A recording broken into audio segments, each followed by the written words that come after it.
Good evening, ladies and gentlemen. Data here, and welcome to our finale of the Detroit Red Wings franchise mode series here on NHL 26, our 42nd and final episode in our 15th and final season with the Red Wings to wrap up our NHL 26 franchise mode series with them. Yes, we'll still have one more episode, which is the wrap-up, looking at all the final numbers and going till year number 25, but in a way, this is the true finale as we have one last season going after one more Stanley Cup. So thanks for joining us. We'll get live. We'll hop ahead. Well, why can't I speak? We're going to go ahead and get started at the 3-minute point. So if you are watching after you've gone live, you can hop ahead to that point, and that is when we get started. This stream also doubles as a pre-birthday celebration. My birthday's coming up this weekend, so a great time to wrap up our series here in July, moving into the summer break, and we're going to be able to just go off on the right foot here, getting ready for NHL 27, connected franchise, if we can even call it that. Much more to be talked about there. Ivy, Hobbsy, Yorkie, welcome to stream, everybody. Year 15, the finale. 42 episodes in Detroit. Hard to believe, but we've made it. More information coming on GM Connected for sure. I'm going to try to do another video on that into July. Let's see this. Right, happy early birthday. Congrats on the big half-century mark. Thanks, buddy. That was actually last year. It's a big 5-1 this year for me. My wife liked that one. Thanks, Ivy. Appreciate you. Year 15. Red Boy has to share what's been happening in his Rangers franchise in the EA NHL subreddit. It is wild. Let me go ahead and pull up the contract screen for you. We'll get to what the comments said in the last one as well. The AGMs have some thoughts. Hey, Dan, everyone else, how are you doing? Doing very well, my friend, on this lovely Friday evening for our Red Wings finale. Awesome to be here. Hard to believe. 42 episodes, and how many? When was episode 0, right? Episode 0. Let me see. That was September 16th, and now today is July 17th. So 10 months and 1 day later, we wrap up the series. Crazy to think, but here we are. Tweet went out. Let me just pull up the comments from the last one, and we'll get started let me see here, in about 30 seconds. Are we thinking more or less hot and sweaty than the live stream yesterday? Probably less hot and sweaty, but I'd say it's probably going to be close. We're definitely going to be trying to push for that last cup. Yesterday's live stream, the record time of we're so back to it's so over of GM Connected. I'm still hopeful, and I still think there's stuff that we can do, but I am upset, and I'm not going to go crazy and pass final judgment just yet, but I am upset that this is what we're getting. Part of me isn't as upset as the average person because I'm still going to have a way to do content and things like that. It's going to be we're going to find a way to have fun with it. But for the average person who wants to play with their 5 friends, yeah, I would be very upset, and I wouldn't be buying NHL 27 if I was only in it for the franchise mode and I was waiting for Connected Franchise. If you're saying I'm not buying until Connected Franchise is there, then it's not time to buy it yet. So here we go. We passed the 3-minute mark. Let's get into this one. In the last episode, we had the entirety of year number 14 with the Red Wings. A crazy season going 64-15-3. The person who was closest to the record for our record of the season, the prediction, was Wacky Bruce. So Wacky Bruce was victorious in winning one of the 5 entries for a $150 NHL Shop gift card. Every stream, including this one, is the 5th and final opportunity for you to do it. If you correctly predict or get closest to predicting our record for the season, you will get a 1 in 5 chance at a $150 gift card for the NHL Shop. Year 11, it was Jacob. Year 12, it was Hobbsy. Year 13, it was Hobbsy again. Year 14, it was Wacky Bruce. That was the hardest one because I think it was 14 people, or 13 or 14 people. Plus, it was a tiebreaker with Wacky Bruce and the total points. Mighty Joe, Evening Bellows. I'm at a family party, so I won't be around most of the stream, but we'll try to poke in and out to follow along. In case I miss the prediction deadline, I'll say 62, 12, and 18. Thank you, Mighty Joe. So that's the thing. You can go ahead and say it at any time starting now, or you can wait until we see the team, and you can predict the record once you see our lineup. You have until the start of Game 1 of the season, but we're still doing the off-season, then the season, then cross your fingers, the postseason. So again, in the last one, it was... how many now? 1, 2, 3, 4, 5, 6, 7 straight President's Trophies. The final draw is at year end. Yeah, I think we'll do it on the live stream. I was thinking I would give it as a part of the finale video. It depends. If the people who entered the contest are around, or if it's just one person, I'll play it by ear, either by the end of the stream or in the wrap-up video, which will come probably on Monday or Tuesday. Probably Tuesday, actually. One of those times, though. So a 7th consecutive President's Trophy, ridiculous. But it was our first time in 3 years we didn't make the Stanley Cup Final. We have only missed the Stanley Cup Final 2 of the last, what, 6, 1, 2, 3, 4, 5, 6, 2 of the last 7 seasons. So we've made 5 of the last 7 Stanley Cup Finals. We missed last year, losing in 6 games to the Canadiens in the second round. It was pretty voodoo-ridden, as we barely beat the wildcard Penguins, who were 37, 37, and 8, if I remember correctly. And then we lose the Canadiens in 6 games, and they had an atrocious team as well. Got it. Yeah, no problem, Eddie Joe. Now, let's pull up the comments from the last one. Actually, no, let me just say a couple last things. We have, in extension dollars, $7.125 million. Now, we know, guaranteed, no question about it, we are trading out Sam Dickinson, who we acquired just for the postseason push. He's about to have a no-move clause kick in. We're not going to wait for that. So, sorry, we said how much do we have?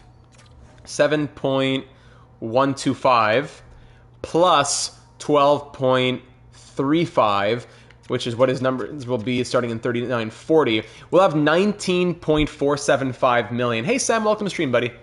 19.4, so basically 19.5 million to spend. Now, do we want to go after a big 1-year free agent? Do we want to save that money? We're definitely going to need that money soon. We can't spend it far into the future because Reichel, Threlfall, maybe Chucko and other people, but definitely Reichel and Threlfall will need big contracts after next season. Riley's saying, I'm guessing 55, 20, and 7 record for the season. All right, I got you. Hold on, let me write that down. You can always change it or wait till later to give it, but if you want to give it now, you are welcome to do so. 55, 20, and 7. Noted. So we got 3 predictions in so far, but you can still keep waiting. No rush. So we're going to have a lot of money. Now, do we have the ability to go after someone in a 1-year capacity? Yes, we could wait till free agency to do that. Or we could use that money on someone we already have right now, and that is Clifford Blanchard, who we picked up from the Islanders at the deadline. He scored 19 points in 18 games. He was a plus 13. He was great. But Threlfall will continue to grow even more. He's definitely going to be our second-line center next year, Jason Threlfall. So Clifford Blanchard, if he were to stay, hey, Flame Wing, it's probably in like a third-line center capacity, which is probably kind of crazy to be paying big money to him for. He would be looking at 4 by 12.6. We could add some trade protection and stuff like that. But I don't know about Clifford Blanchard. He's probably going to walk if I had to guess. Karpovtsev will be signed. We sent an extension to Andronov. We're going to see about Arneson, but I think we're probably going to be trading Arneson. We spoke about how he's probably a guy to move. Didn't really stand out to us. 18 goals and 30 points was good. In the playoffs, 2 points, -7 in 12 games. I don't know. Arneson is stuck at third line for me at best. Whereas a guy like Flaherty was able to take that jump. So the forwards next year will be 1, 2, 3, 4, 5 Flaherty, 6 Threlfall. The third line is Thorne, Chucko, and maybe Andronov or something like that. Maybe Wisniewski. So I should say the bottom 6 is a mix of 1, 2, 3, 4, 5, and in the system, Karpovtsev 6. That's even without Jams or Lovejoy. Hobbsy says, could we go 1 big year money on Blanchard as third-line center and then let him go? We could do that. My bigger concern is where are the lineup spots? Even if we were to trade Chucko, but Chucko's on a good contract, 1.725 for actually it's only 1 more year, I think. But I don't know. If we kept Arneson, we could move out Markstrom. Real Divinity getting his prediction in here. Real Divinity says 59, 14, and 9. Noted. So Markstrom might be the bigger, like the easier one to move out. 2 years in Grand Rapids, 2 years in the NHL, 33 points in 143 games. Former second-round pick. I had a lot of hopes for Kalle Markstrom, but he's been stuck at an 80. A couple years in the NHL. Ice time hasn't been very high, we have to admit. A career 953 average. And in the playoffs, I keep exiting. In the playoffs, he had 1 point in 5 games when he played. In his career, 3 points, -3 in 26 games. I don't know. Markstrom could be a guy who goes 2.5-star physical for a guy who's 6'3". Markstrom could be out. If Markstrom is out, then the bottom 6 is 1, 2, 3, 4, 5, and then you add in Karpovtsev as 6. Mr. Brian Michaelak, welcome to the stream, buddy. But then where does Cameron go? Jams, Lovejoy, Visakis, Bieksa, even Alto or Eriksson. These are guys who are pushing for the NHL. And it's going to be tough. So I see Wisniewski out, and I might even see Chucko or Arneson out. I lean Arneson. Chucko is medium elite. He is 1 overall less and 1 year older. 3-star shooting for a sniper. And he's a bit of a wonky guy. 4.5-star skating, but 1.5-star physical. I don't know. Arneson, 5-star shooting, former 7th round pick. Great story. 2.5-star skating, 1.5-star physical. It's hard to really say for sure. And on defense, 1, 2, 3, Hendry 4. Sorry, no, Petrov 4, Hendry 5. That leaves 1 spot open on defense. Did you mean Markstrom over Wisniewski? Yes, yeah. No, I would say we move Markstrom. What did I say? I'm sorry. Wacky Bruce, who won the contest entry last episode. I'll tune back in later, but 63, 14, and 5 is my prediction. No problem. Wacky Bruce says 63, 14, and 5. Noted. Bacher is joining the NHL next year. Absolutely, Oscar Bacher is. So that's probably, and look at his numbers. My goodness, 93 shot blocking, 92 stick checking, 5-star puck skills. One of the craziest prospects you would see out of the 4th round. So 1, 2, 3, 4, 5, and then Backer is 6. So Gustafsson walks, Dickinson leaves. We're going to have a lot of money and nothing really to spend it on until next year. Essler, Carlton, they continue as the goaltending tandem. So I want to see what's there in free agency. I think we let Blanchard walk to free agency, and maybe we re-sign him on July 1st if he's the guy. But we have so much money that I don't even know where that player would go. But I don't think we do much at the draft, aside from drafting. I don't think we do that much. So, comments from the last one. Let's see what the AGMs had to say. Ivy said, so happy you didn't get Jaspers back. See, it's tough. Hindsight is 2020. Flamewing says, you should have kept Jaspers. Ivy says, so happy you didn't get Jaspers back. So, can't please everybody. BNC 200 says, 61, 15, and 6. Noted, thank you. Let's see. Gavin said, frustrating year all around that accumulated to an unfortunate end. Those trades at the deadline made sense for asset management for sure, but must have messed with the voodoo and the chemistry of the team. But still leaves us in a good spot to make one last push for Lord Stanley in year number 15. Thanks, Sam. I'll be at work, unfortunately, but we'll stop in to say hello and try one last attempt at guessing the season record. Yes, perfect. I look forward to hopefully hearing your record before it's too late, but we still have a lot of time. Let's go Red Wings, and let's make that last GM season one to remember. Thanks, Data, and see you tomorrow. Thank you, Gavin. Joseph said, great regular season, but tough playoff run. Let's hope the Magic returns next year. And Sam left the usual novel. Another season, another disappointing playoff exit. I'll have to scroll down a little bit. Dickinson has to go, but for what? My answer is probably rather simple. Whatever future first-round picks and other draft capital we can get. Because yes, with our position, it seems odd, but we do have to think about the years 16 to 25 long sim for the wrap-up, right? So having picks in that sim will definitely help, and Dickinson will help us get those. What else do we see? Besides a genuine second-line center, which makes it more of icing on the cake situation, you know, blah, blah, blah. In my mind, it's like investing in stocks and hoping to buy low on picks that could give us high-end value. Fair enough. Next, regarding Blanchard, I don't like the idea of losing him for nothing, but if his price peaks during the re-sign phase, then his trade value will tank after we do give him that money. If I'm perfectly honest, he wasn't impressing me in terms of how he was fitting into the team and helping the offense after the acquisition. Point per game plus, but yeah, the playoffs weren't great. Is it worth signing him? No. Ivy says if you want to get him back for the last season, you really should. He could be worth it for that final push. Fair point there. Thank you, Ivy. I appreciate your relenting to do that. That being said, I do trust Data to make the right decision, and Sam said he agrees with what I just said as well. Regarding Reichel and Threlfall and Essler and their future extensions, it'll be a tough squeeze to fit them all in without moving out money. But that being said, we have very little other than those mentioned above to move out to clear the needed room that we wouldn't need to replace with something else. Our prospects are growing nicely, thank goodness for that, but that will only go so far to helping the problem. So for where I'd feel comfortable maxing out with them as of now would probably be $7 million for Threlfall, $8.5 million for Reichel, and $9 million for Essler if we can afford it. Old Man Sports, Pat, buddy. Haven't seen Pat in a stream in too long.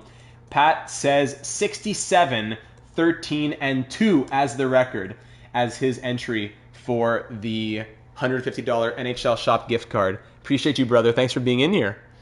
Sam ends off by saying, lastly for this one, all the draft targets. Before I get into targets, it's crazy to see that there's 3 medium elite grinders at the top of the draft. But for potential targets, maybe the guy going at 24, maybe the guy going at 34, maybe at 36, maybe at 37, 38, 48. Lots of names. I'm going to keep it open as we go through the draft. But the point that Sam is trying to make here is, as I scroll down, I'd recommend we be a bit more aggressive and get as many of the targets as possible to set up for the final stretch of the series as best we can. Let's go Red Wings, all that good stuff. Sam, thank you so much for all the input you've had. I think the most words typed in for AGM comments for this series, by far, the title goes to Sam. So thank you for all of that, my friend. Let's get into this draft. Actually, I never even looked at the awards last episode. I don't think we won any, but just to quickly see here. Needed to bid adieu to the Red Wings GM. Yes. Thank you, Pat. I look forward to what our next series will be. No awards for us. Shout out to William Hakanson, Palermo Portobello's legend and potential future Data 72 Hall of Famer. So as this series wraps, I know we still have there are 4 hours to go here, but as this series wraps, remember to get in your Data Hall of Fame nominees once the video is done, and you can go in the comments or in the year 16 to 25 wrap up. Get your nominations for who should be the Data 72 Hall of Fame nominees, and also give me your thoughts on what you want to see next in NHL 27. So let's get started. Year 15 finale, 2039-40, the 2039 draft starting off here. Finale of the Red Wings, a little pre-birthday stream as well. My birthday coming up this weekend, so I won't be live this weekend, but I wanted to have a chance we could do something a couple days before, as we always try and do a little something in mid-July for the birthday stream. And our first pick comes at 60. We moved that first round pick, yes. So if we were to move up, Sam took up the mantle I started years ago with the novels in the comments and brought it to a whole new level. Yes, he did. So we have, 18, 23, picks like that would be the ones that we go after. Let's see what these teams do. Medium Elite Sniper goes first. A different Kai Gorodov. We have a Kai Gorodov, and so do the Avalanche now. Iginla, Medium Elite Grinder. 2 Medium Elite Grinders go 2 and 3. Vasi in here. Happy early birthday, man. Thank you, Vasi. Vasi and I have been talking a lot, trying to put our brains together on GM Connected and what it means and how we could do content and things like that. I don't think we're the 2 biggest names in the community, 2BC and Tactics and all of them, but we're 2 growing channels, and it's a pleasure to be growing with him. So Vasi, I'm going to put out another video on it tomorrow. We got to keep talking about this moving into NHL 27. High top 6. Man, look at the Winnipeg Jets. Medium Elite Grinders go 2 and 3, and a high top 6 goes 4, as a Medium Elite Sniper 82 overall goes at 5. Probably too busy this week for the birthday stream, but I like that, Hobbsy. Should be a fun year. Thank you, Vasi. Yes. 3 Medium Elite Grinders in the top 6. That is crazy. All right, let's send the first, 15 picks or so. Medium top 6 forwards going. Medium Elite goes to the Flames. These picks still aren't up for grabs just yet. Tommy Typalis, 3 years away, medium top 6. Sorokins, 3 years away, medium top 6 playmaking winger. Trojanovic. 3-bar medium elite. Yeah, that's Sam's first suggestion. Yeah, 24. Amari Calvert should be low elite, I would think. Medium top 6 or low elite. And then there's a gem at 34. A Seabrook and Sedin going back-to-back. I see the generated players have reached the 2000 to 2010 timeline. Yes, the universe has reset. After that, there's Sioden, there's Hobson. Guaranteed low elite, guaranteed medium top 6 Sioden. I'd rather take a medium top 6 guarantee at 36 than at like 10. Is there a world where we could find more picks? Like, I don't want to trade too much of our value and we're stuck getting like 5 good players. We do need a lot of quantity to move into the system. And we stop on a Finneganov. Let's start moving towards Calvert. Type Palace was 66 overall. Breen, the Breen species is here. If he's here at 23, you can think about it. So he is here. The Ducks do want to move 23. And Calvert is available. I could see us trading up for 24. Or sorry, for 23, and then a pick in the 30s.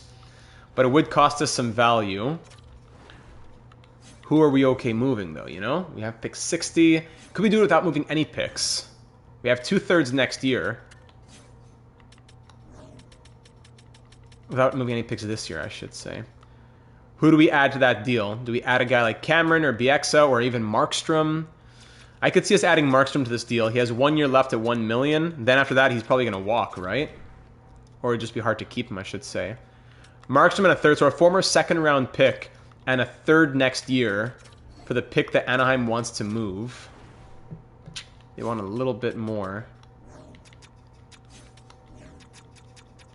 What else could we move? The rights to Apostolopoulos, 79-26. No, he has 1 more year, but the rights to Leach we could move. The rights to Leach? Hey, there you go. The rights to Silas Leach. Thank you, Anaheim.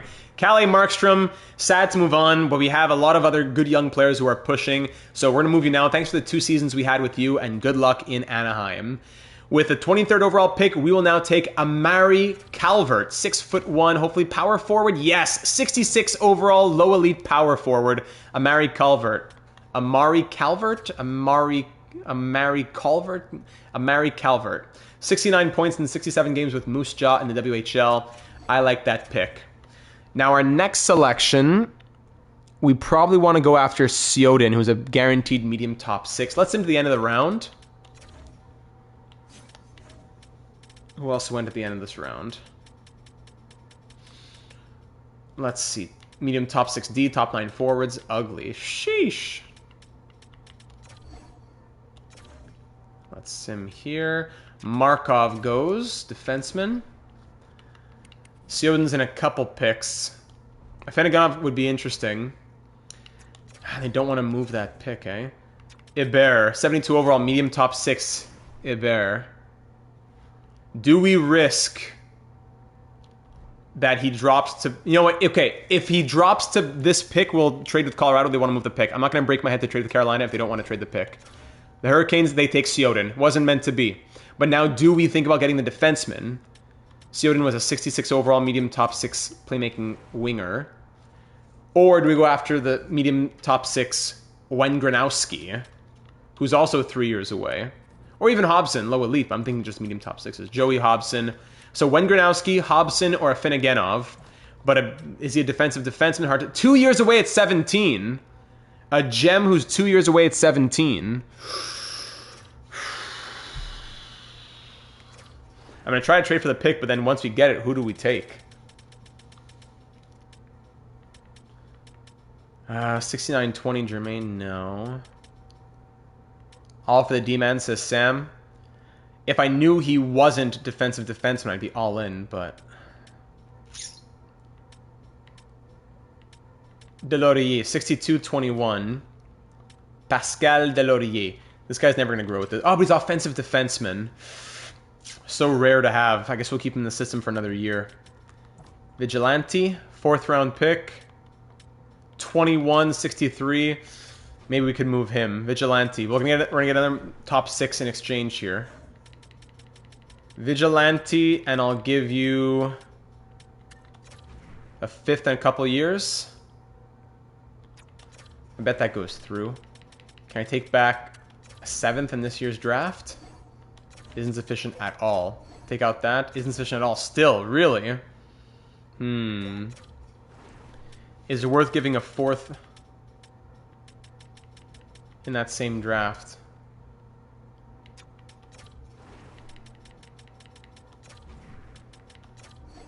So rejected. Straight up. Rejected. Quite close to fair value. No, I'm not going to do it then. With Vigilante, at least. We got a minute 14 left. This is a tough one. What do we have in the system? We have the rights to Emmeline. You want picks next year? I'll give you a 5th in 2040. The rights to Gustafson. Then they have too many goalies.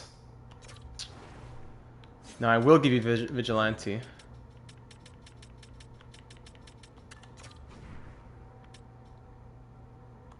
With the 5th that you want? No, I guess I'll add Gustafson then. The rights to Gustafson. The rights to Sven Gustafson. Hey, forget it then. I don't think it's worth it. A medium top 6 with a 5th for another medium top 6. That 5th could become something, right? I'll let the Avalanche make the pick, then we'll see what happens with Winnipeg maybe. When Granowski goes, medium top 6 sniper. When Granowski goes, the defenseman is still there. Maybe it's meant to be then. Hobson and Wen Granowski. So Winnipeg, also they want picks next year. Hey guys, says Matthew, let's go. Final season of the Red Wings and Connected franchise is back. More like glorified online seasons, but I hear what you're saying. Vigilante and that 5th. Sweeten it just a touch. What if we make it a 4th next year? Can I take back a 7th this year? Come on, Winnipeg. Isn't sufficient at all. Alright, I really want a 7th. I want picks in this year's draft. If I give you the rights to Sven Gustafson. You see it's also going to be more than one season long? Yes, I did see that. But without there being the ability to play against CPU teams or players don't age, there's no draft, what's the point of it being more than 1 year when it's just the same thing? It's as if you restarted almost, you know? I don't know. I'm going to talk more in my video tomorrow. Kadad Jelina, 71-23. Pascal Jelina, former 2nd round pick.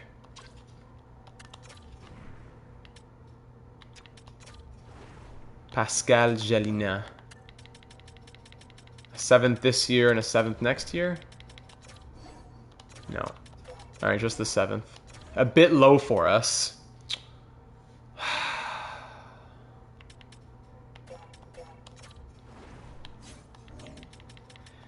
I guess we trade Chicago's 3rd.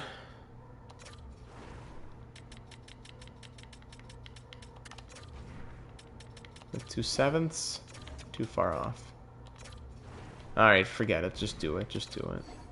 Oh my goodness, they don't want to even do that? Now I'm getting angry. Stats not carrying over is the big thing for the multiple season for me. Like, what's the point? Exactly, it's multiple seasons, but it doesn't carry over, so what's the point? Alright, let's restart here. Here is Vigilante. Here is Jelina. And here is a 4th next year. Okay? There you go. My goodness. Alright, so the defenseman... I mean, I hope it's a good pick here. Because the low elite is staring right at us. Are we okay with this? Joey Hobson is a low elite 3 years away. But Afeniganov is a 17-year-old defenseman who's 2 years away. Who's a gem as well. What do we think here, ladies and gentlemen?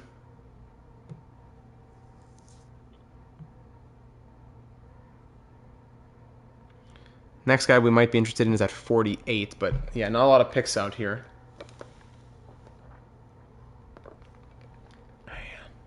Bronco says Afeniganov. BNC says D-Man. Ristolainen is also a 3-bar low elite here. Markku Ristolainen. Alright, we'll go defense then. I default towards gems with Hobson being loaded. I hear you. Afeniganov. Alright, the votes are there for Afeniganov. Sergei Afeniganov, welcome to Detroit! Low elite, 66 overall. I hate that he's a defensive defenseman, but 17. And you know what? 80 shot blocking out of the gate is interesting. And 2-star skating and physical isn't great, but it's better than a half-star to start. I'd rather the 2 becomes 3 someday than the 1 becomes 1.5 or 2. And Pat agreed as well with Afeniganov. Great. Hobson was a 63 overall low elite. 2-way forward. Yeah, it doesn't speak to me that much. Would have been good value, but doesn't speak to me that much. Alright, Afeniganov. Not a bad pick there. Then other players who were good, but we didn't have them uncovered, so we would have never known, really. The next guy who interests us is potentially Ristolainen at 48, but we just don't have the picks. We could go for Fedoruk. Bob Fedoruk, 17-year-old gem, 3 years away. Is it worth trading the quantity for the quality? Then there's a low elite gem, Arkhipov. The Maple Leafs want to trade their pick.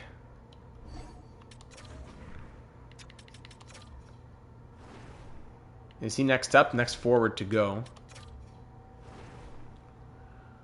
43rd overall. Is it worth trading our future picks here? If I give you 60 and 174, is it worth it?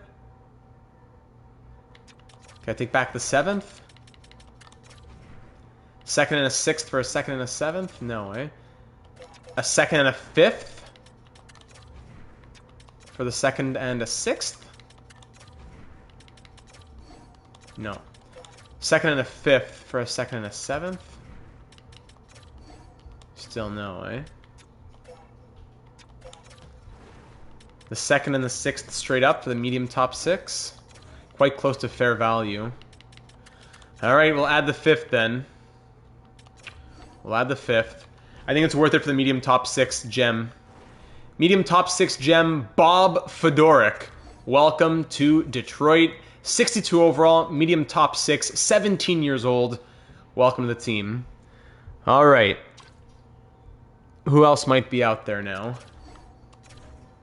Gavin, hey Data and Chat, year 15, finally here. It's been an awesome journey and always lovely to share it with y'all at work, but I can't wait to see how it turns out tomorrow. Very early guess, 64, 12, and 6. 64, 12, and 6, says Gavin. Thank you, my friend. Enjoy the shift. And your prediction has been noted.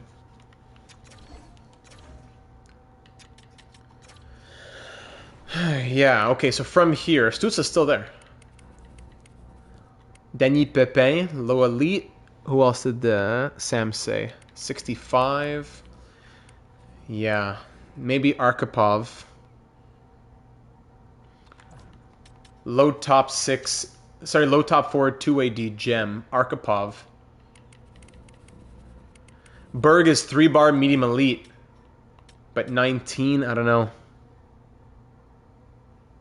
He's my highest priority target thus far in the draft, says Sam.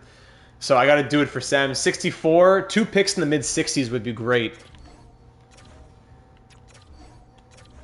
2 picks in the mid-60s would be ideal. Ristolainen was indeed low elite.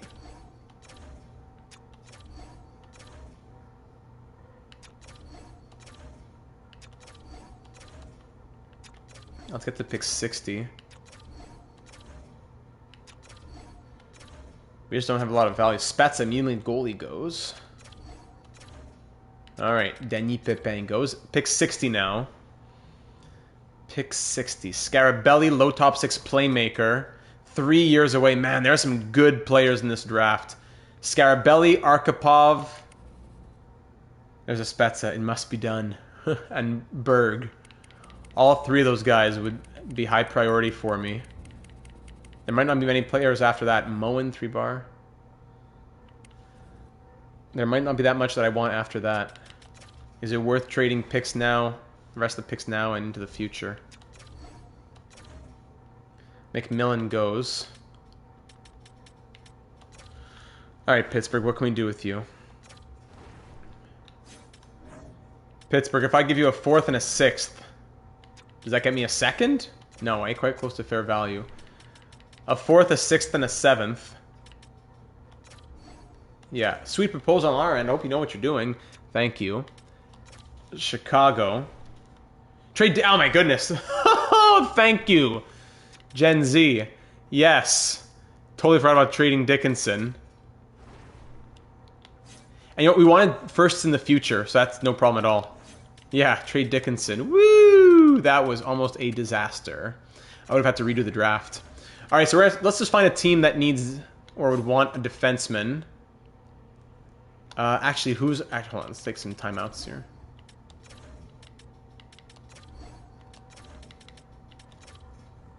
All right, where would Dickinson be willing to go first? And we'll see who are buyers.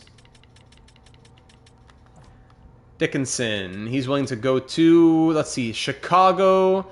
Let's start with Edmonton. Edmonton, LA, Minnesota. Let's start with them. Edmonton, LA, and Minnesota. Conservative sellers. Sellers. Conservative sellers. Okay. Oops. Who else? We said Chicago, but I prefer not to trade with them. Seattle, Vancouver, Chicago. Seattle, sellers. Vancouver, conservative buyers. Chicago, buyers. But then also the cap situation, 126 million.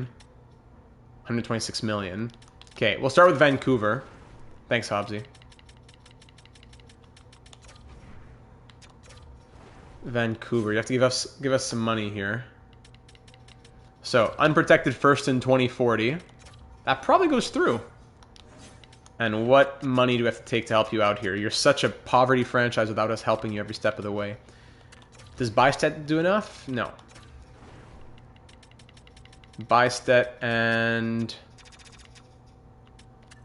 Morris, how much do you have to take here? Still over the salary cap. Oh, it's because of next year, the money next year? Might be it. And Smith, okay, now it would go through.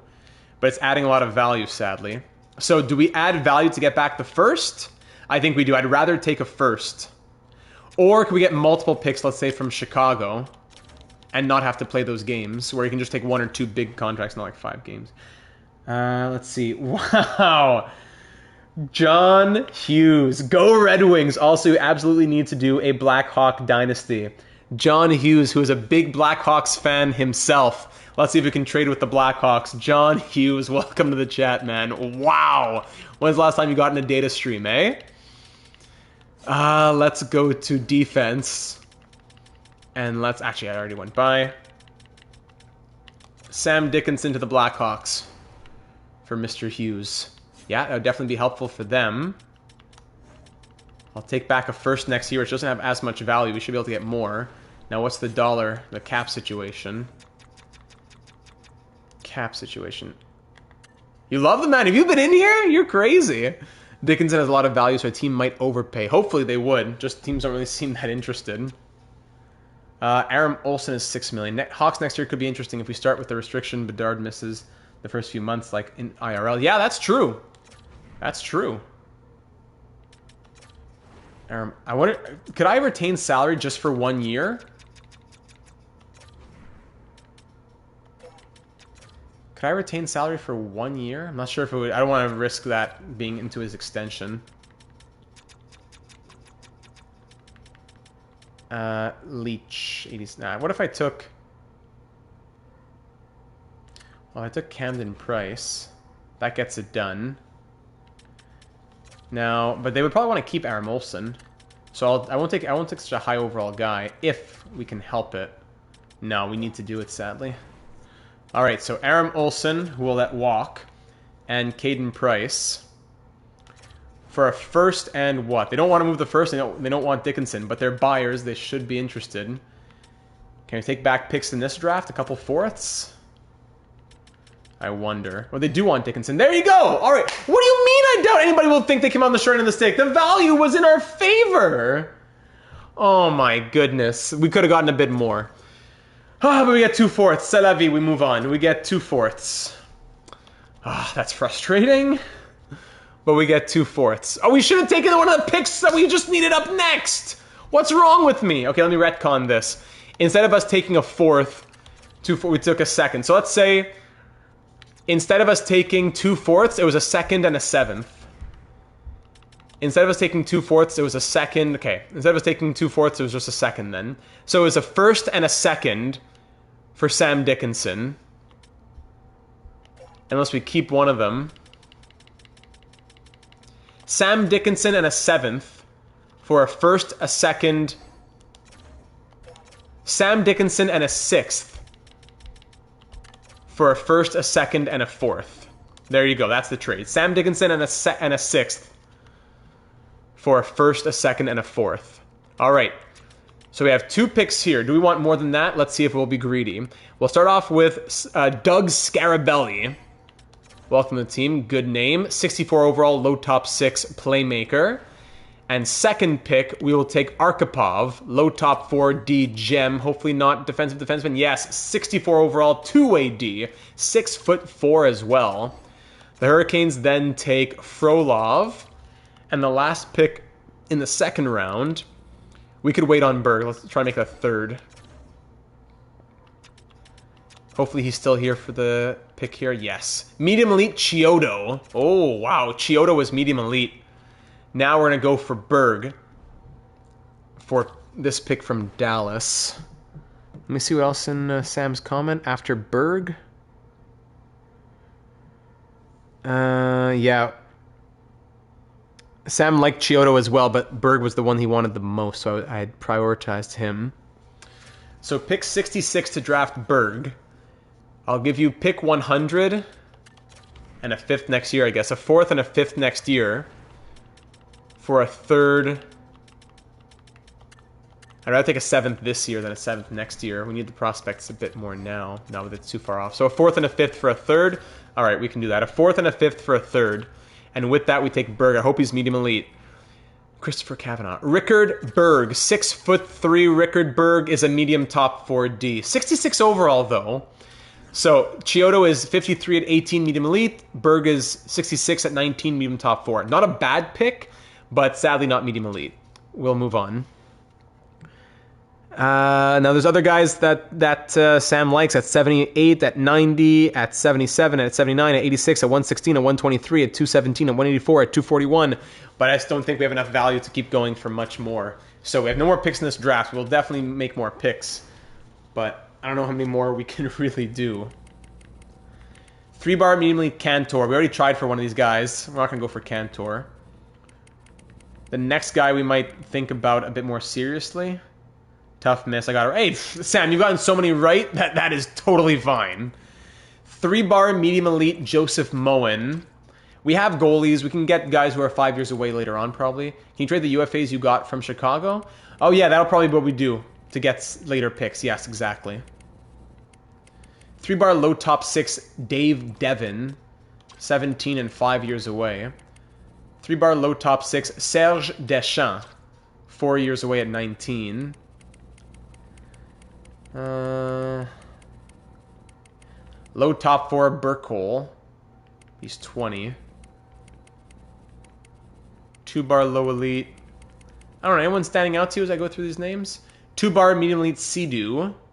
Corey Sidu, but again, more defensive defenseman. 3-bar low top 6 Hendricks at 171. Yeah, I could go to the 170s maybe. Sim to next round. Sim to next round. Sim to next round. Alright, we're in the 6th round now. No picks for a little while. But now in the 6th round, it'll be easier to trade for these picks. So, Keeler we'd want to go after, I think. Keeler. 3-bar low top 6. Hendricks. Who else, really? Do we want to go after Koskiranta?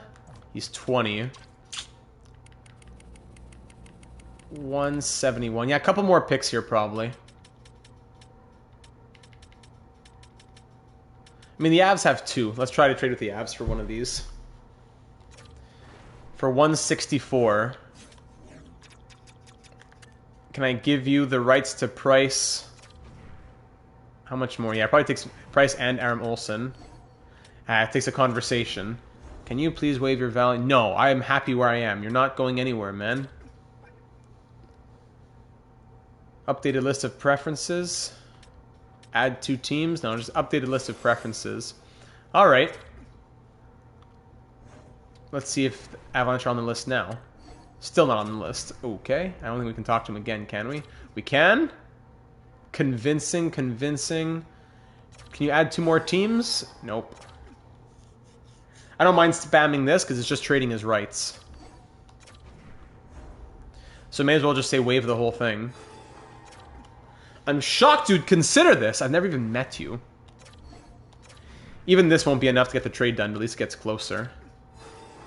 This is value we're happy to move. I mean, it says risky, not very risky, so it shouldn't be impossible.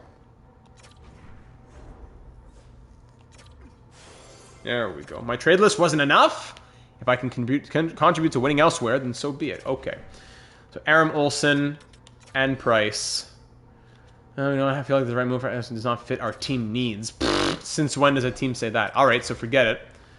I will go to Winnipeg instead.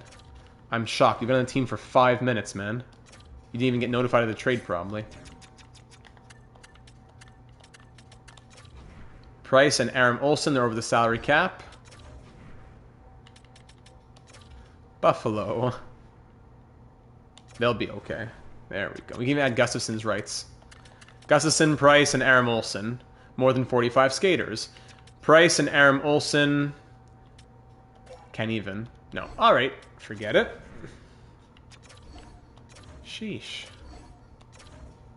Let's see if he's still here by the time we get to this pick, even. He's still around? Yeah. Alright. Now we try Washington. Even look at their cap space, though. Cap space, yeah, they'll be okay. Alright. Can we give you all 3 of these guys? Yes, we can. May as well. Here, take all 3. Trade rejected, really. Who else can we add to it for you? Not much, eh? I'll give you a 5th in 2041. You give me a 6th in 2041. Alright, there you go. Okay. I give you a 7th in 2041. Oh, sorry, no, I already did that. You give me... I give you a 5th in 2042. You give me a 4th in 2042.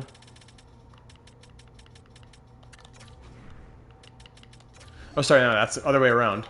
You just added more value on your side. I give you a 6th in 2043. You give me a 7th in 2043. I know, it's the players with the roll thing again. I know. Okay. So, take out Gustafson. And it's just not that interesting. Okay. Goodbye. Mira. So our guy is still there, thankfully.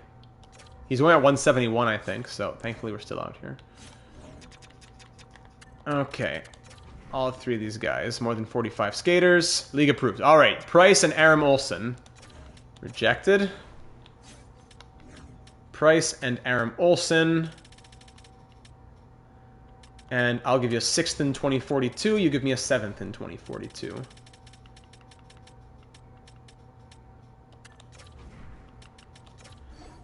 Oh my goodness.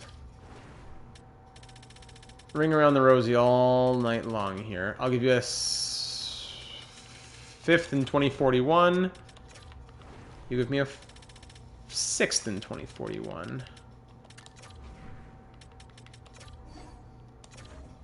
Okay, swap. Forgot the 5th. The 5th for a 7th. How is this possible? Okay, here's a 7th in 2044. Go dance in the streets. There you go. Fed up. Okay. Now we take Hendricks. Zane Hendricks, welcome to the team. And it was all that for a low top 9. All that for a low top 9.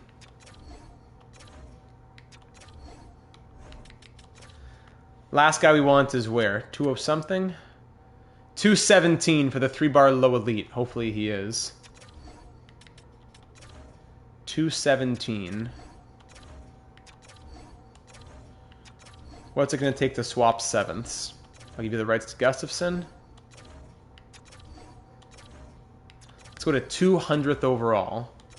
Colorado, what do you say? A 200th overall. The 200th overall pick. I give you the rights to Gustafson. No. Here, and take Zane Hendricks. Nope. Alright. A 7th in 2043. With the rights to Gustafson. There you go. Sven Gustafson, thank you for your service. And with the pick, we will select Damian Keeler. Please don't be low 6D, thank you. Low elite offensive defenseman with a 200th overall pick. Alright. There, thank goodness, is the draft. Palm, this guy. I hope you didn't take my comment the wrong way either. My reply to you, Palm Beach sleep. No spoilers in the chat. No, welcome, my friend. Glad you can make it in.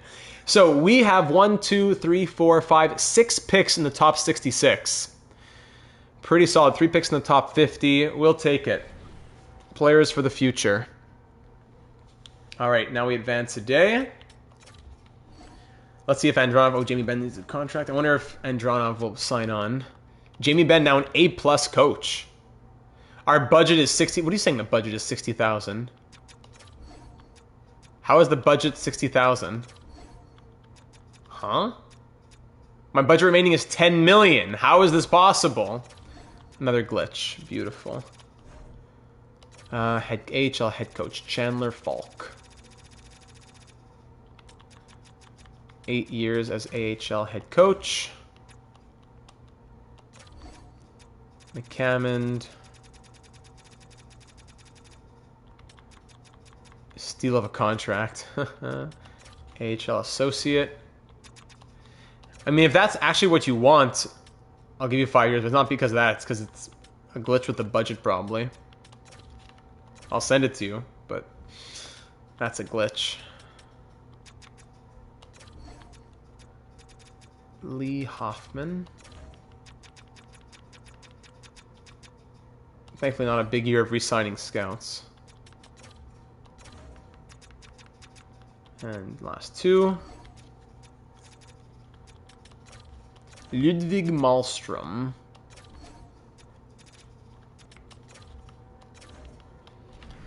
All right, let's see if Andronov signs on as well. Andronov accepts the offer enthusiastically. Great news. Okay, re-sign phase. Not much to do here. 15.95 million at the moment here. UFAs. So Blanchard we will let walk. We will perhaps revisit that in free agency. Just out of curiosity for 1 year. For 1 year, we'd be looking at probably close to 14 million. Yeah, 1 year, 14 million. For Blanchard, yeah.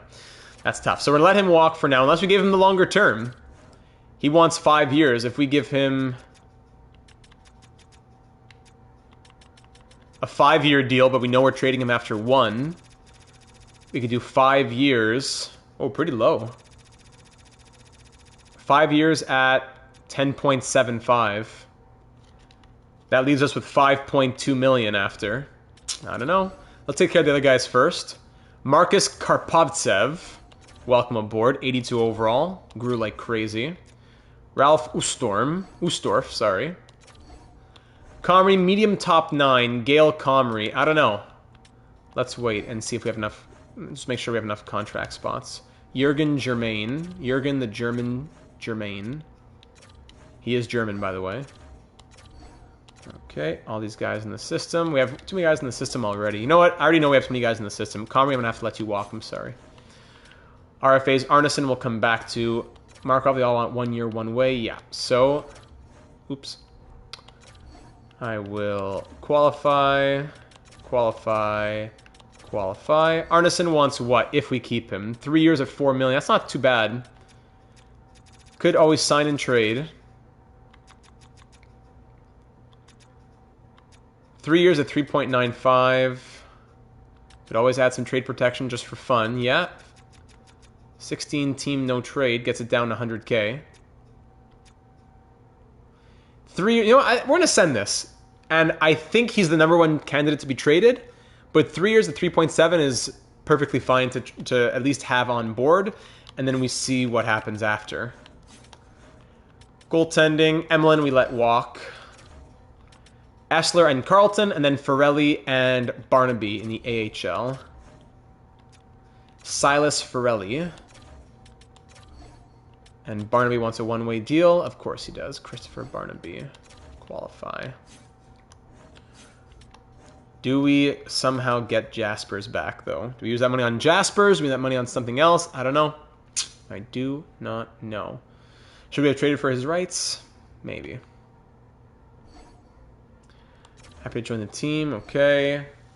I accept. Okay, great. Ben says what? The job is not appropriate for the skill set. Not this $50,000 that didn't upset you?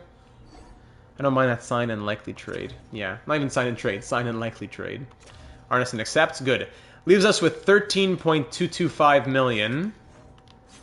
So yeah, Blanchard will let go, and we'll see how we use that money. All right, that's it for the re-sign phase. Already done. Now we'll see what those contracts will cost us on July 1st. Actually, I didn't get Jamie Benn signed. Coaching staff. Now does the money make sense? Why does this not make sense? Okay, I'm going to offer you the job of head coach then. And then it'll glitch you to associate coach. 5 years at 60K.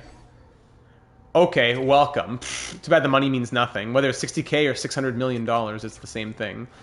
But Jamie Benn's on board making 60K. I don't know how, but all right. July 1st, here we go. We've been waiting a long time to see this. What will Essler, Reichel, and Threlfall want as extensions? We should have big money, but they'll be wanting big money. All right. Data, I've been watching the Starfleet series again, and yesterday I realized that we considered drafting Skylar Lucic in the draft, but we ended up taking a low top 6 French dude. Yes, someone had brought that up at one point, and then we ended up getting him. It was written in the stars. That is crazy, huh? Even ASP. All right, how much money will we have to play with? We have 28.6 million. We have to be very frugal. Very frugal. Because Reichel, we have 10 years to kill from year 16 to 25. Reichel can be part of 6 of those years, but after that, who knows what he'll want with how difficult it is to trade players. I don't mind giving him the no-move clause in year 6. It's only a 1-year no-move clause. I don't mind giving him that. If I needed to trade him for whatever reason before that, I would have already figured it out. So you know what? 9.55 is extremely reasonable for an offensive defenseman in year 10 of franchise mode. Is everyone okay with this? 6 years at 9.55 on Caleb Reichel, if he even accepts it. But are we okay with sending this?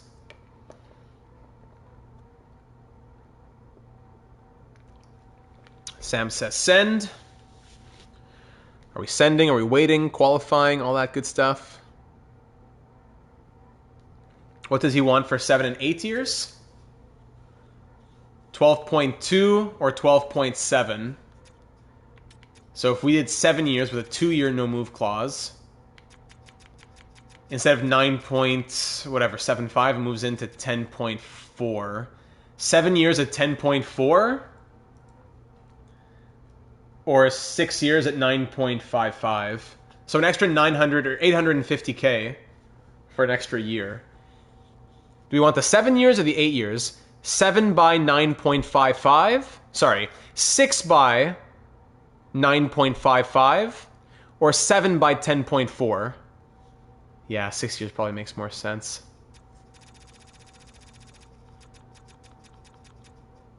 $9.55. Spudsy, welcome aboard, my friend. Welcome in. All right, Caleb, 6 years on him. Now, what does Threlfall want before he jumps in overall? 5 by 7.2, very reasonable again. 4 years keeps him as an RFA, though. I might want to do 4 years to keep him as an RFA. 8 years, I mean, this guy's going to be our future first-line center. Can we do almost an 8 by 8? So we could do 5 years at, hold on. We could do 5 years at 6.5. 5 years at 6.5 or 8 years at 8.1. 3 more years and it costs another 1.6 million per year. I think the 8-year deal might make the most sense, actually, especially considering that we have 10 years to get through and don't want contract headaches as much as possible. So it's a 3-year no-move clause. He's our future first-line center.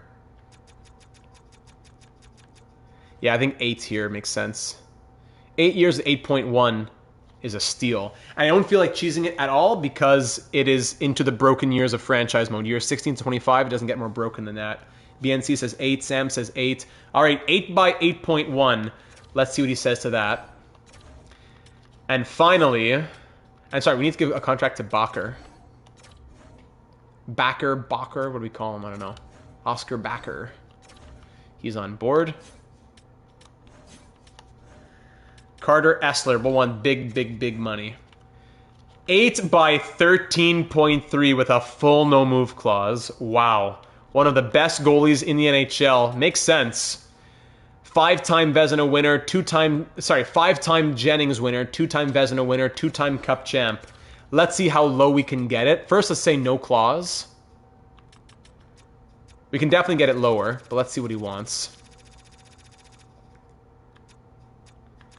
Could we get it to 10.5? I don't want to give a full no move clause, but a full... That doesn't even move the needle that much, eh?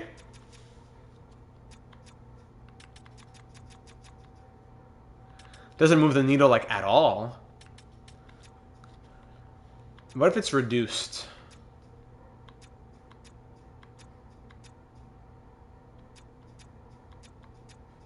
Like this. 13.3 with an NMC is crazy. So we can wait on Essler, but right now it's looking like 8 by 11.25. For one of the best goalies in the NHL, that's not horrible. It's with a 4-year no-move clause, and then a 4-year 2019 no-trade list. So he's tradable in the last 4 years of his deal. 8 by 11.25. Do we send this, or do we let's wait and see if it might come down? It might... I don't think it can go much higher, but it's always a possibility. So, based on the contracts we've given so far, we had 28.575, minus 8.1 for Threlfall, and minus, what did we say, 9.55? That leaves us with 10.925. So it's probably not enough even for Essler. But maybe we could definitely do things later. I say send it, he's our guy. Hard to find consistency like him, says Hobbsy, for saying to send it. So, okay, let's send it. And let's see what happens. Is the high lead goalie ready? No, he is a 76 overall. Or saying the one we drafted a few years ago, we traded him. Carlton's not eligible for an extension yet. Barnaby, I'll give you, here's your 1 year, one-way deal. You don't want it? Goodbye. You can figure it out later. So who are the other RFAs here? Jams.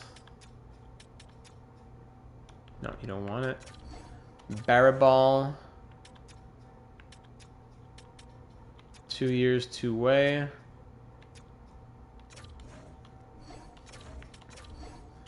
This guy Markov. Sign Mikula for the AHL instead of the other goalie? You think? I'm thinking about cost control. That's what I'm thinking of, you know? I'm just thinking of cost control. He's 74 immediately. I don't think so because he's just going to be the backup. No, I'll tell you exactly why I won't sign him. Because in 2 years, Ferrelli is the NHL backup and Mikula can be the AHL starter. So do we sign him now to be AHL backup and then become AHL starter? Or just have the extra year of team control making the AHL starter next year? I think I'd rather do that. Who else is unsigned? No one else would make the jump, looks like. All right, who else is expiring? ASP.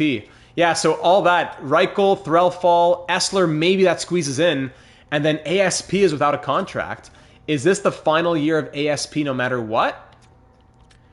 He's 34 now. Alternate captain, he's been here through it all. It would be 2 years at 9.8. Not a bad contract for a 89 overall defenseman. But I don't think we have that money. If we needed the money, it would probably be Aiden Hendry who moves out at 5.95. Even Arneson at 3.7 was an experiment. Arneson or Andronov plus Hendry frees up like over 9 million. So it might very well be possible. Even Cameron making 1.3. If he's going to be in the AHL, let's trade him. Yeah, there's definitely place for more money. But right here, right now, we have, what, 13.225 million. Did what's his name drop? Did Jaspers drop? Yes, he did. Jaspers did drop to free agency. The 89 overall drops to free agency. Boy, do we go and spend our money on Jaspers to have two crazy starting goaltenders?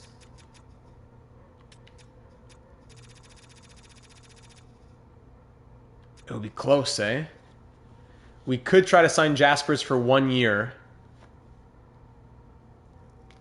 ASP might regress, so you can probably wait on him. Yeah, true. We could trade Carlton. If we trade Carlton and go after Jaspers, 12 million is crazy, but we have crazy money to spend, and he's one of the best goalies in the NHL. You know what? Carlton's gone anyways next year once Silas comes up. Let's see what else is out there just for fun. Sorting by overall, but don't get fooled by the RFA. So I guess I'll have to say, looking at UFAs, that was too confusing. Would be a fun data challenge in the future. Win the cup with the most expensive goalie tandem in the league. That would be a challenge. Defensemen: Reinbacher, Birtus, Vasyanov, Vandermeer, Boyum. Yeah, look, you have an 82 who's 36 years old, an 82 overall, getting 7.775 million. Vandermeer only wants 3 million. Must have had a horrible year last year. Gordy Vandermeer, 17 games. Not bad. 3-star defense and 5-star physical, but 2-star skating. Jeremy, welcome to the stream, buddy. 1 year on Reinbacher. 88 overall, David Reinbacher. I don't know, the defense seems pretty clear unless we trade. If we got a defenseman, we'd have to trade out Hendry because our defense is full. 1, 2, 3, 4, 5, 6. So if you want to go after 1 year Reinbacher, we have to trade Aiden Hendry. Or do we have asset management to move ASP now? I'd prefer not to move ASP. Would it be Doig, Petrov, top pair? We don't really need a Dickinson replacement, though. Bacher is the Dickinson replacement, at least in terms of his body. He's already listed as a top 4 defenseman, too. Be like Tampa and have 9 D-men. If only they didn't cost 8 million each at this point. Aiden Hendry's been outstanding, though. He's been really good. 33 points last year for the two-way D, playing like third pair minutes. I think I'd rather keep Hendry than go after a guy for 1 year. I think we trade Carlton because he's gone next year anyways. And if Jaspers doesn't sign, we figure out a backup. We sign a backup. Corey Carlton's not bad. 84 overall, medium elite. 18 appearances in his career, 11, 4, and 3, 908 save percentage, 2.66 goals against. First, let's move Carlton to free up more money. Okay? Carlton. Anaheim, who's going to give us something here? Third and a fourth. Any Western Conference teams? Of course not. Joseph, don't mind me. I'm watching from the beginning. Hope the season goes well as I catch up. Enjoy, my friend. Watch on 1.5 times speed and you'll be caught up before you know it. A goalie is a waste if it's anyone else who hasn't simulated well like Jaspers has. And thank you, Joseph, for the birthday wishes. My birthday this weekend, yes. We have a lot of money and we don't need anything. We don't have any spots to fill. So I say it's the only time that goalie really makes sense, honestly speaking. Could we get a third and a fourth from Anaheim if we take out Nelson and a 7th? A third and a fourth from Anaheim for Corey Carlton. Trade accepted. Not too much to deliberate here. What? I took out a random contract in the 7th and replaced it with a 4th, and they're dancing in the street. Can we just add a forward? But why, Yorkie? Just for the sake of saying we did it? Because look at the forwards. Sorting by overall. 1, 2, 3, 4, 5, 6, 7, 8, 9, 10, 11, 12. And then we still have a 79. We have 4 79s who aren't even in the NHL. So if we sign another one, that pushes an 81 to be an extra forward, plus the 79s, we can't. I hear what you're saying, and the logic makes sense for an average year, but this year is not one of those years. So we freed up a little bit more money. Now we have 14.3 million. If Jaspers is the guy, someone's going to grow. True. Unless we give him the 7 years with a... You know what? Let's do the 7 years. And it's a deferred no trade. So we're not going to cheese it. I'm not going to trade him for like a first after this. But if we give him 1 year, the game won't understand what's happening. Get rid of the 79s. Andronov is 13th forward, then Threlfall. No, we can't put Threlfall in the third line. He's an 85 overall now. He might start the year as an 86, 87, 88. I hear what you're saying, but it doesn't work. Our postseason offense has been the problem the past 2 seasons. Yeah, you're not wrong.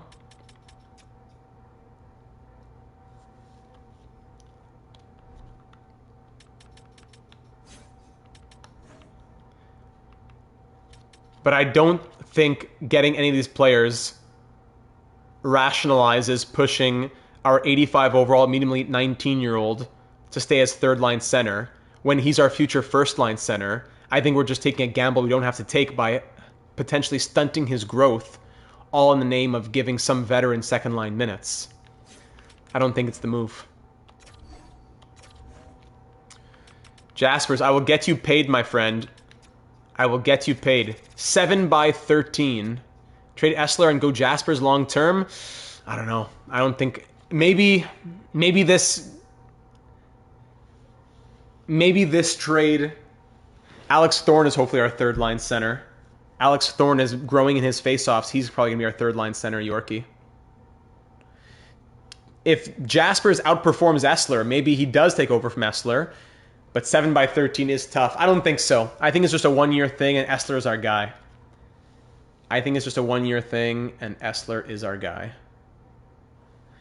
The only problem is that we'll kind of play around with the future cap, because now the game thinks we have 13 million next year that we can't afford. But we'll deal with Essler later on.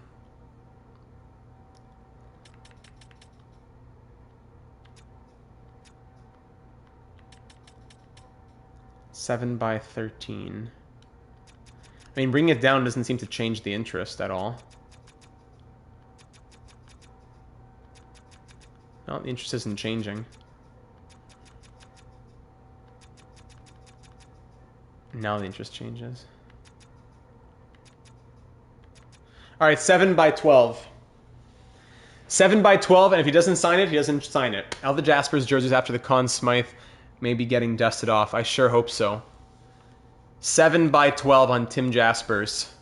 And he accepts it right away! Welcome back to Detroit! Tim Jaspers signs on right away! Oh, that's true. His interest is his organizational interest bar was super high. Tim Jaspers, welcome back to Detroit! Probably only for 1 year, but welcome back. Now that leaves us with $3.375 million. 3.375. Ivy just came back and I see this. It's probably just for 1 year. We can't sign it. It'll prevent our young guys from signing their ELCs. No, the young guys can still sign. It's just Essler who we can't sign. Do we get a 7th D? Hang on. Let's advance a few days now and see what those other extensions we sent out have to say. Let's see. Caleb Reichel accepts enthusiastically. Essler rejects. Markov accepts. Baraval accepts. Threlfall accepts enthusiastically. Yeah, so the most important ones, Reichel and Threlfall, both accept. Woohoo! Yes! Now, that leaves us with how much money now? That leaves us with each just 2.15 million. So really it's 14.15 million we have once we trade Jasper. So you know what? That's fine. Let ASP drop a little bit in his demand. He's 34. Hopefully Essler drops. His demand can't get much higher than 7 by 16. So let's let that drop a little bit too. And those guys we can figure out later. Right now, the biggest ones are taken care of in terms of the youth. What does Chucko want? We can't even sign Chucko right now. Threlfall and Reichel are extended on some crazy contracts. Incredible value. 9.55 for Reichel and 8.1 for Threlfall. Now, who's our 7th D, you wonder? We have Apostolopoulos and Genway, who are both 79 overall. We're fine. 1, 2, 3, 4, 5, 6, 7. Yeah, that's fine. And for the NHL, 1, 2, 3, 4, 5, 6, 7, 8, 9. That's if Arneson stays in the top 9. Now, here's a question. Here's my legit question. Do we trade out Arneson and then go sign a free agent forward? That could be an idea.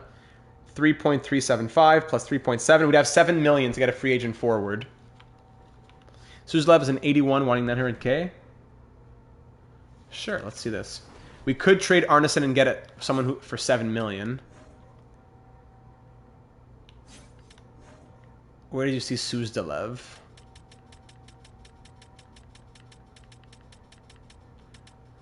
Suzdalev, 81, Alexander Suzdalev, playmaker, 5-star puck skills, 81 overall. But the AHL is packed. If we got him, it would be 13th forward because the AHL is packed. But here's my bigger question. Do we do a $7 million deal for someone else? Looking at all the UFA forwards. Do we trade Arneson and bring in a $7 million Quinton Musty maybe?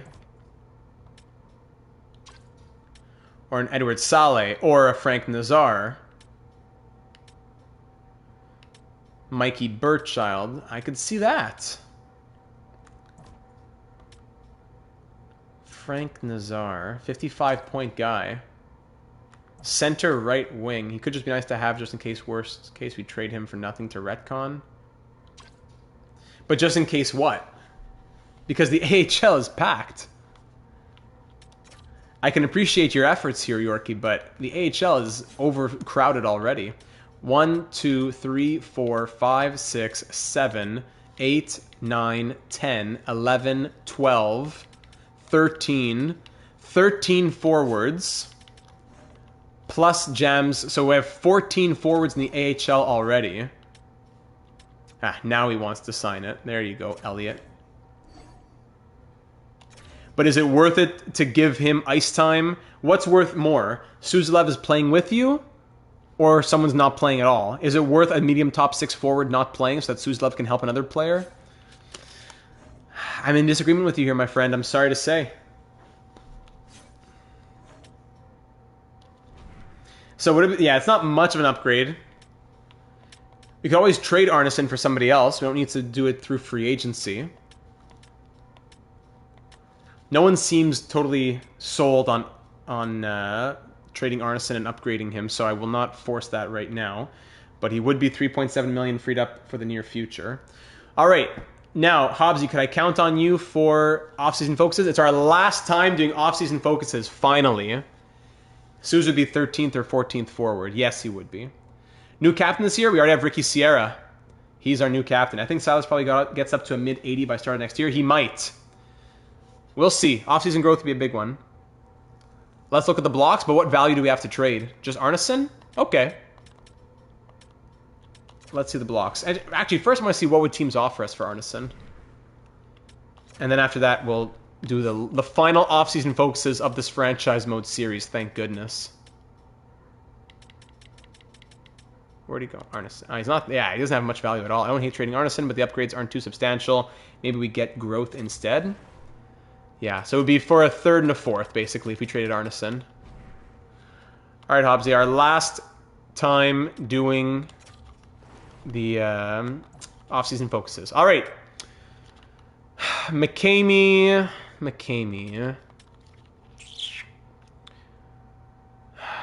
shooting or defense for McCamey? Let's say defense. Defense for McCamey. Defense for Risanen. Defense for Doig. Sheriff, welcome aboard, buddy. The end of an era. Puck skills for Sierra. Defense for ASP. Reichel, defense. Chelios.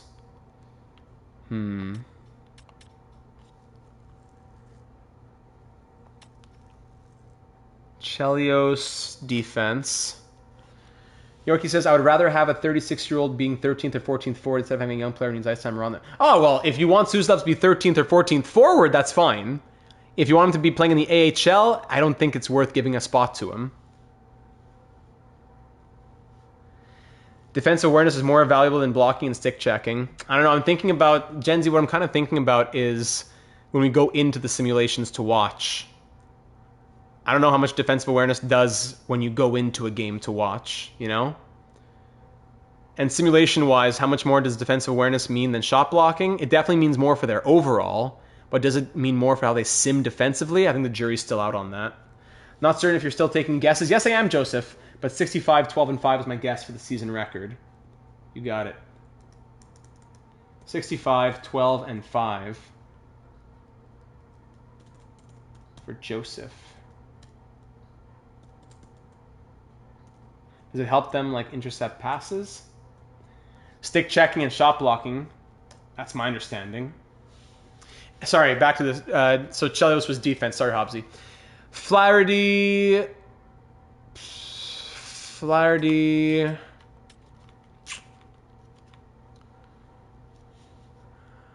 Yeah, I think, didn't Vasi do some sort of experimentation on that? Flaherty puck skills. Threlfall defense. Hendry defense. Petrov skating. I don't know how it's 89 acceleration, 80 speed. Petrov, let's work on skating. Thorn face-offs again. He went up to 72, then dropped to 71. How? Arneson, puck skills. Backer, skating. Chucko, shooting. Karpovtsev, crazy. 5-star puck skills for the grinder. Karpovtsev, skating. Andronov, puck skills.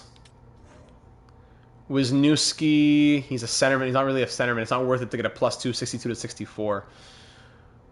Wisniewski, puck skills. Ivy says 62, 13, and 7. All right. Cameron. Let's see. Cameron face-offs. Elliot Jams. 6'4" skating. And then in the system, anybody else? Visakis. Visakis will say maybe offensive awareness just to raise his overall. This is a pure overall run. Visakis offensive awareness. Apostolopoulos AA skating. Lovejoy.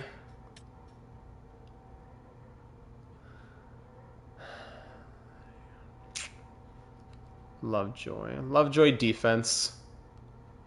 Genoway skating.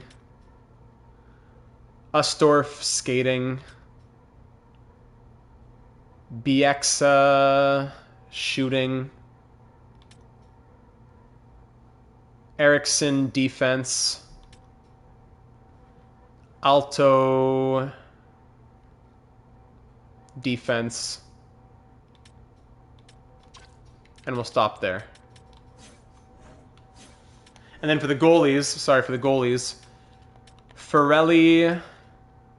Ferrelli is reflexes. Yeah, for sure, big time. Ferrelli is reflexes. Essler athleticism. Jasper's puck control. All right. Now, give you the next 5 minutes to do this. Bear with me, please. Thanks, Hobbsy. Dubs in the chat for Hobbsy, as always. I didn't mess up any last time. Let's see this time.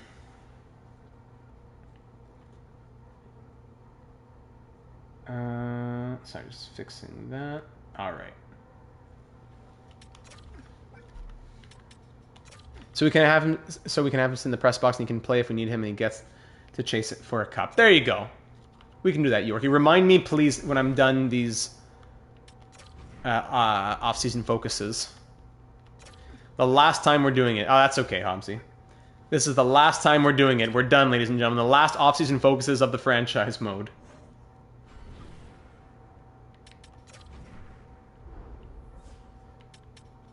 Sorry, offseason. Doig. Defense.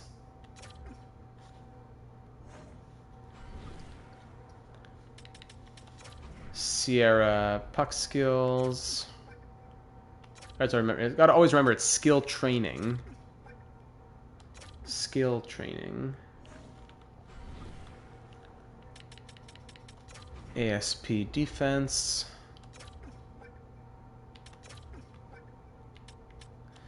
Sheriff says, for your cup for the day, would you eat oatmeal out of it? Absolutely, I would. Absolutely, I would, Sheriff. Let's do Jaspers while we have them here. We can get them out of the way. Jaspers and Essler, get them out of the way. I want to be able to go from the top. We said athleticism.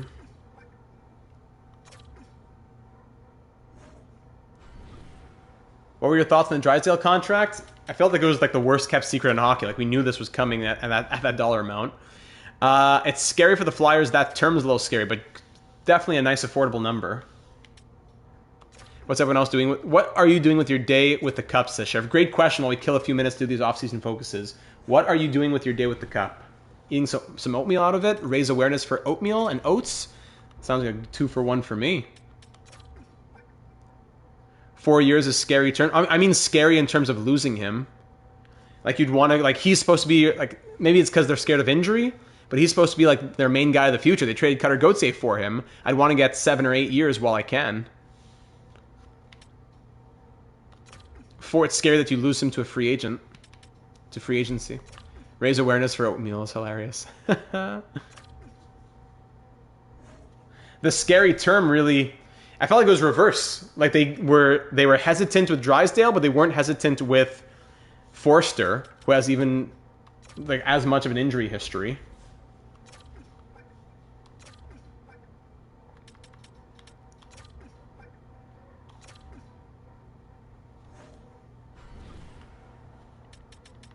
Thrall fall defense. Still disgusted we didn't tell him to win the Calder.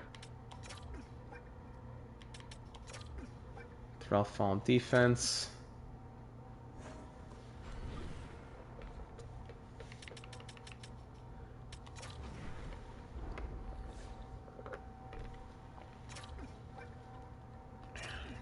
They're both on 4-year deals, right? Drysdale and Zegras, so they're best friends. If they both stay, yeah, makes sense.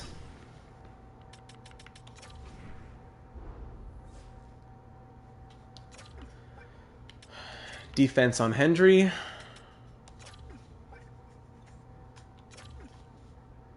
Thorne, face-offs. We want to turn him into third-line center.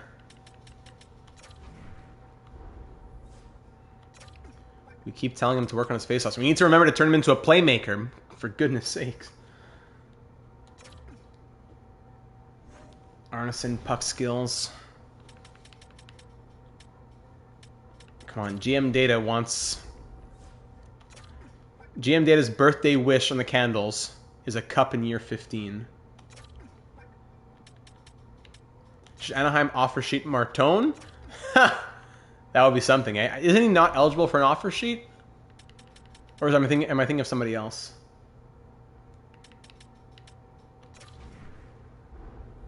Backer skating. Oscar Backer, welcome to the NHL. Crazy prospect. You said Downey puck skills? No, we don't have Downey anymore. Who are you probably referring to there? Or did you put something that you shouldn't have there, Hobbsy, with Downey? Or is that a typo? The Apple TV, oh, it's disgusting what they do. I hate that. And then the offer sheet Seneca, just back and forth offer sheets. Did you say birthday already? Okay, got it.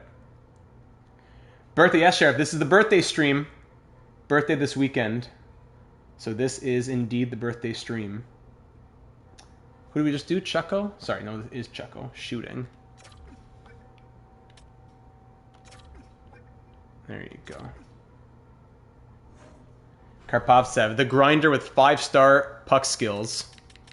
Now if you could just learn how to skate. Marcus Karpovtsev. Hope the Jays play better tomorrow when I'm there. Oh, you're going? Awesome. It's been a tough watch tonight. What would you like for your birthday? A Red Wing Stanley Cup.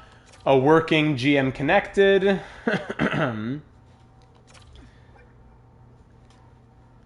Why are you sending me a box of the cup? I'm just kidding. Wisniewski, offensive. Let's say puck skills. Cameron could be 4th line center. So yeah, we're going to try Cameron for the face-offs here.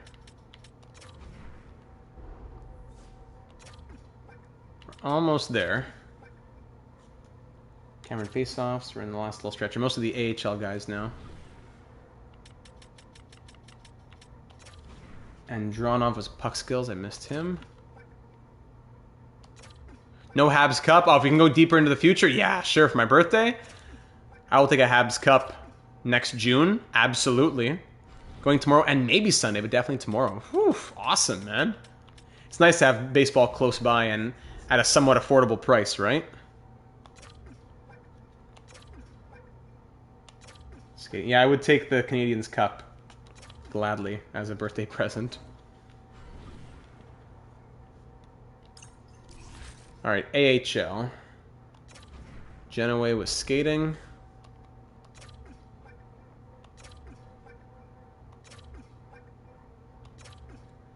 Next, let's look at Vasakis, offensive awareness.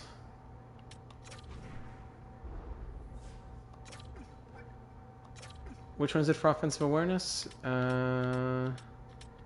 Awareness. Offensive awareness and discipline. Very good. Apostolopoulos, work on your skating. Abel Apostolopoulos.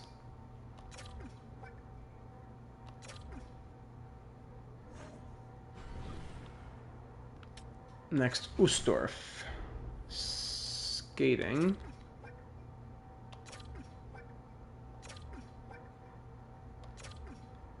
For sure exciting. I had to keep scouring the market, though. With the giveaway and statue unveiling tomorrow, I had to keep checking. Ah, I see. To find a good deal. I hope you got one. Who's left here? Lovejoy. Last few.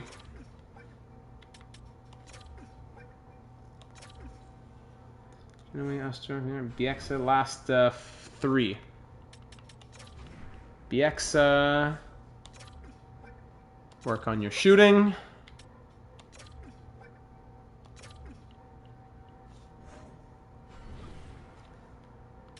Eriksson, work on your defense. Medium elite is Mikael Eriksson. Medium elite potential. Come on, man. I'm giving you a lot of ice time. You got to grow. And finally, Alto.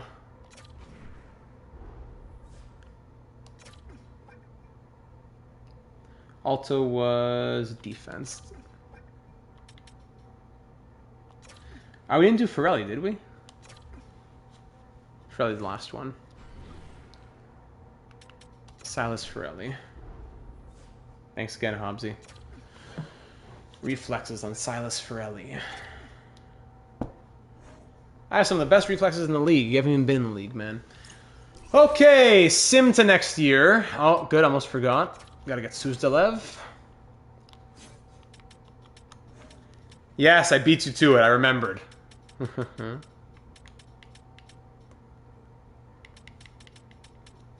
Suzdalev.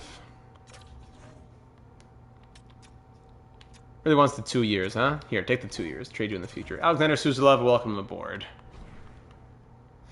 All right, sim to next year now. Finally, sim to next season. Whew. Oh. Why is Petrov on the block?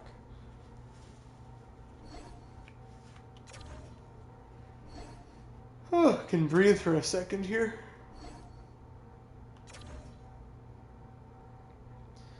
So we'll see the lineup, and you can start thinking about your predictions for next year.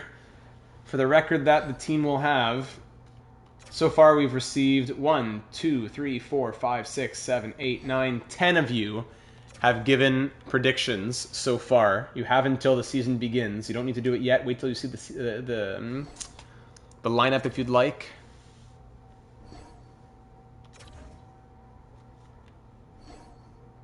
These horrible trade offers.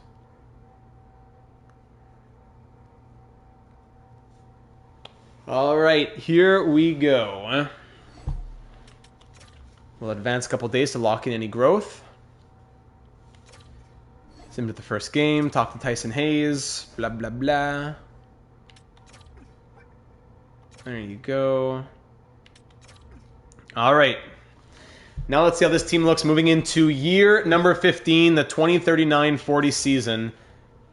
Yorkie says 62, 15, and 5. Hobbsy says 64, 14, and 4. By the way, I don't think anyone said the same thing twice, but if it happens that someone says this, if there's 2 winners, I'll have to just do a randomizer. My prediction is Bochenski scores a goal against us. All right, let's see this lineup. Here we go. Risanen 93, McKinney 95, Flaherty 86, Karpovtsev 84 overall. The 5-star puck skill grinder. 4.5-star physical, 4.5-star defense, 5-star puck skills. What in the world? Marcus Karpovtsev. I love this guy. Chelios 87, Sierra 91, Arneson 83. No other growth here. Wisniewski to an 83. Kevin Wisniewski. Oh, that's big. That is big. Chucko 82 to 83. ASP down to an 88. Now elite potential drops to top 4D. Reichel to an 89. Henry to an 85. Backer to an 84. Wow, Essler 89, Jaspers at a 90. We'll see who gets the crease this year. Rob Cameron at an 80. In the AHL, Jams is an 81, Vasakis is an 80, BX is a 79. On defense, Ustorf is an 80. Oh boy. Silas Ferrelli is a 79. Wow, wow, wow, wow, wow, wow, wow. Okay. So first things first. Suzdalev and Cameron, they wouldn't be playing anyways. Yeah, okay. So best lines. Okay. The lineup would be like something like this. Let's see. Jaspers Vezina, let's see.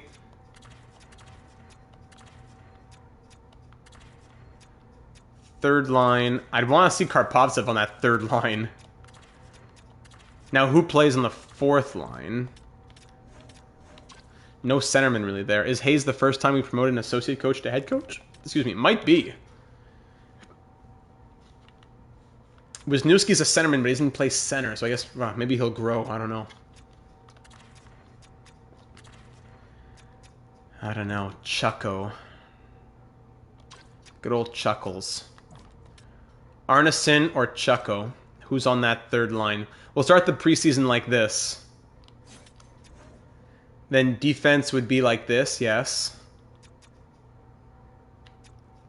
ASP probably stays top pair.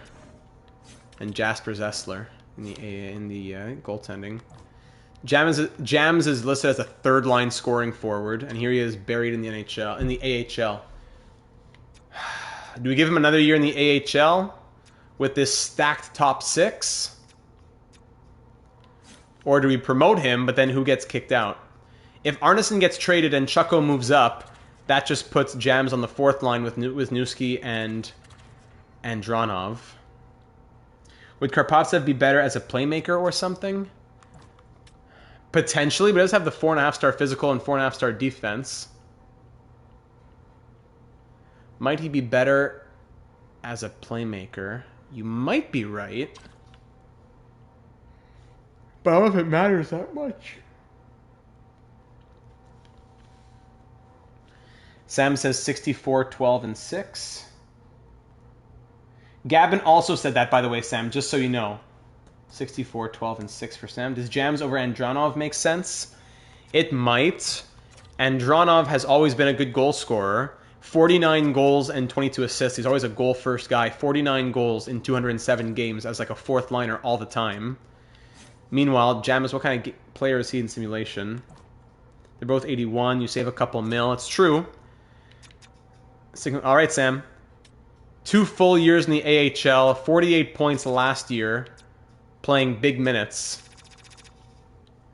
I don't know if Elliott really inspires me that much to say I'd move out Andronov. Ward says 72, 8, and 2. All right, Sheriff. 72. That'll be a franchise mode record, probably in the history of the game. But I like it. Let's start the preseason and see what happens from there. Did Thorne grow in his faceoffs? 74. Okay, good. Do we move Arneson just for more space? If we do, it brings up Chucko and brings up I'm going to call him Jams from now on. It would bring up Chucko to the 3rd line and Jams to the 4th line. Let's start the preseason. Let's start the preseason and see. All right, start the preseason. First period, second period, 3 goals there. McCamey, Sierra, Hendry, 3 to the final. All right, there's a win. McCamey 2 points. Plus -1 from Riesinen, ASP, Flaherty, Threlfall, and Doig. 0 from Chucko, Wisniewski, and Andronov. Okay.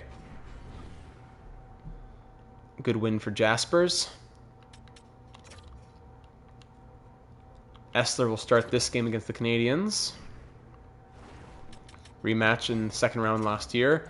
Sierra, then Riesinen, Chelios, Sierra. 7-3 the final. Chelios, Hendry, Reichel. 2 shorthanded goals. My friend sent me a snap once where he won 74 games. I can't confirm all the games were simmed, however. Yeah, that's the thing. I think pure simulation, I may have heard of 70. Maybe. 2 goals, 2 assists from Chelios. Nice. Chelios is going to get back to having a full season as first-line right wing. He's going to love it.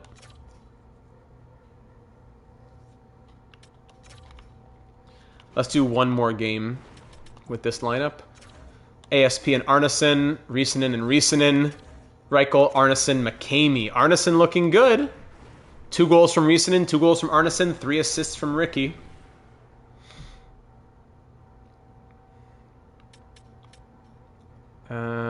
Sim to next game. That was a close one. All right, let's give Essler this one. And let's also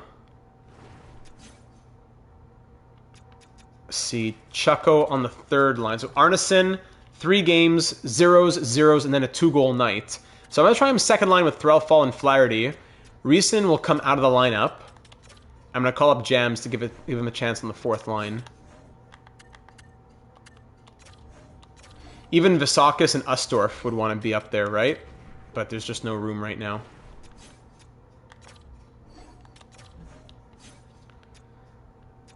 So here, Jams would replace there. I'm still debating if I even want NHL 27. I do not blame you, my friend. And I'll even try... No, we'll try like that. Elliott, Jams. And even put Essler in. Who are the rookies in our lineup we got to give the Calder thing to? Just Karpovtsev?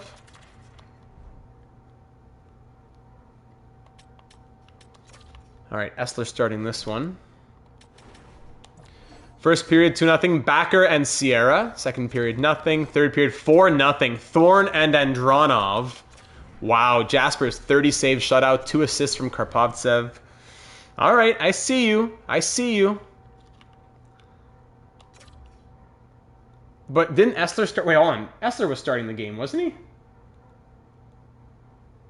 So how come Jasper's... I guess something happened. Essler will start the next one then. Something happened in warm-ups.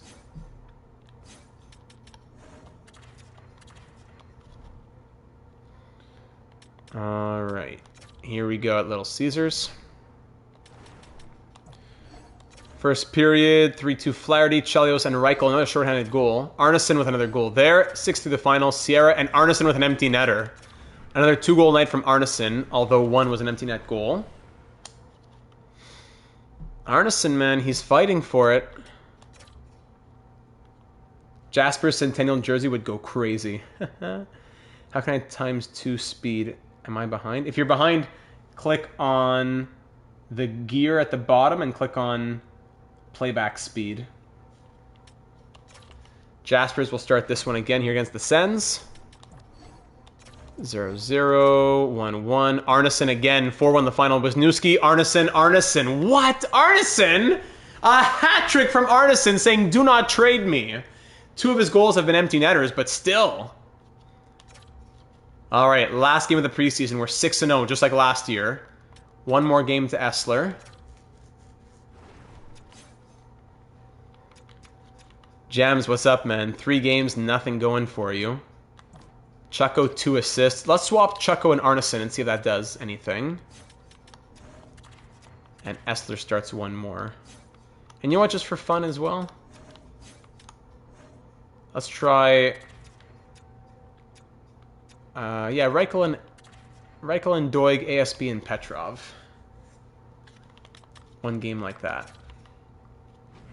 All right, last game of the preseason here against the Bruins. 1-0 Boston, 2-0 Boston, 2-2. Andronov and Wisniewski scored 2 within like less than 30 seconds of each other.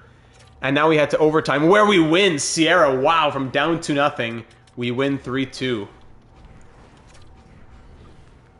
All right, so in those 7 games, let's see. In those 7 games, 11 points from Ricky Sierra. 6 goals, 11 points. Chelios and Reichel with 8 points each. 7 goals from Arneson, 2 empty netters, but still shooting at 50%. McCamey and Petrov also point per game. Flaherty, ASP, Doig. Karpovtsev, 5 assists, nice. 4 points in 3 games from Risanen.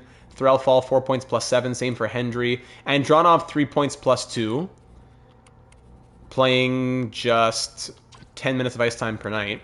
Thorne, 2 points plus 3, I want more. Chucko, 2 assists in 7 games. Jams with 1 assist in 4 games. Okay. And Jaspers was the guy, man. Both goalies are great, but Jaspers looking even better. Tim Jaspers. It's really hard to say which goalie we keep into the future. I really don't know. So, Jams looked okay. Did Petrov quarterback the first power play? No, the second power play.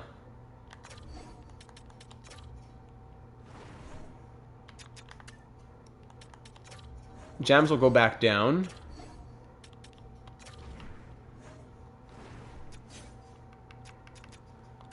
And now Risanen can come back into the lineup. Arneson will stay 3rd line. Because he was really good. Defense will put back to normal. Reichel, what an extension. That's a Kent Hughes extension right there. How about we'll try Sierra and Risanen on the same deep pair for the first time in a long time. Sorry, on the same power play unit, I'm trying to say. Doig, Sierra, McCamey. Let's try that. Sierra and Risanen have always been broken up. Good time for the most expensive tandem test, yes. Power play 2 will be Threlfall. Does Karpovtsev get power play time? No, I'm going to give it to Arneson, and Arneson will be the finisher. Unless Flaherty is the finisher. Yeah, he scored 35 goals. It has to be Flaherty, actually.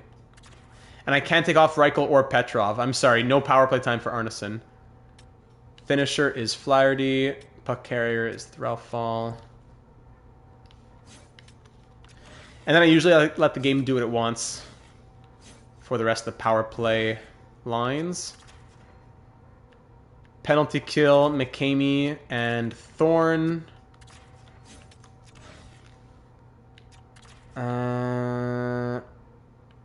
Threlfall and Sierra. And Chelios and Karpovtsev? Sure, Chelios and Karpovtsev. And the game can do what it wants for everything else. Jaspers will start in the season opener. And down in the AHL, lines will look something like this. Connor Walchuk, no, Lovejoy has to be up here. 21, Lovejoy.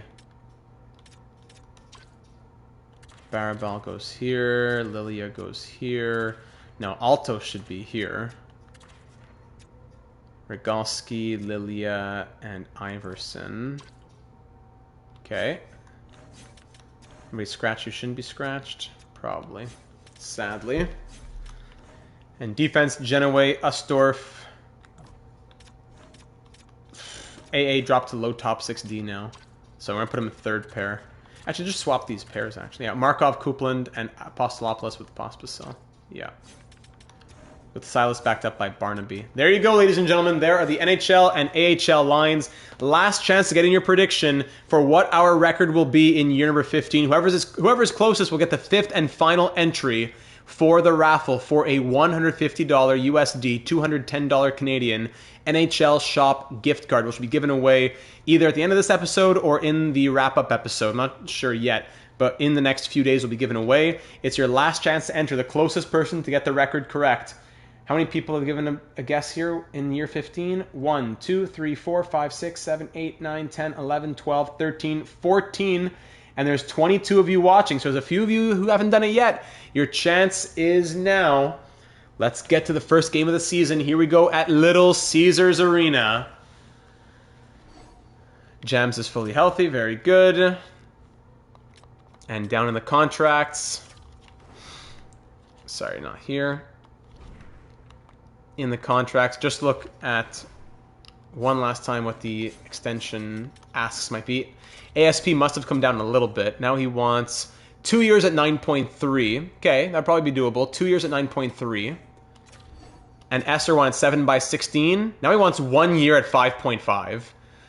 1 year at 5.5 or 8 by 18. Are you serious, Carter Essler? Come on. But maybe we do that and then extend him for cheaper the year after. Huh. I wouldn't mind getting that signed right now on Carter Essler. 1 year at 5.5. Really? But I don't know if we can keep doing Essler and Jaspers forever. We have Ferrelli coming up, Mikola coming up. How long could we really do that? Just keep kicking the can down the road of having to make a goalie decision. If we need to free up money in the future, it would be Arneson, Andronov. Cameron wouldn't be enough. It would probably be Andronov. But let's not worry about that yet. Game 1 of year 15 starts now at Little Caesars Arena. We're hot. We're ready. Leave a like if you haven't already for some good luck. And let's get started. First period, and it's 1-1. Wisniewski scores his first career NHL goal and opens up the scoring before Tham, ties it. Second period, 4-2 Devils. ASP gets the lone goal for us. We're down 4-2, outshooting New Jersey 23-21. Power play. Risanen on the power play brings us within 1. 5-on-3 opportunity. Israel Chelio scores as the power play expires. From down 4-2 to tied at 4. Risanen and Chelios tie this game up. Power play Devils killed off. Jaspers fell apart at the beginning, but he's settling in now in his return to Detroit. Final 2 minutes, and we're off to overtime. The worst part about this series ending is not hearing "We're hot, we're ready" at the beginning of every season. Shots end 37-33 in our favor, off to 3-on-3 overtime. Here at home, and the Devils win 5-4. We get a point out of it, at least. We get a point out of it as we are down 4-2. Good comeback to get a point. But Jaspers, man, I need more from you. Let's do the first 10 games and see how we look. 1, 2, 3, 4, 5, 6, 7, 8, 9. Game 10 comes against the Blue Jackets. Leo Salin Wellenius on waivers. No, thank you. Hosting the Golden Knights, 5-2 win. Oscar Janssen on waivers. No, thank you again. 5-2 win against the Canucks. Hosting the Penguins, Zachary Huxley. 76 overall. All these defensemen getting put on waivers. No, thank you. 4-3 loss against the Penguins. 1-1-1 to start the year. 1-2-1 below 500 for the first time in probably 10 years. 3-2 loss against the Bruins. 4-2 win against the Kings. On the road against Vegas, 4-3 win. Now 3-2-1. In Edmonton, 4-2 win. In Seattle, 4-1 win. There you go. That's 4 in a row. In Boston, 5-4 win. We're back on our horse. 6-2-1 as we now face the Blue Jackets in Columbus. First period, 1-1 game. Pelosi for them, Thorne for us. Second period, 1-1 it remains. Shots 26-18 for Columbus. Tied at 1. Power play Blue Jackets killed off. Then Jackson Smith puts them up before Risanen ties it right back. And then Flaherty puts us up, 17 seconds later. 3-2 Red Wings, trying to have our 7th win in the first 10 games of the season. Up by 1 after being down by 1. Final 5 minutes in Columbus, and Roger McQueen ties it. Oh my goodness, 3-3 into overtime again. Shots 31-27 for the Blue Jackets. McQueen ties it late. Will that be enough to get his team the momentum? Off to a shootout where we win, thanks to McCamey and ASP. 4-3 win in the shootout. A bit too close for comfort, but we make it out. All right, so through the first 10 games of the season, we are 7-2-1. Let's get a quick peek at the numbers here. 4th in goals for, 15th in goals against. Jasper's .884 save percentage. Eesh. 7th power play, 27th penalty kill. Yeah, okay, so we're fixing the penalty kill, and we're giving Essler the crease. Flaherty is electric. Yes, he's leading the team in points. 9 points in 10 games from Jaden Flaherty. A 3rd-round pick in 2032, and here he is. Petrov, McCamey, and Chelios all with 8 points. Sierra, ASP, and Riesinen all with 7. Thorn, Threlfall, Karpovtsev, Reichel, and Arneson all with 6. Chucko, Doig, and Dronov with 5. Wisniewski, Backer with 3. Hendry, 0 points, -5 in 10 games. Eesh. I didn't even look at the goaltending. I'm sorry. Hold on. Goaltending. Essler is a perfect 4-0 with a .925 save percentage. All right, so it's his crease until he loses it. Oh my goodness, look at those numbers between him and Jaspers. That is nuts. Put in the 7th D? Potentially. And we're going to fix the penalty kill. We'll keep the power play, but penalty kill and maybe swap out Hendry. Who is it? No, we didn't have a 7th D. We have to call up, I forgot. Apostolopoulos is our 7th D. There you go. Apostolopoulos is our 7th D. He'll get a chance in the NHL. Let's see how he does. And we'll put, is it Delaurier? Oui. Pascal Delaurier. Gets to be a full-timer now. Make sure Silas is not... okay, good. Essler will be starter for the foreseeable future. And penalty kill. Reichel and ASP, that's probably the problem. We're going to go Backer and Reichel. Backer with his 94 shot blocking and 93 stick checking. Backer and Reichel. And we're going to go McCamey and Karpovtsev. I'm going to ask him to fit the second line as well. Hopefully that helps the special teams. Threlfall, Sierra with Doig and Hendry. Hendry's been awful, yeah. Actually, no, not Hendry. I thought I put in Apostolopoulos. No. There you go. Apostolopoulos can go there. Okay. Apostolopoulos, 90 shot blocking. All right, we'll try him with Doig. And third pair, Petrov, ASP with Thorn and Chelios. No, Thorn's too good. Sierra's going to swap with Thorn. Yeah, all right. So there are the penalty kill lines. Thorn, Chelios, and Sierra, the centerman for the 3-man. Why? McCamey there at least. All right, let's try some coach conversations as well. Can we get... remind me. Probably Karpovtsev. He wants to fit the third... He's a third liner. He won't fit the second line if we ask him. We'll ask Karpovtsev to fit the penalty kill.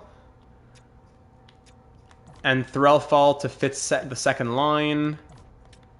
Flaherty to fit the second line.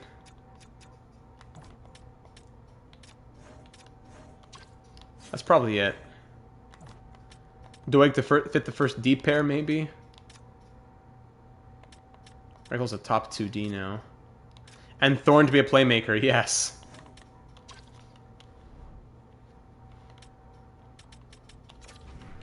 Alright, let's see if anybody wants to listen. Threlfall's convincing, thank you. No longer fit the third line, I want you to fit the second line. Flaherty, same thing, no longer fit the third line, I want you to fit the second line. 50-50, nope. I've been struggling, I know. You're leading team in points, man. Thorn, can we make you into a playmaker? Playstyle 50-50. Hey, look at that. All right, playmaker. Very convincing. The higher player's overall rating and puck skills enters will factor in the player's willingness to change. Yeah, he has a high puck skills and all that. All right, you've got me thinking. It's going to be a process, but I'm excited to be one of them. Okay, great. I'll give you a 2-month timeline then. Great, I'll do my best. Fantastic. Let's see if that changes his overall from 84 to something higher as well. Karpovtsev, can you fit the penalty kill, please? Convincing. Good. Thank you, Mr. Karpovtsev. So now let's see how the lines look. Now a +1 on the second line, with Threlfall having the perfect fit. Good. And Karpovtsev... Is Thorne still listed as a 2-way forward? He is. So now, penalty kill. Karpovtsev fits. Who doesn't fit? Backer and Reichel don't fit. Alright, so Backer, Reichel... Oh, we said Doig as well to fit the top pair. Backer, Reichel, and Doig. Backer, disgusted.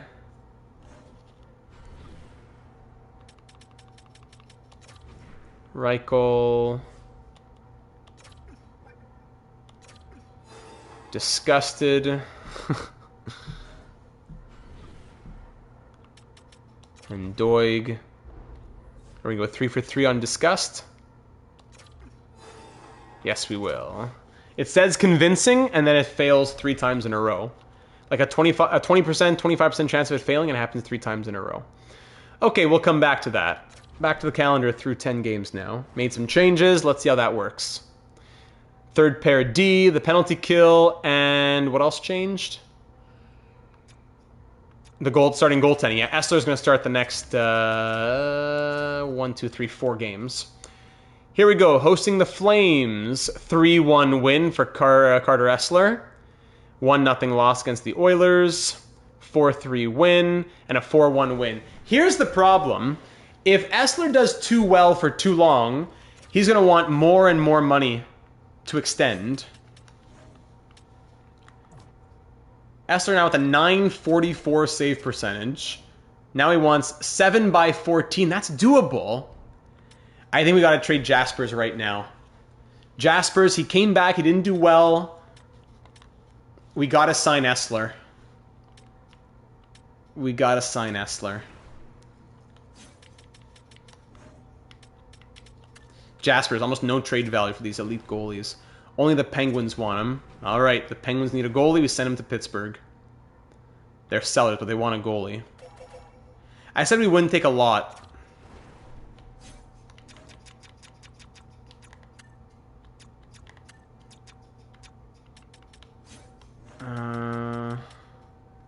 They want to trade Vasinov, but I don't want Vasinov. But I mean, we could take him and then flip him somewhere else. All right, I'll take whatever we can flip for Vasinov. I just want to replenish a few of our picks. We're still doing a team a favor here. So we have 2 firsts, a second, 2 thirds, and a fourth. We have a 5th, a 6th, and a 7th. Why do I keep him back at the perfect times? A 5th, a 6th, and give us back our 7th. For Jaspers. They would do that. Are we okay with this, ladies and gentlemen? We get a 5th, a 6th, and we get back our 7th. We'll flip Vasinov somewhere else. But the only problem is we're trading Jaspers within within the conference. Now, in free agency, he may have signed somewhere even worse. But at least he's gone and he's not in our division. Or is it a must that we trade him to the Western Conference? Any Western Conference teams want a goalie? But then there has to be the money as well. Colorado might take it. Weren't they offering us a 3rd? Yes, but I'm saying I don't want to cheese it. We'll get value for Vasinov. Unless we trade him to Colorado and they trade us a guy like Fiddler or maybe Fiddler here. Oh, they have too many goalies. Maybe do Colorado instead. Actually, there is less value for who's this? Sim has grown to an 87, by the way. Yahir Sim. They kept him. All right, he had a 53-point season after that. We'll take Wong instead. Simon Wong. And a goalie. Hey, look at all these goalies that they have. That's crazy. I mean, I guess give us the 70-22 with a fringe starter. Still over the cap, though. No, you know what? Give me a medium starter to be back up next year. Breland, 63-21.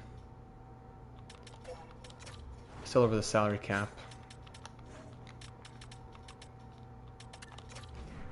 Fiddler, no, not enough. Fiddler, and you also want to move Shaw? Or is there a forward you want to move instead? Olsen? Or Davison? Let's see. Leave you Shaw. Who's worse? 80 and 85. Okay, keep the 85. Davison and... No, we take all... But that's more trade value. I don't want to take trade value. This gets it done. We essentially just dump Jaspers. Where, you know what? I don't mind retconning a little bit anyways. And we'll flip Fiddler somewhere else. All these guys somewhere else. Okay, hold on. Can we get a 6th?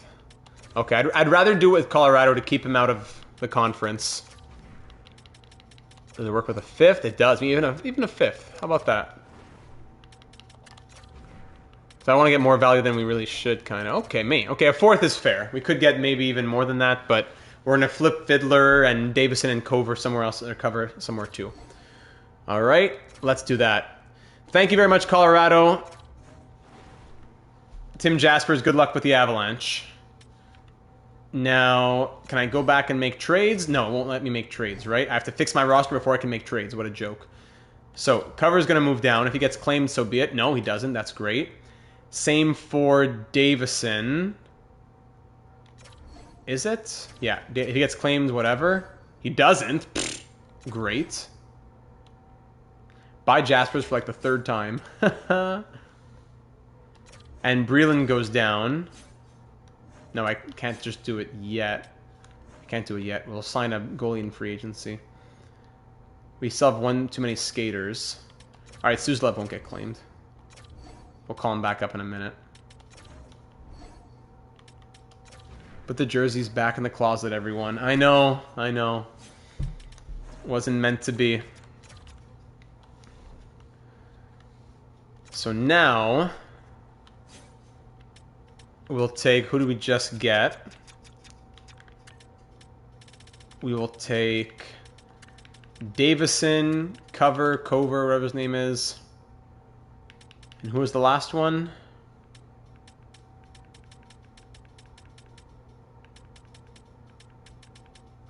I probably already passed him. Who was the last guy? Fiddler, thank you.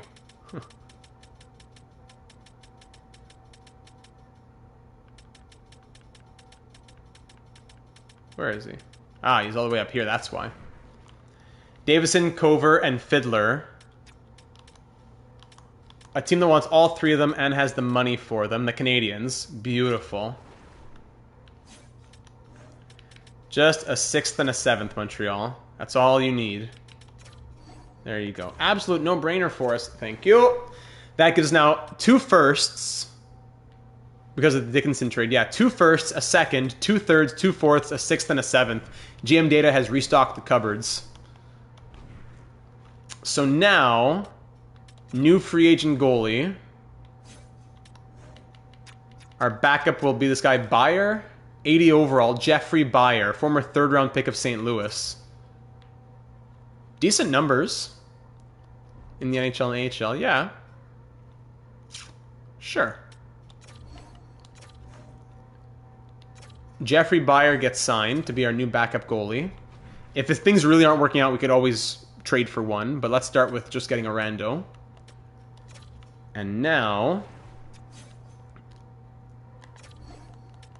roster moves. We go and move down Breland. In the system, we call back up Suzdalev.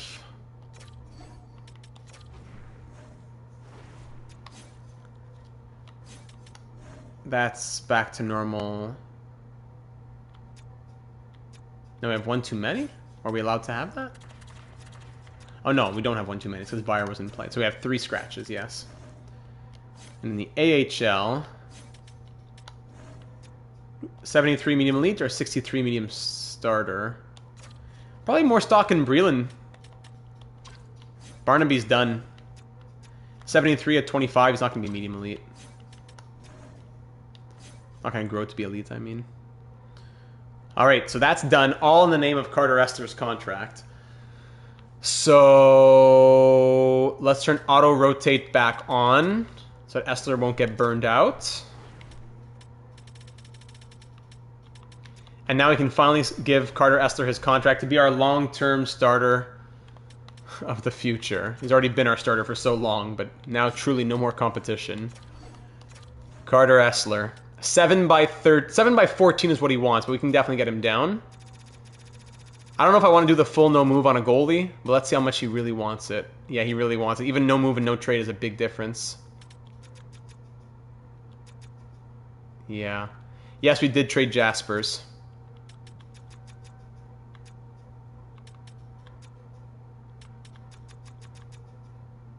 We could do the 29 team no trade. No move just means he can't be sent down. He can't be sent down plus a 29 team no trade list. 7 by 12.15. Are we okay with this? We don't think we're going to trade him. I'm just curious though. How much more interest does he have?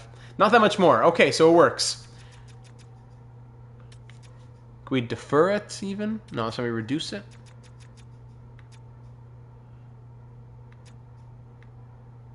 No, it's fine. Give it the full. 7 by 12.15 with the 29 team no trade plus the no move. Can't send him down. Send it, send it. All right, Carter Estler. We save a couple. How much do we save by doing it now instead of in the offseason? I forget. Is Breland any good? I don't know. He's medium starter. So I guess we'll find out. How's Silas doing over here? Ferrelli. Okay. Let's hope he signs it now. Let's advance a couple days. Here against Tampa. 6-0 loss. Should have waited to send him the contract. 6-0 loss. And finally, Doig upper body injury. Hold on the road against the Devils. Carter Estler accepts enthusiastically a huge weight off our shoulders and a 3-2 win against the Devils. Huge weight off our shoulders. Done. Carter Estler is extended. I'll still be listening, but I'm able to comment for about 20 minutes. No worries, Hobbsy. That leaves us with $2.3 million for anyone else we want to keep. $2.3 million plus, let's say, 3.5 on Andronov or 3.7 for Chucko. Negligible for a good GM. What do you mean?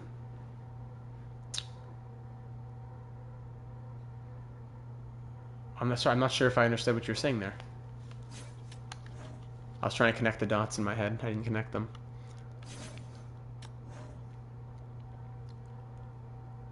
Can we extend Vasakis? Oh, the difference of Estler. Happy to get that done. 1 year, 1 million, 2-way. Even 950 on Ronnie Vasakis. Awesome. He's extended for another year. Get that weight off our shoulders. Everyone else we'll wait on. So that's it. Now we sim. That's my birthday present here, that Estler signs that contract. Thank you. Let's go see a rematch against the Canadiens. Actually, no, that's what I forgot. Doig got injured. I knew there was something I was forgetting. Doig was injured. So we had to... Hendry's replacing him, but let's get him off the top pair. Reichel, ASP, and Backer, Petrov will be the top 4. Okay, now we sim until Doig comes back in like 2 days, right? All right. At home against the Rangers, 2-1 win. At home against the Stars, 5-4 win. I'm not sure when Doig said he was going to be back. Caleb Reichel, injured leg. Out till the 27th. At coach replace, I guess. Doig, please come back. Okay, yeah, I was going to say, I think Doig's playable at this point, so 6-3 win there. So hold on. Doig replaces Hendry. Hold on a second. Hold on. Doig replaces Hendry. And Hendry replaces Reichel. There you go. Let's keep going. After that 6-3 win there against the Flyers in Philadelphia. On the road against the Maple Leafs, 1-0 shutout victory, then a 4-3 win at MSG. ASP now has an upper body injury out till December 26th. Whoa. Reichel's healthy, though. Man. So, Reichel back in here. And then Hendry will replace ASP. So, it'll be Doig Petrov. Been a minute. How we doing, gents? Very well. Great start here to the season. Reichel, Backer. Doig Petrov, Reichel, Backer, Hendry, Apostolopoulos. And on the power play, it'll be... Let's give it ice time to Alex Thorne. Is he a playmaker yet? No, still a two-way forward. Extra lines, Risanen, McCamey, Reichel, Sierra. Risanen, McCamey, Reichel, Sierra. Give it to Doig, I guess. All right. All right, through 20-some games, we are 16-4-1. These injuries, man. 2039 has been dreadful for our team's health. It has been. Okay, we're good. 5-2 win against the Sharks. And we're getting closer to the game against the Canadiens, which is what we want to go see. The Jets are 4-13-1. That one goal, 8-1 win against them. The one goal must have been Murray Bochenski. 3-2 win in Dallas, 19-4-1. Looking for our 20th win of the year in a rematch of the second round last year against the reigning Cup champions, the Montreal Canadiens. First period, 1-0 Israel Chelios. Second period, 1-0 remains. Shots 21-18 for the Canadiens. But we lead now 2-0 thanks to Andronov. 2-0 Red Wings. Power play opportunity killed off by the Canadiens. Into the final 13 minutes. Let's call it a night. 3-0 the final. Andronov scores twice, and Essler makes 28 saves for the shutout. Oh my goodness, Carter Essler. What's the guy who has the weight of the world on his shoulders again? Atlas. Carter Atlas Essler with his giant shoulders. 24-1 is our record through 25 games. Let's take a pause here. Let's see. The special teams got a little bit better. 4th in goals for, 1st in goals against, 932 save percentage from Essler. 6th for the power play, 17th for the penalty kill. It was 30th, so 17th is better. We won't mess with it too much more yet. McCamey has 27 points in 25 games. Sierra 13 goals and 21 points. Risanen only has 7 goals. That's crazy. It's because he's not the finisher on either of the power play units, but he's playing 17:48 of ice time only. We got to fix that up. Flaherty's doing well. Threlfall, Doig, Petrov. Plus minuses look good. Chelios, Thorne. Habs your favorite team, right? Yes, indeed. Karpovtsev, 11 points. Reichel, Andronov, 6 goals from him. 5 goals, 5 assists, 10 points from Chucko.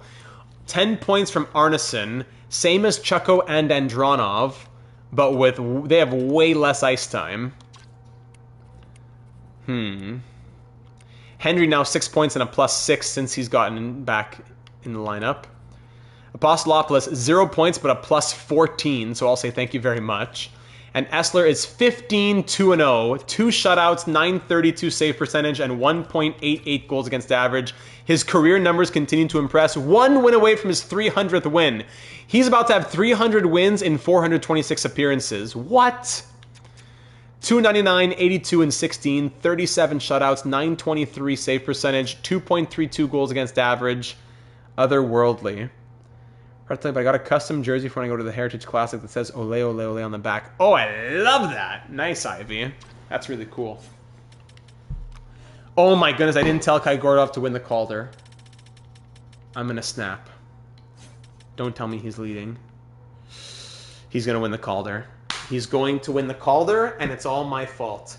Threlfall and Karpovtsev are gonna win the Calder, and neither will get the potential boost because I'm a degenerate.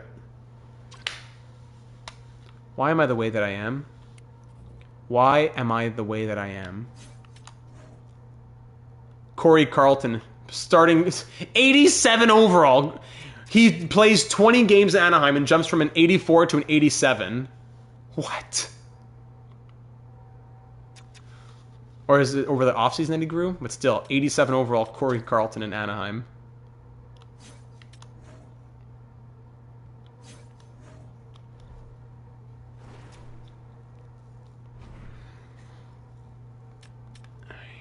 Riestonen's got to score more. He needs more ice time somehow. He's first power play. Four-man power play. We're going to put him four-man power play 1.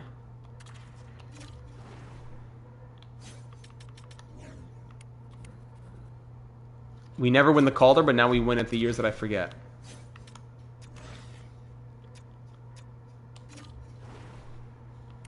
Let's put Arneson here. Does he need penalty kill time? I don't know what to tell you. Karpovtsev, Thorne, and Sierra. Do we give less ice time to Sierra?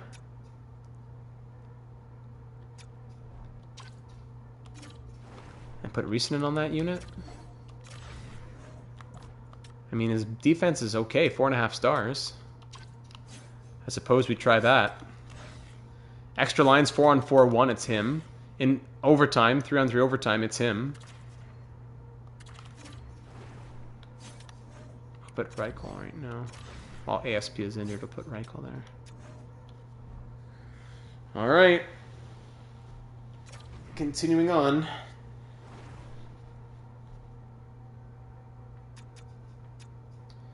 Let's go to Christmas Day in Montreal.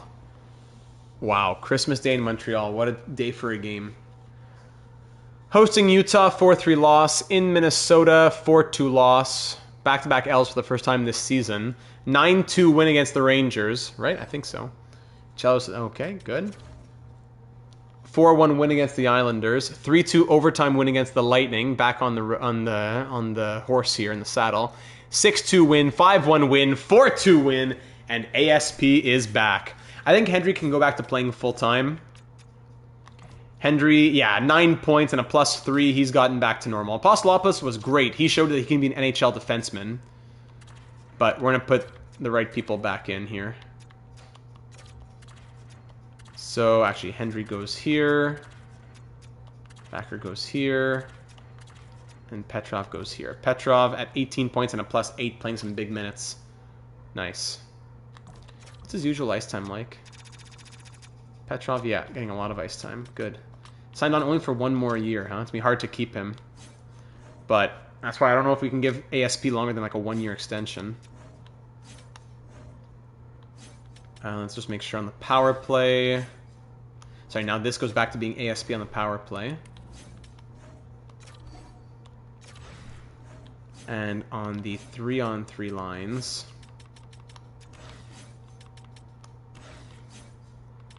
it'll be... Reichel should stay on one of them. Actually, Reichel will stay on the first one. Reichel, Doig, maybe Petrov. Petrov or ASP? ASP was doing well. Let's not strip him of everything. We'll keep him there. Okay. Back to full health on a 1, 2, 3, 4, 5, 6 game win streak. Christmas Day in Montreal. The 26-6-1 Red Wings are in Montreal for an original 6 matchup against the 15-11-4 reigning Cup champ Canadiens, who we shut out 3 weeks ago. First period, 1-0 Canadiens. Ryabkin on the power play. Second period, 2-1. Rubric makes it 2-0, but Arneson gets us back in it. Shots are 20-17 for the Canadiens. We're down by 1.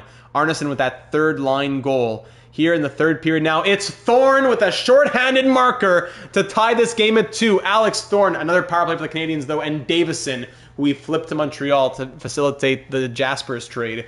He puts them up by 1. 3-2 Canadiens. with that power play goal, and Jarvis puts it to bed. Reichel scores late to make it a 1-goal game, but we lose 4-3. Thorn had a goal and an assist. That's great, but not enough. All right, that breaks the win streak. We're at 34 games, 35, 36, 37, 38, 39, 40. Game 41 comes against the Lightning. All right. Let's try and get this season over with here. We're at past 2.5 hours. 6-4 win, 4-2 loss. Pospisil, that's okay. And by the way, yes, Esser did get his 300th win. Alex Thorne wants a conversation about what? I don't think I've become... What? What do you mean you haven't become a playmaker? You have 5-star puck skills. How haven't you become a playmaker? Oh my goodness. 7-1 win against the Flyers. You're a playmate. You're a centerman with 97 passing.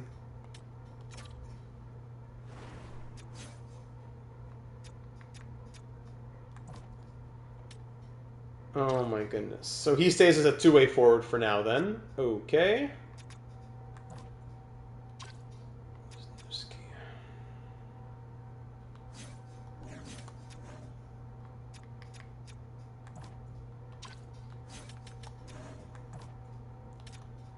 Hey, Jeffrey Byer doing amazing. Shout out to Jeffrey. Let's continue to the halfway point. 3 more games till we watch game 41. Hosting the Sens, 5-4 shootout win. Looking for win number 30. There it is against the Maple Leafs. And then Washington, 4-3 loss. We're at 39-1. Will we be on a 60 or 62 win pace? Let's see after this game against the Lightning. First period, 2-0 Tampa. Machelli and Smith. Goal apiece here. Bouchard and Doig for us. Why can't the system be like HLM where they just do what you tell them? Yep. It's probably the lack of offensive production for Thorne this season. I guess it's also kind of the randomness too. Down by 2 in the third. And that's it. Oh! I pressed jump because of my disgust, and the players reward me. Ricky Sierra with 3:20 left in the period, and Chelios the tying goal right in front of the net with 41 seconds to go. 3-3, we're headed to overtime. What? Shout out to the boys. We're down 3-1. We force overtime, and we win in the shootout. Oh, and Ricky Sierra, the captain, scores the game winner in the shootout. Wow, my bad. My bad. So now the record ends officially 31-9-1 to be on a 62-18-2 pace. That means Mighty Joe, Ivy Smelly, and Yorkie would be the 3 people in contention if it goes to 62 wins. We'll see, though. Wow. Okay. Look on the right side of our screen. Yeah, we're getting better here. First in goals for, first in goals against, 5th on the power play, 13th for penalty kill. Good. Ivy, man, you're getting close. I shouldn't keep saying man, though. I'm sorry. All right, McCamey, 42 in 41, on pace for 84 points. Rissanen, 38. Oh, he's turned it up a little bit with his extra ice time. Good. Any shorthanded points, I wonder? No. All right. Good from Tuukka Rissanen. Ricky Sierra, 36 points, on pace for 46 goals. Flaherty on pace for 44. So we have some good, top-end goal scoring. Then it drops off, but then the point production is still good. Chelios on pace for 66. Threlfall for 64. His sophomore season, he scored 55. Yeah, 39, 55. Now on pace for 64. Doig, 26 and 38. Petrov on pace for 50. Always consistent. Reichel, 24 in 38. Thorne, 21 on pace for 42. Thorne last year had 58 points because he had power play time. I gotta find a way to give some power play time probably to Thorne. What's the over-under on how fast to sign up for the Data Franchise Connected League? It's gonna go fast, Ovi. It's gonna go fast, my friend. Good to see you in the chat again. Long time no see. It's gonna go fast. I know people won't be super excited for playing with their friends as much as they would be, but with it being a franchise, what am I trying to say? Like a series created for content, where your name and your team and your trades will be part of the YouTube series and all that, I think it will go fast, yeah. Karpovtsev, 19 points in his rookie season. Arneson at 17. ASP, 17 and 30. Chucko, 16. Andronov, 7 goals, 13 points. Bakker with 12 points plus 17. Hendry 11 points plus 7. Good. Wisniewski 9 points. Apostolopoulos 1 assist plus 14 in 23 games. Goaltending, Essler is 23, 7-0. 2 shutouts, 919 save percentage, and 2.33 goals against average, while Bayer is 4-0 with a 934 save percentage of his own, 1.96 goals against average. That is crazy. That's the Detroit Red Wing effect. In the entire NHL, Celebrini number 1. McCamey's down there at 42 points. Celebrini leads the league with 54 points. Most goals, we have Sierra at 23, not too far back. Hoopty, welcome! Just started watching, but from the beginning, so I probably won't catch up in time. You know what? Just watch on 1.5 or 2 times speed. You never know, buddy, but thanks for checking in and saying hello. Great to have you in here again. You've been a staple in these live streams. Defense, Lane Hudson up there. Yes, sir. Goaltending. Essler leads the league in wins. There's Clinton Wakabayashi. Up to a 90 overall now in Philadelphia.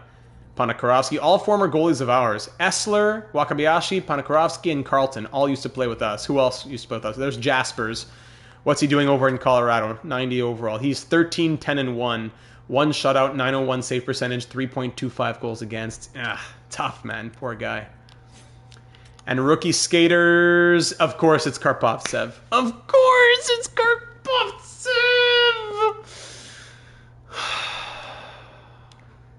Maybe Carlton can win the Calder. All right. Let's keep on simming into the second half here. We got time to... we got to make up some time here. Let's get to the deadline. Let's go see Wellwood and all those guys in Chicago, maybe. Pospisil healthy in Chicago. Sorry, in the AHL. Lovejoy's up to an 80 overall now, by the way. Justice Lovejoy. Chara was playing defense. Merrick Chara, 2 games. No problem. All right, Sim, let's go, baby. On the road against Utah, 4-1 loss. Hosting the Hurricanes, 5-4 loss. Back-to-back L's for the second time now this year.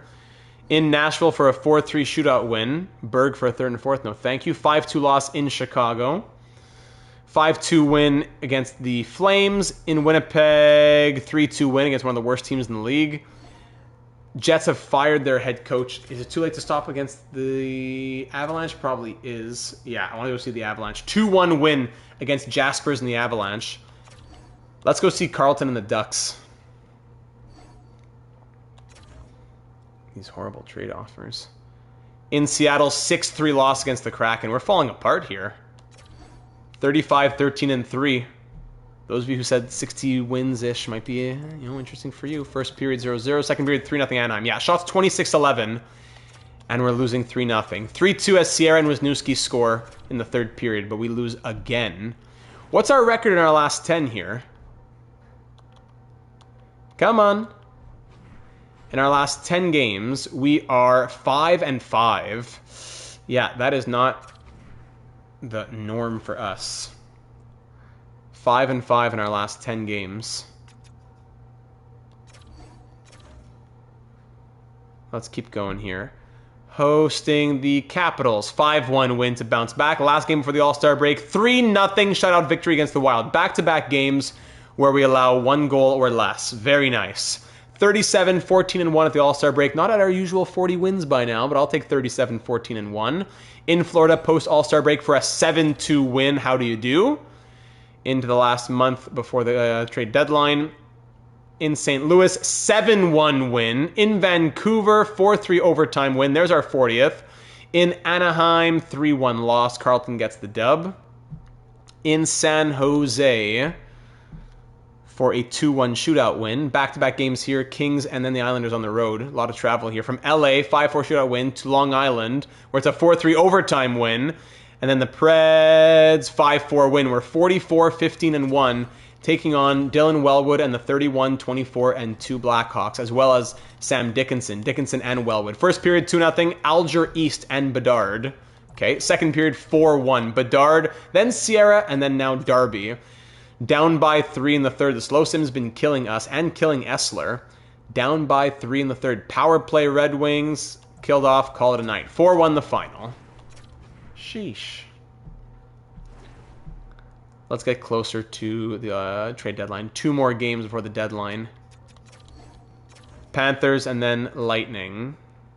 Can we hit 45 wins? In Florida, 6-2 win. There it is. And then in Tampa Bay, so it's hosting Florida.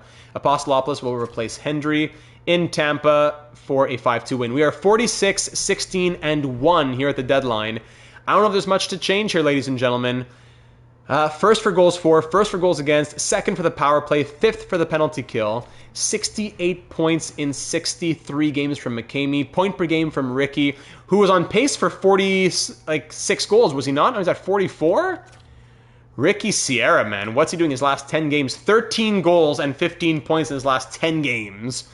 Riisanen at 54 points. Cello's 47. Flaherty, Threlfall, Doig. I don't see any big glaring issues here. I don't see any big glaring issues. And if we have to call up players for whatever reason, we have an 81 and an 80 in the AHL. Essler is 36-12-0, 3 shutouts, 915 save percentage, 2.47 goals against. And Bayer is 6-3, 913 save percentage, 2.39 goals against. Ferrelli and Breland looking really good, actually. Good. Nikita Breland. All right, and for skaters in the NHL, AHL, 44 points from Bieksa. Yeah, I like what I'm seeing. In the entire NHL, is McCamey making a push a little bit? 12 points back to Celebrini. Essler most wins, yes. And rookie skaters, Kai Gordov's going to win the Calder. Oh, yeah.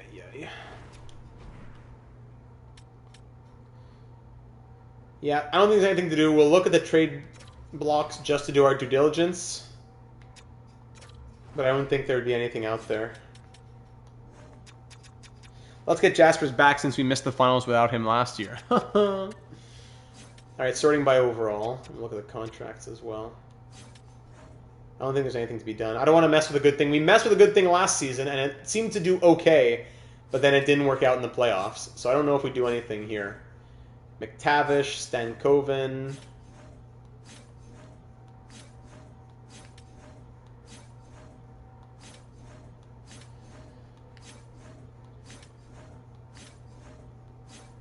Jaeger, Lebedev. No, those guys have term on their contracts.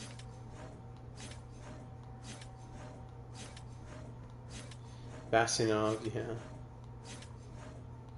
No, nothing really interests me anyways. Easton Cowan, maybe. Who was our centerman once upon a time? Was he not? Yeah, of course. So he found his way back to Toronto after spending parts of 4 seasons in Detroit. We traded him to San Jose, yes, in the McCamey trade. And then he's been in Toronto, back where he was drafted for years now. That's funny. Utah, Vancouver, Vegas, Washington. Winnipeg has Bransick Nygaard, but 12.8 million. Some prospects in Washington, including Conroy, Vince Conroy. I wouldn't mind trading for Vince Conroy. 75-18. You want to swap prospects, and I'll give you one of those 81 overalls or something? 75-18. I'll give you 77-24. Nah, it's too cheese. But I could give you... you think McKenna would be a good pickup for fantasy this year? Yeah, sure. Depends where. Absolutely, but yeah.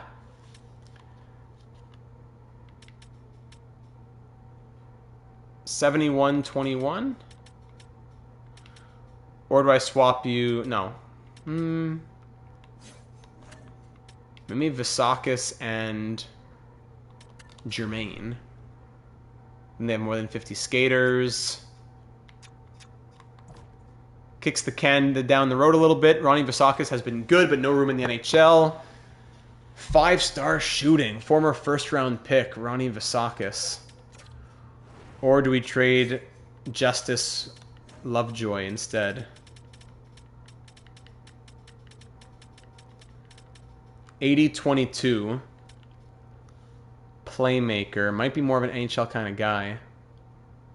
There's going to be a Leafs fan in a fantasy league somewhere who's going to take him round 1, I guarantee it. Absolutely. I mean, is it worth it for Conroy? You know what? Not even. No, that's it. Nothing to do. And we sim through the deadline. Putting us at how long here, by the way? So, skip this. Skip that. We are at 2:40 around. All right. Let's see what happened around the NHL. We'll try not to make it a 4.5-hour stream here. Let's see. Nothing really stands out. Celios, former goaltender of ours, goes to Colorado. EJ Emery goes to Montreal. Rayom to Utah. Vico to St. Louis, former Red Wing. Luneau to Chicago. Matthew Wood to Utah. All right. Let's continue on, ladies and gentlemen, into the final push for the end of the season. Who will get that final entry for the raffle? Now, let me know, before we even get there, what do you think right now? Question 2 right now. Should we do the raffle once we have all 5 names right away at the end of the season before the playoffs? Or should it be after the playoffs? Or should it be a part of the finale episode where we sim to year 25? What do you think? Bostolopoulos, 24 games, 1 assist, plus 18. Backer's up to an 85 overall now as well. ASP down to an 87. Any other growth? Don't think so. Ivy says wrap up or whatever. Probably depends who wins. Might be. Threlfall sprains his ankle. Big chance here for Thorne to move up in the lineup. All right, so Thorne will move up. Wisniewski will move up finally. That's great. And Cameron comes into the lineup. It's not for long though, so I'm not going to bother changing the lines too much. All right, what happened against Buffalo? Can I see what happened against Buffalo, please? No, I have to stop it. 5-1 win, 5-2 loss, 3-2 overtime win. Threlfall should be out 3 more games probably. Can we hit 50 wins before that? In Buffalo, 5-2 win. In Pittsburgh, McCamey strains his hamstring. Out for a few games. Can Threlfall replace him? Probably not, eh? No. Here's Suzdalev's chance now. Suzdalev will join the lineup. Thorne, first-line center. Wisniewski, second-line center. Cameron, third-line center. No, you know what? I'm going to put Andronov as third-line center. Anyway, if there's else we can do it tonight, I think. All right, fair enough.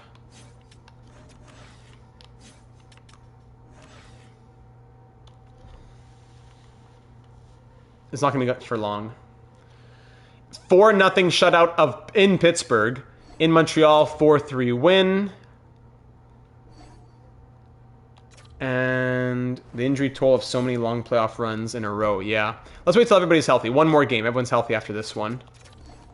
Everybody's healthy after this game against Florida. And it is a 6-2 win. Worth it. All right, we're 52-17-1.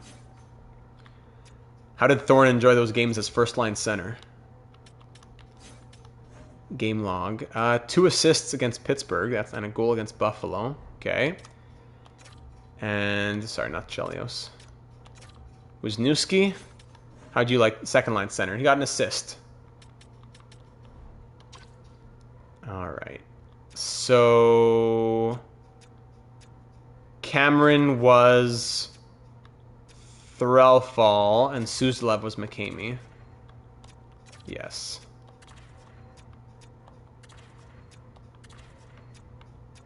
So slow, these menus. Come on. All right. Back to full health. Continuing on toward the end of the season.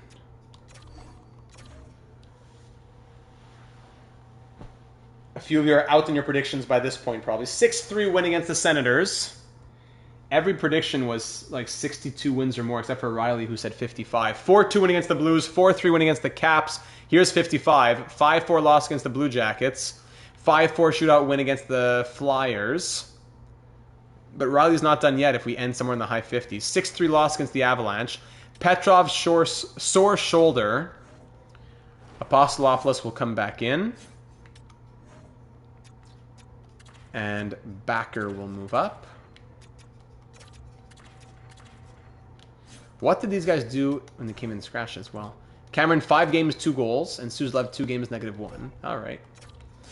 Yeah, really? There's a problem with the line? Then you go to the line and there's no problem with it. But I will take off Apostolopoulos while I'm here, I guess. And give the ice time to Thorne. Here against the Islanders. 8-0 shutout victory. Wow. Against the Isles. In Florida, 4-2 win. Bro, 60 was the number we just traded Jaspers. That was it. Well, we got 4 games left. We might hit 62. In Toronto here. Facing the Maple Leafs. 5-3 win against the Maple Leafs. Looking for win number 60. Hosting the Sabres. There it is. 7-2 victory. 60, 19, and 1. So 60, 61, or 62. It's going to be Mighty Joe, BNC, Ivy, or Yorkie, if I'm reading that correctly. Let's go see these last 2 games. 60, 19, and 1. First period, 0-0. Second period, 1-1. Bjork and Thorne scoring. Bjork for them, Thorne for us. Power play. Flaherty on the power play puts us up 2-1 now. Who will get that last entry? 2-1. I wasn't even close, said Spuds. Yeah, you were early, that's why. Sierra makes it 3-1 now. Call it a night. 5-1 the final. Arneson and Chelios add a couple more for fun. 4 goals in the third. A goal and 2 assists from Thorne. 25 saves from Essler. And a goal and an assist from Arneson. 63 wins. So it'll be 63 or 61 wins. It'll be 61 or 62. No one said 60. Yeah, so it'll be 61 or it'll be 62. No one has 61. Sorry, no, yes. BNC has 60. Okay, so if we lose, BNC wins. If we get 62, it'll be Mighty Joe or Ivy. It's down to those 3. Or Yorkie, sorry, or Yorkie. It's Yorkie, Ivy, or Mighty Joe if we win. It's BNC if we lose. Yeah, BNC the only one who had that, yes. All right. Looking at enough numbers. Here we go, on the road against the Maple Leafs. It's another season of 60-plus wins as well. This is crazy success. And because Elster started the last game, we don't want to risk injury or anything. Bayer will start the last game of the year. He has great numbers, too. Yes, Petrov's still out. We continue on. Last game of the year at Scotiabank Arena against the 36, 38, and 7 Toronto Maple Leafs. First period, 5-0 Red Wings. ASP, McCamey, Reeson, and Sierra Flaherty, 5 different goal scorers on 12 shots. Norton on, I guess, 1 goal, and then he got pulled for Marchman for the next 4. Second period, still 5-0. Third period, 7-0 the final. Reeson and ASP. Sorry, BNC. Shots end 31-29 for the Maple Leafs, but it's a 31 save shutout from Bayer. 2 goals, 4 assists, a 6-point night from Sandin Pellikka, I always forget. And McCamey a goal and 2 assists as we win 7-0. The Wings wanted to make everyone sweat for the tiebreaker. And Chucko fractures his jaw out till May 1st.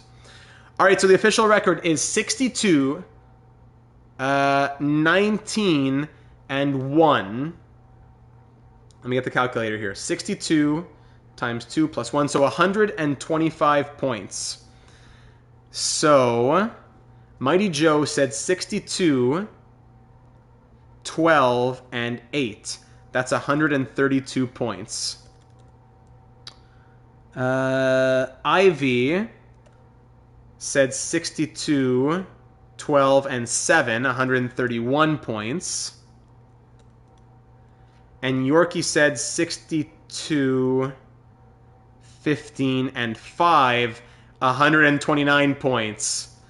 Wow. So for the second straight year, Ivy loses by the tiebreaker. I'm so sorry, Ivy. As Yorkie is the winner of the 5th and final entry for the raffle. I'm so sorry. So tough to see that happen twice. Ugh. What can I do for you, Ivy? You know what I'm going to do, Ivy? I'm going to give you 1 raffle entry. You know what? 2, because it was twice. I'm going to give you 2 raffle entries for a created player. Whenever the raffle comes in NHL 27, I'm giving you 2 entries to the created player raffle for that. There you go. Done. I've written it down. All right. Now, Yorkie has 1. Wacky Bruce has 1. Hobbsy has 2. Jacob has 1. Wacky Bruce, are you in here right now? Because Ivy is here. Hobbsy is here. If you're here, we'll do it. Maybe not right now, but we'll definitely do it on the stream. And not wait for the recap video. Or if Wacky Bruce is not here, we can wait until maybe we hear from Wacky Bruce. Do you have a list of every AGM that made a prediction since the start? Yes, I do. I do, Sheriff.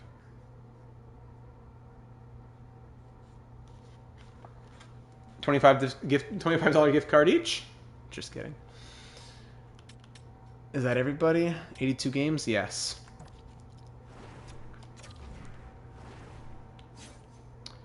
All right, let's start writing down the numbers now.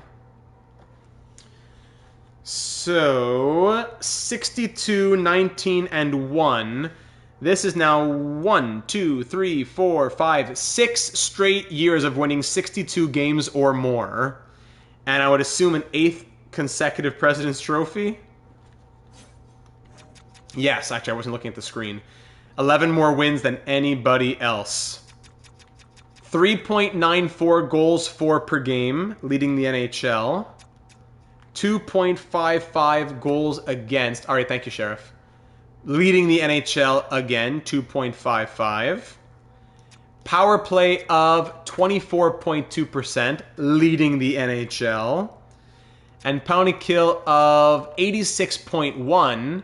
1, 2, 3, 4, 5, 6, 7, 8. 9th, 10th in the NHL. 86.1 is very high, so the league had a good year. Can I sort? Actually, let me see this. 86.1. 1, 2, 3, 4, 5. That's our 6th best penalty kill. In 15 years, that is our 6th best penalty kill. But we're 10th in the NHL. Really? All right. And just to tell you, our final numbers here. Our average power play through 15 years. Hold on. I'm working the spreadsheets here. Our average power play was 22.6, and our average penalty kill was 85.6. Our average goals for was 3.71, and our average goals against was 2.66. Wow. Okay, that's done.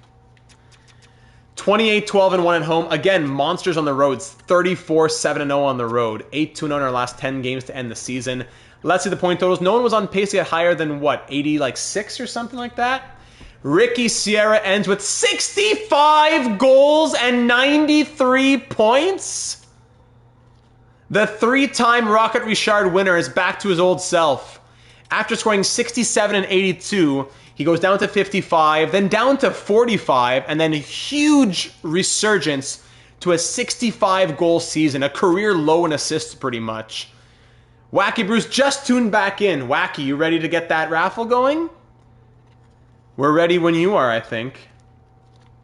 65 goals from Sierra. Maybe we at least get the points done here. Eli McCamey, another point per game plus season. 83 points from Eli McCamey. Keeps going down in numbers, but still good totals. Chelios, 23 goals and 72 points in 82 games. That's a bit of a bounce back, right? Yeah, 66. His first time in the 70s in 4 years. Is Yorkie still here? Risanen, 35 goals and 71 points. Eesh. That's a career low almost since his since his fourth season. Yeah, he had a slow start, but it's his worst in one. So yeah, 1, 2, 3, 4, 5, 6, 7, 8, 9. That's his worst in like 9 years. Ouch. His shooting percentage was lower. His ice time was a little bit lower, but he's had 99 points playing 1754. And here he is with 18-18. I don't know, with the line mates? I don't know. Flaherty as a goal scorer maybe took a little bit away. 38 goals and 69 points from Jaden Flaherty. Career highs from him. Awesome. Chase Doig, 58 and a plus 33. Threlfall, 55 points plus 30 in 77 games. So he ties last year's totals, playing 5 less games, but 55 more seconds per night. Okay. ASP, 53 in 71, down to an 87 overall. Petrov, 44 in 77, plus 14, hopefully back for game 1 of the playoffs. Reichel, 44 points and a plus 17 in 79 games. Less than last year. Alex Thorne, 43 points. Playing, yeah, it's the power play time that took away his production a little bit. Yeah, no hard feelings for Alex Thorne. Arneson, 21 goals and 40 points from Nathaniel Arneson. 10 more points than last year in 6 more games, playing 8 more seconds per night. Karpovtsev, 34-point rookie season. This guy is crazy. Yeah, we'll do it after we see the point totals. Chucko, 28 points. Hendry, 28 points and a plus 22.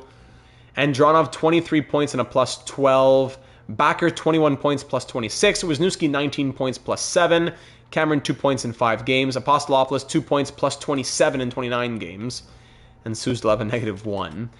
Let's see. Carter Essler goes 49, 15, and 0. 5 shutouts, a 913 save percentage, and 2.48 goals against average. As Bayer, an 80 overall, goes 9 and 3. 1 shutout, 923 save percentage, and 2.21 goals against average. In the entire NHL, Michkov wins the Art Ross, but it's a Rocket Richard for Ricky Sierra, the 4th of his career. I should have told him to win the Rocket, but at this point, with his shooting accuracies being 99 and all that, what more could we really do for Ricky Sierra for his growth? Wow, 4th in league scoring as well. Looking at defense, Korchinski led the NHL. Goalies, most wins to Carter Essler. Will it be a Vezina to Carter Essler, though? Minimum 50 games played. He didn't have the greatest save percentage, it looks like, but he had the highest goals against average. He was tied for 3rd in shutouts, highest goals against average, but a so-so save percentage. It's probably going to be Saint Denis. Yeah, Saint Denis probably has my vote. Jacques Saint Denis probably wins the Vezina. And rookie skaters, let's see Kaigorodov. There he is. Calder trophy for Kaigorodov. It's going to be our 4th Calder of the series, but back-to-back seasons of us forgetting to tell our rookies to win that award. Oh, man, unless Carlton wins it. He was a full-time starter. 87 overall. Maybe, but probably not. And in the AHL, 54 from Visakis, 54 from Bieksa. Good. Goalies, Ferrelli, 26, 16, and 8. 5 shutouts from Silas Ferrelli. Good. All right, ladies and gentlemen, now it is time. Once we see who our opponent will be in round 1, I just want to advance the day to see who we'll see, and then I'll leave it on the playoff tree while I do the raffle. Yeah, season complete. And we're facing the Ottawa Senators in round 1. All right, this will be the screen. So how do we want to do this? Maybe like a draft lottery and like a reveal type of thing? Or do we just spin a wheel? How do you guys want to do this? Are you okay with a wheel spin? Are you okay with a wheel spin?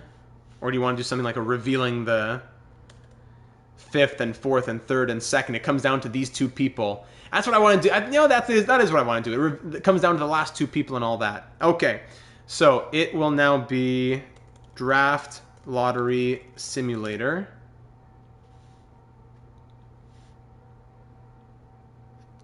Yeah, that's what I want to do. All right, it's going to be 5 teams. So, Team Jacob Watt. who had the first one. Team 2 is Hobbsy. Team 3 is Hobbsy. I'm going to say Hobbsy 1 and Hobbsy 2 so we know which one. Hobbsy from year 12 or Hobbsy from year 13. So we can know which entry gives Hobbsy the win if he wins it. And then Wacky Bruce. And then Yorkie. And I'll send a screenshot in the Discord server after so I can prove the legitimateness of it all. All right. Yorkie Prods. Each team has the same entry. All right. Sim Lottery. And here we go.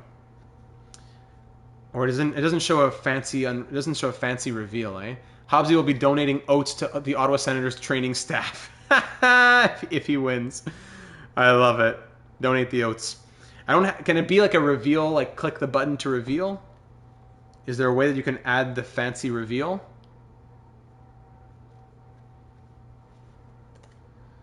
Draft lottery reveal simulator.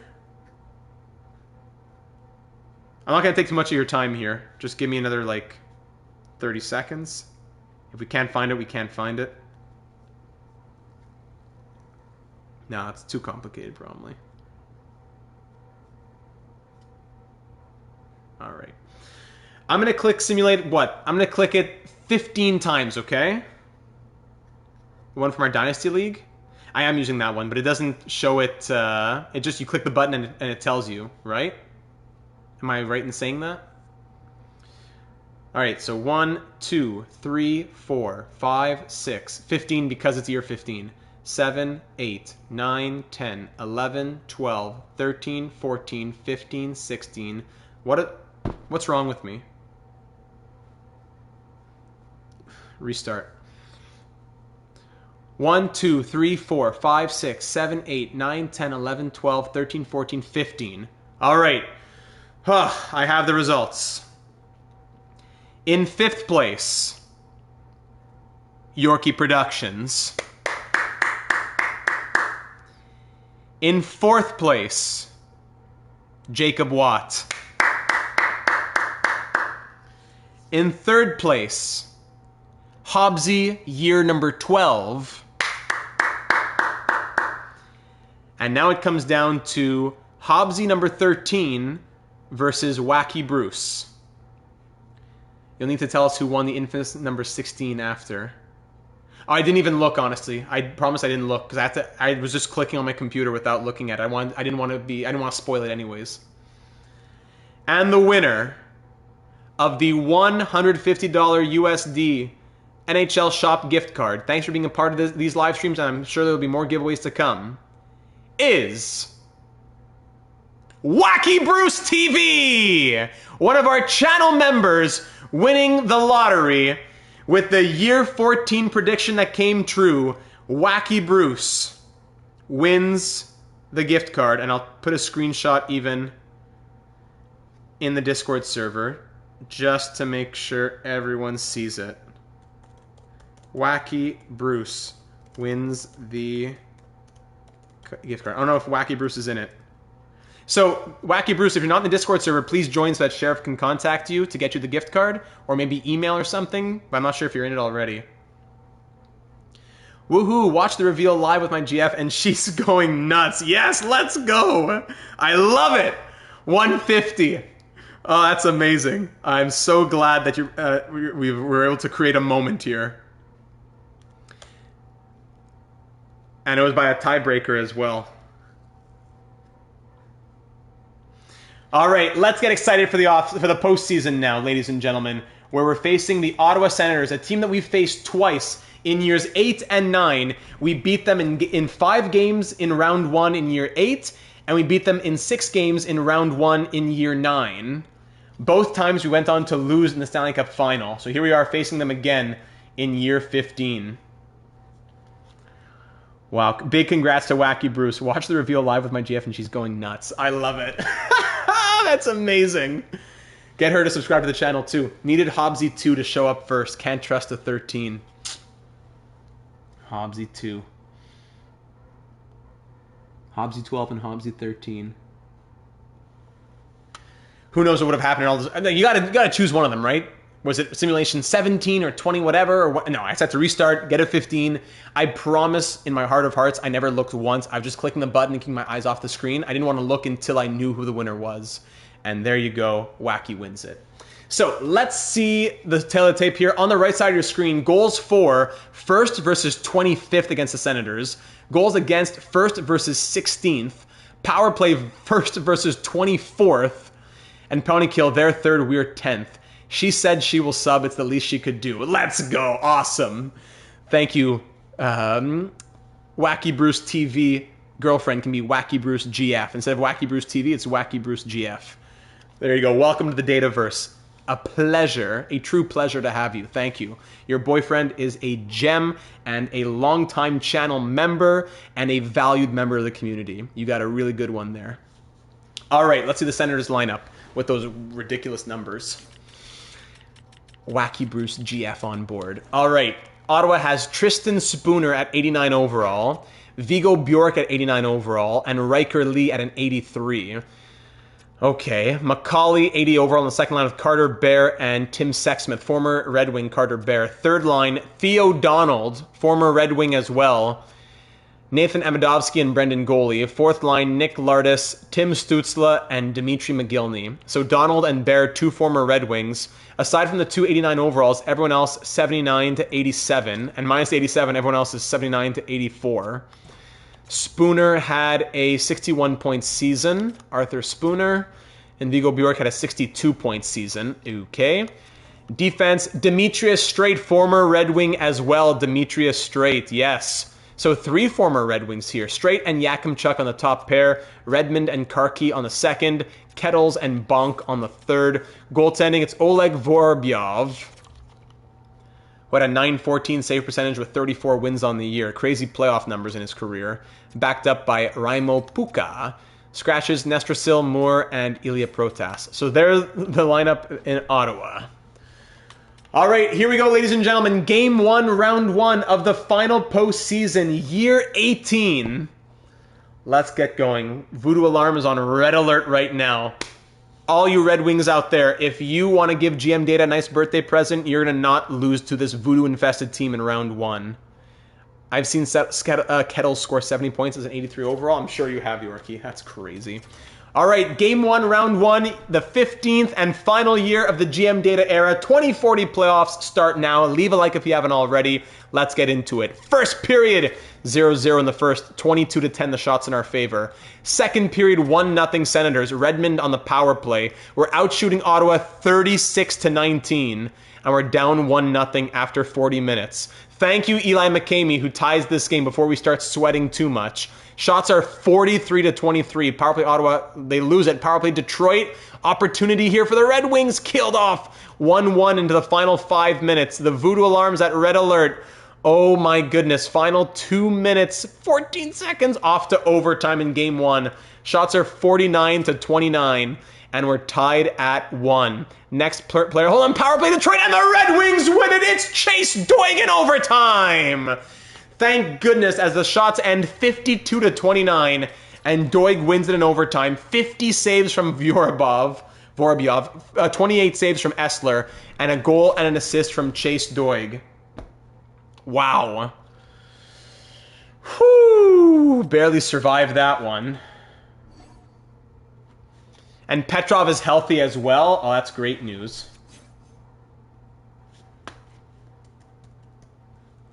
I'm putting I didn't ever put B-Day finale.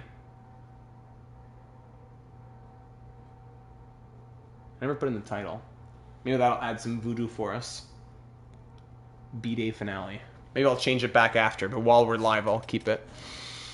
Petrov is back in. Apostolopoulos comes out. No problem. And that's good to go. You know what? Power play. I'll take Thorne off the power play and put Petrov back.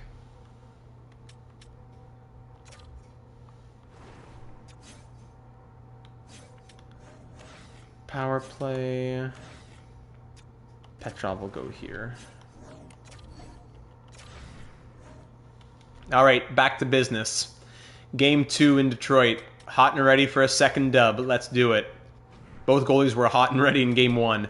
First period is going to be a blowout for either side, right? Chelios 1-0 after 20. Second period, 2-0. Marcus Petrov in his first game back from injury. We're being outshot 29-26, but we're up 2-0. Here in the third period, Bjork breaks the shutout and makes it a 1-goal game. 2-1 Red Wings into the final 12 minutes now. Shots, hold on, Red Wings power play. It's Tuukka Riisanen on the power play to make it 3-1. Playoffs, yes, Game 2 of Round 1, Mighty Joe.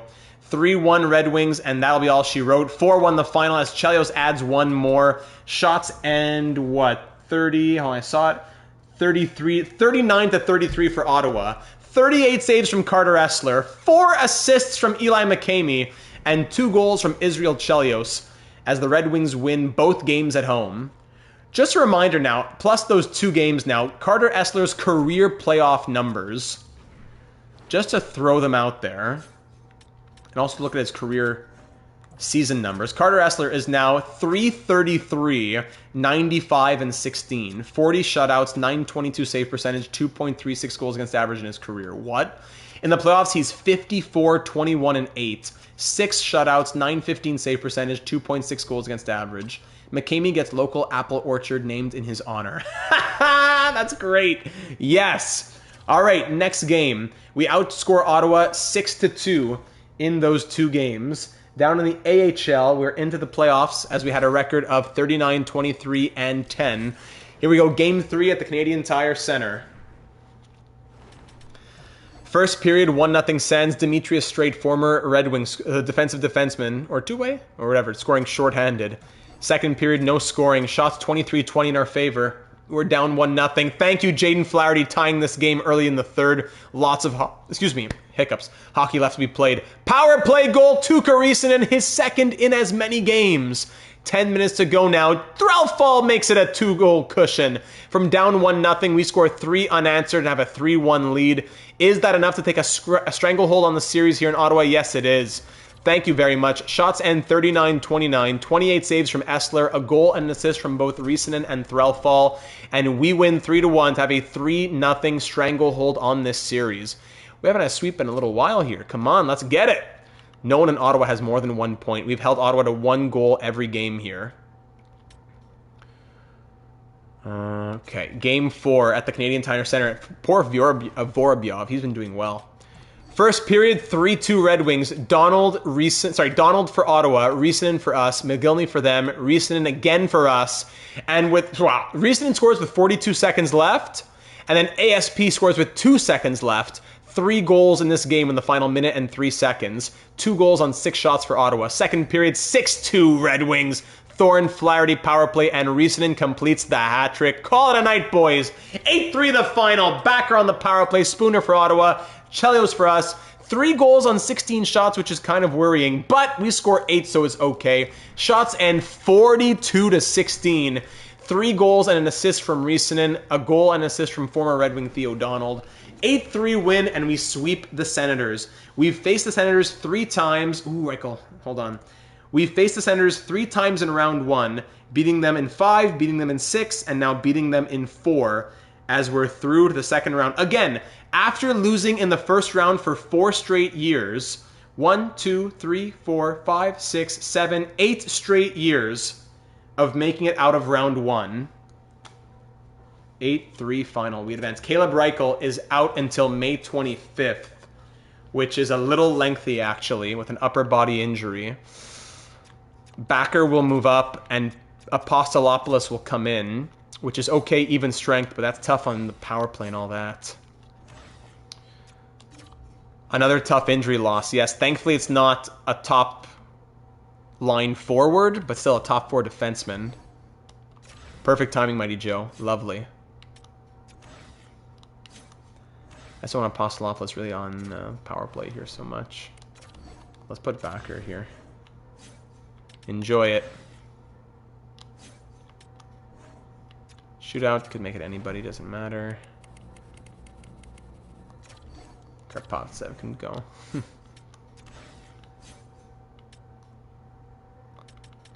And there you go. All right. So through round one, it's our first sweep since when? We haven't swept a team since the Islanders in the Eastern Conference Final in year 13. Couple years. All right. Through those 4 games, Risanen probably led the way. Yeah, 5 goals, 8 points from Tuukka Risanen. McCamey with 6. Chelios with 5. Same for Sierra. Flaherty, Petrov, and Doig all with 4. ASP, Threlfall, Bakker, Arneson all with 2. Thorne with 1. Reichel, Hendry, Karpovtsev, Wisniewski, Andronov, and Suzdalev all with no points. Suzdalev played? Who's injured? Who is injured?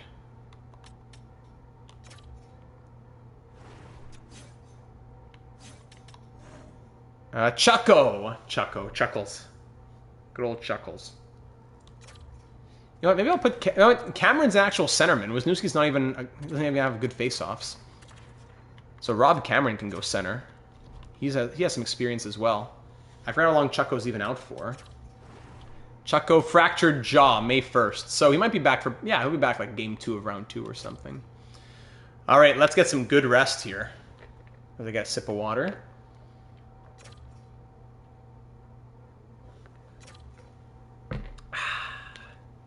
Stay hydrated. That's my catchphrase. Copywritten catchphrase. All right, here we go. Chucko will be back. And in round 2, we will be facing the Tampa Bay Lightning. We've faced Tampa only twice. In round 1 of year 3, we beat them in 7 games. And in round 2 of year 13, we beat them in 6 games. So we faced them twice. We're 2-0. We're facing them in the second round, just like we did 2 years ago. And it's a rematch, our 3rd time playing the Lightning. Do we put in Chucko? 83 overall. I mean, we probably should.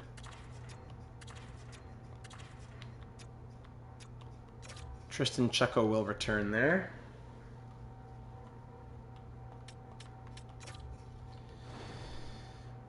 Let's see Tampa Bay's line. And by the way, what did Markstrom do this year in Anaheim? Kalle Markstrom, 31 points in 82 games. What? Good for him. 3rd line in power play, looks like. 31 points from Kalle Markstrom. And Dagenet found his way to Anaheim. 60 points? What? 60 points from Dagenet, who looked... He was stuck at an 81 overall at 23. And now at 26, he's scoring 60-point seasons. EA, we love you, EA. For anyone who's saying, oh, like, I got some crazy comments, bootlicker and things like that, for saying let's not go crazy about GM Connected yet. Yes, I'm upset, but I'm not, I said let's be calm and wait. It's still 2 months away. I have expressed so much hate for EA over the years. Don't you dare call me that. All right, Tampa Bay, Musty, Hendry, and Michkov here in Tampa. McGregor, Sundstrom, and Yarventi on the second line. Machelli, Trevica, Jokela on the third. Smith, Boychuk, Rakos, former Red Wing. Matthias Rakos. 17 points this year on the fourth line. So, Hendry and Michkov, crazy combo there. Hendry, 79-point season, 5-5. Michkov has 8 points in 5 games and scored 102 points this year. He won the Art Ross, right? He's been amazing here in Tampa Bay. So they have an 89, a 93, and an 88. Everyone else is 79 to 85. Defense, Aiden Bouchard, 92 overall. Aiden Bouchard, 70 points, had 6 points in the first round. Everyone else is 78 to 80. Escalainen, Hansen, Carpentier, Tamu, and Lee. Hendry on Hendry crime this series. I forgot about Hendry. Yeah, it's true. Wade Hendry and Aiden Hendry, brothers. The Doig brothers, the Hendry brothers. Forgot about them. And for goaltending, it's Ken Ray, 91 overall. Ken Ray. 42 wins this season. 927 save percentage in round 1. 2.21 goals against average. I hate EA more than I hate Edmonton. That's a big statement there. Scratches, Granato, Dice, and Jesse Tavares. Different J Tavares. All right. On the right side of your screen, through round 1, goals for, their first, we're second. Goals against, we're first, they're 8th. Power play, we're first, they're second. Pounding kill, they're 4th, we're 12th. Voodoo alarm will always be going on here. It's not Man Ray. Too bad. And let's see. Tampa beat Buffalo as the underdogs in a 5-game series. And now it's the battle. Wow, Ovechkin versus Crosby years later. Penguins. Winner of this series faces the Penguins or the Capitals. In the West, Nashville versus Chicago and Vegas versus Anaheim. All right, here we go. Game 1 of round 2, ladies and gentlemen. Leave that like if you haven't already for some good luck, and let's get going. Reichel still about 3 weeks away from coming back. Eesh, maybe 2 weeks away from asking him. I don't know. First period, 0-0. Second period, 1-0 Tampa. They have 30 shots in 40 minutes. Sundstrom with the lone goal. Shots are 30-16 for Tampa. Jokela scores the 80 overall, 33-16 now. If we get some shots on net, that would be great. Thank you, Israel Chelios' power play goal. And then Michkov restores the 2-goal cushion. We got to get something back here. 40-20. We're being outshot by double. This is a disgrace on home ice in Game 1 of the series. Thank you, Ricky Sierra, making it a 1-goal game again. Power play, Detroit. We're not done. Final 3 minutes. Come on, boys. Who's going to tie this with a minute to go? And the Lightning win 3-2, outshooting us 43-28. Too little, too late. Chelios a goal and an assist. Essler makes 40 saves. Too little, too late.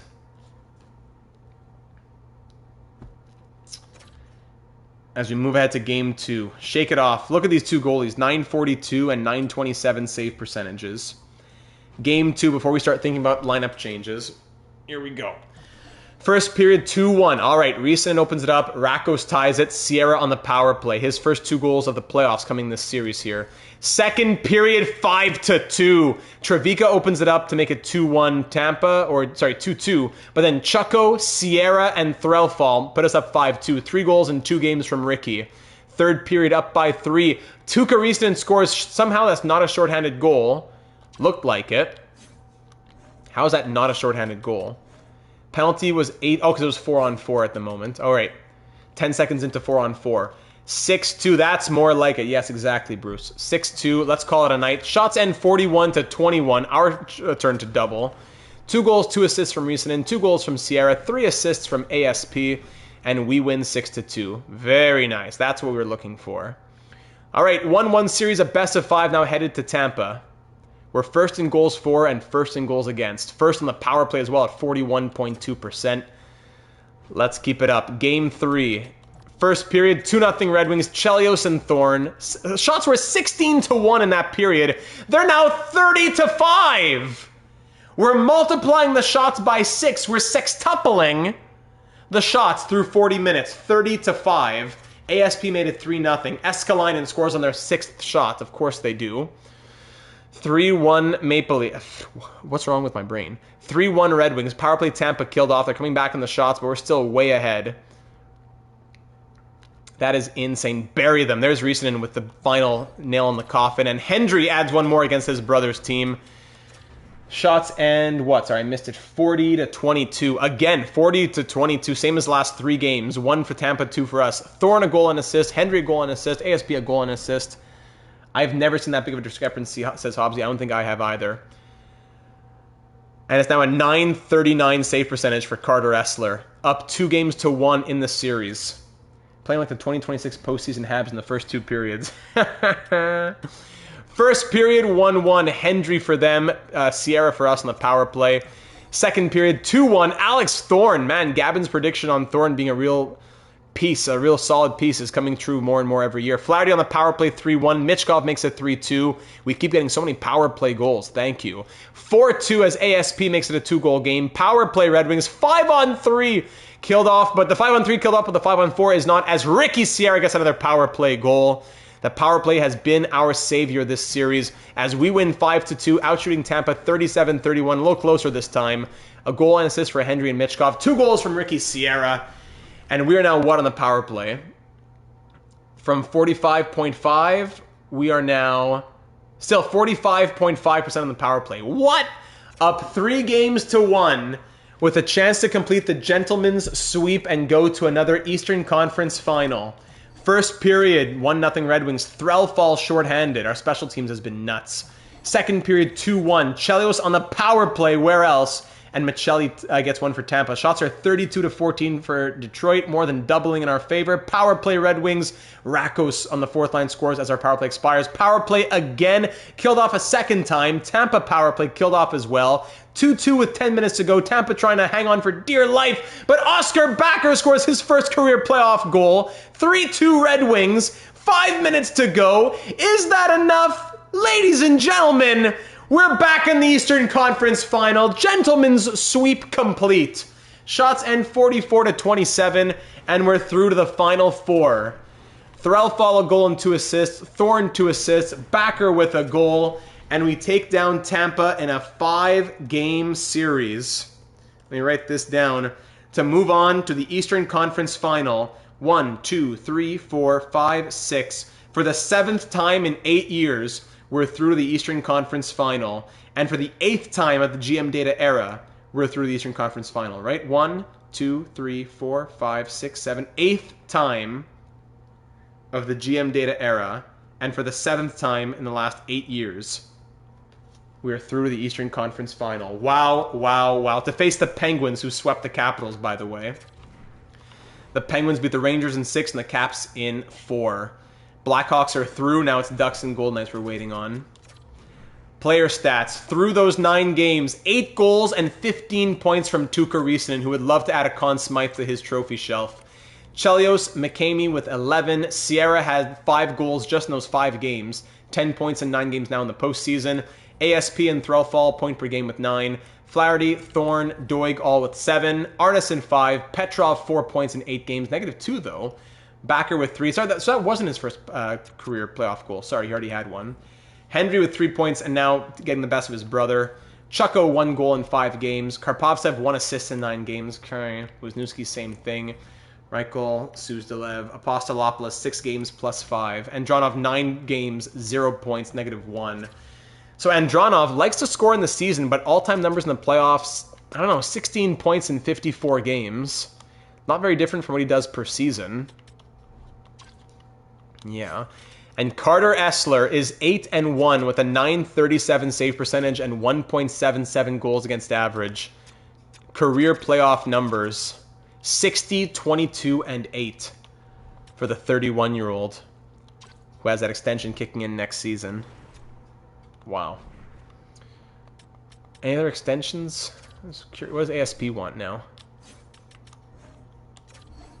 ASP wants 2 years at 11 million. Really? Essler is that guy. Jaspers and the Avalanche got eliminated, by the way. I just got to see what Jaspers had as his numbers here. Jaspers went 2-3-1, 911 save percentage, 2.98 goals against average. Okay. As an Avalanche, 28, 19, and 9, 3 shutouts, 9-12, 2.91. Yeah. I think it's either Carter or Ricky for the Hall of Fame. I mean, we can have more than one nominee, but who gets the votes between Essler and Sierra? Yeah, that's going to be tough. On your ballot, you can only vote for so many people, right? All right. Let's see. In the West, who's it going to be? Chicago versus Vegas forces Game 7. More time for rest for us. Very good. Plus, we're waiting for Reichel to come back. The Pittsburgh Penguins are ready to face off against us. They went 46, 30, and 6 this season. Over in the West, it's Chicago versus Anaheim. Let's see. We faced the Penguins before. We faced them only once. We beat them in round 1 in 6 games last year. No, not one. We get one ballot. And in your ballot, you get multiple votes.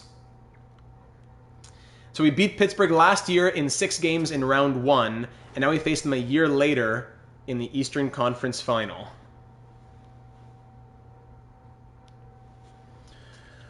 All right, let's see the Pittsburgh Penguins. Gogolev, Goulet, and Kavanaugh on that first line. Voloshenko, 79 overall on the second, with Edwards and Belshets. Fourth line, Iverson, Horkoff, and Ritchie. Fourth line, Snuggerud, who's a second liner. Now he's a fourth liner. Odette and Corbet. Defense, Hamill, 88. Reinbacher, 85. Vasilyev and Boyum, Shai Boyum on the second pair. Redden and Rita on the third pair. Goaltending, 79 overall, Caleb Matteau. Yep, there he is! 79 overall with a 938 save percentage and 1.85 goals against average. There's the Voodoo, backed up by a 69 overall, who is also 3-3. No, sorry, in the playoffs. Who came in relief and made 23 saves on 23 shots as a 69 overall. Yes, sir. Bjarnason is currently injured. That's why. I will continue to argue this should be a massive class with so many deserving candidates between NHL, HLM, and channel builders, but I know it's a lot of work. Yeah, maybe I just make the video shorter and easier, but we induct more nominees. But maybe, yeah, it's a lot of work to do. The more nominees, the more work. So maybe it's make it a bigger class, but just an easier type video. Ryan, welcome to stream, buddy. Perfect timing for the Eastern Conference Finals. Gogolev 6 points. Goulet 7 points, Kavanaugh 5 points. No one's really going crazy. Edwards had 11 points. It's really their goaltending. They're 79 overall goalie. So goals for, we're first, they're third. Goals against, we're first, they're second. Power play, we're first at 40.7%. They're 11th. Penalty kill, they're fourth, we're fifth. Havokin, welcome to the stream, buddy. We have a 937 save. Essler, 937 save percentage. Mateau, a 938 save percentage. We got to break through the Voodoo, gentlemen. We got to break through the Voodoo. And to make the Stanley Cup final, which would be against either Chicago or Anaheim, teams we've faced before in the Cup final. When's Bjarnason coming back? I wanted to look at that and I almost forgot. Bjarnason will be back and be Anaheim's starter. There's no injury. Did I have to advance a day? Is he back already? Max Aho's a lock for sure. Oh, yeah. Please tell me he's back in. No. Well, then where's the injury? Oh, I went to Anaheim. What's wrong with me? Pittsburgh. June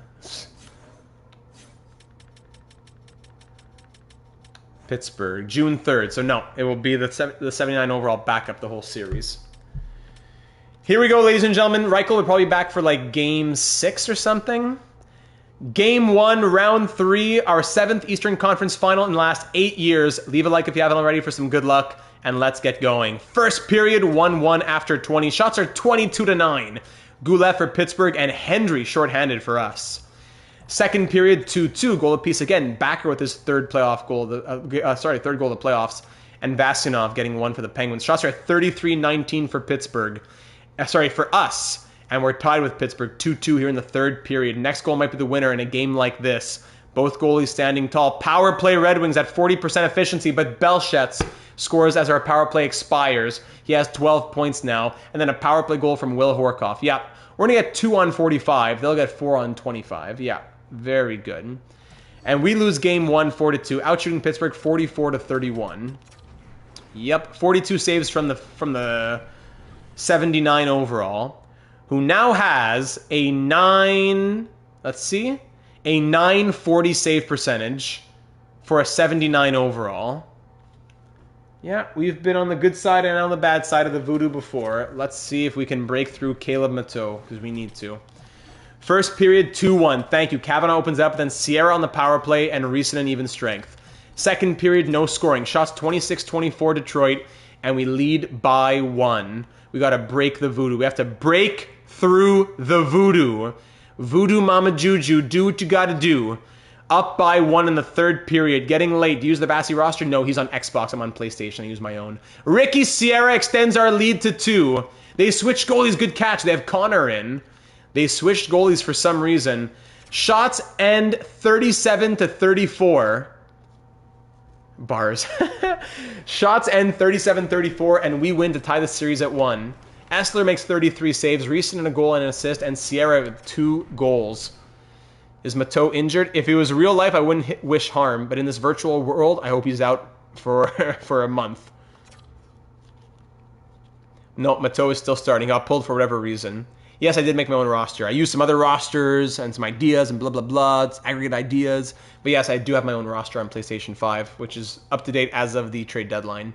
It's just so much work, and what do you get for it? EA spits on you for it? Anyways, game 2, it's a best of 5 starting here for game 3 in Pittsburgh. No, not game 2, game 3. First period, Penguins up 2-1. Kavanaugh opens it up. Thorne scores shorthanded. This guy's crazy. And then Gogolev on the power play. Second period, 4-1 Penguins, of course. Essler letting in 5 on 29. Okay.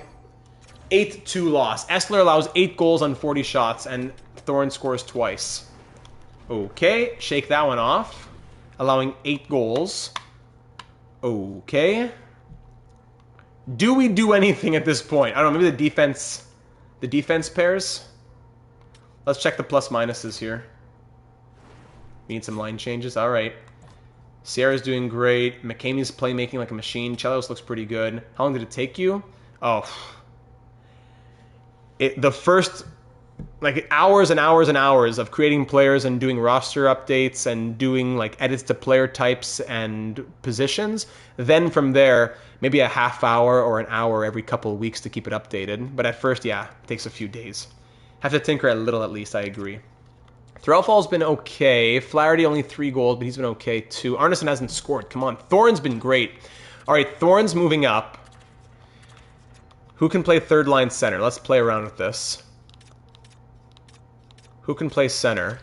Rob Cameron's going to come in. Andronov has 0 points, -3 in 12 games. Rob Cameron's coming in to play third line center. Flaherty's going third line... let's see. Arneson, 5 assists. Chucko, 1 goal. Wisniewski, 9... No, let's do it like this. Arneson, Cameron. So the bottom 9 will be Riisanen, Threlfall, Thorn. Arneson, Cameron, Flaherty. Chucko, Wisniewski, Karpovtsev. We could change Wisniewski and Cameron. He's a sniper with 4 stars. All right. Arneson, Wisniewski, Flaherty. Cameron has more experience, and he's a better centerman, though, but let's try that. +8, +5, -1, -4, +8, +4. All right, we're going to go... No, Hendry... Yeah, Hendry Petrov, +8, -4, and then Bakker with Apostolopoulos. We need Reichel back, man. He's back, I think, after next game. This is game 4? Yeah, this is game 4. We're down 2-1. He'll be back for game 5 or 6. We might have to convince him for game 4. Is it worth it? I don't know, but no, it'll be a playable injury.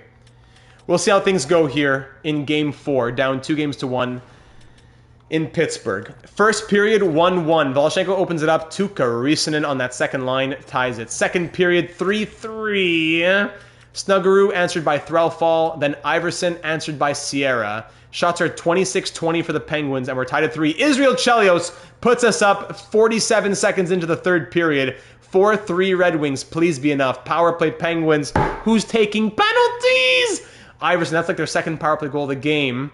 And then, what was that glitch? Iverson, what? Edwards fight. Oh, come on. We're up 4-3, and we allow 3 unanswered. The Voodoo Penguins score 6 goals against Essler. They scored 8 goals last game and 6 goals this game. The best goalie in the NHL, or a top 5 goalie in the NHL, and he allows 14 goals in 2 games. Reichel's back, thank goodness. And now we got to win 3 in a row against the Voodoo Penguins. Party, party. Do we bring in the 80 overall? Do we start the 80 overall? I'm actually not kidding. Do we start the 80 overall? How's ASP doing here? +4. All right, you know what? Doig, ASP. No, Doig, Reichel. Hendry, ASP. Bakker, Petrov. 80 overall is too high. He had great numbers in the season. 9-3. 924 save percentage. 2.21 goals against average. Gen Z says buyer in. I'll put it to a poll. I'll put it to a poll. Game 5 starter. Essler. Buyer. We got to win 3 in a row. Wouldn't be that he starts all the games, but for game 5. Ride or die with Essler for me, says Wacky Bruce. He has done so much this series. All right, cast your votes. I don't think buyer in is a bad choice, says Sam. I don't think so either, but storyline-wise, it's probably going to still stay Essler. Let's see what the AGMs think. You're 23 in here. Get your suggestions in. Who starts, or get your votes in. Who starts game 5? I'll give it a minute. against the Voodoo Penguins. What's the numbers right now on Mateau? Mateau has a .933 save percentage and 2.11 goals against. Jaspers is in Colorado now, Mark. We traded Jaspers.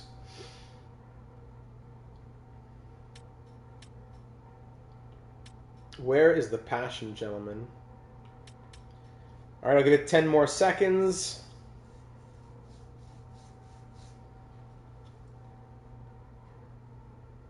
Funny. Good old Jaspers. Didn't have the greatest numbers with the Avalanche either. All right, 11 votes, 64% for Essler. I think that's 7 votes, right? One-time hero. We thank him. Yes, we do. All right, Essler is our starter for Game 5. We need a random AHL backup. Game 5 here in the conference final. On home ice. First period, 2-1 Penguins on 9 shots. Goulet, the power of the penalty kill has been bad. Goulet and Volchenko. Alex Thorne for us, of course it is. Second period, 4-3 Penguins. Richie scores, McCamey answers, then Goulet answered by Sierra. Only top 6 scoring, man. It's killing me. Shots are 24-20 for the Penguins, and we're down by 1 in the third period. That's what we thought we addressed. We thought that Arneson had a good preseason and was looking good. We thought that Wisniewski up to an 83 would be good for the depth. I need a hero. Yes, sir, Sam. Here we go. Third period, down by 1. We might hop in. We'll see how things go. Down 4-3. We need a hero in Detroit here in Game 5. Richie, 5 on 33. Hold on. Arneson answers back. His first goal of the playoffs. Thank you, Nathaniel Arneson. 5-4. Reichel returns from injury and ties the game at 5. Pittsburgh power play killed off. 4 minutes to go. Please don't tell me overtime. Final minute, and we're off to OT. Shots and 38-31 for the Penguins. We scored twice in the third. Down 5-3 to force overtime. Let's put some nice jerseys on here. Let's put some 06-07 homes. Already did those before. Centennial? No. Yeah, I'll do 06-07 homes. Those are the Detroit Red Wings we know and love. Essler's a regular season goalie. We need a playoff goalie. Mark's bringing the heat. Yes! Do it, Mark. Overtime in Detroit. A goal for us forces this series to 6. A goal for the Penguins sends them to the Stanley Cup final and eliminates us in our 15th and final season. Change the wings and change the sliders here. 07 Cup Final rematch, yes.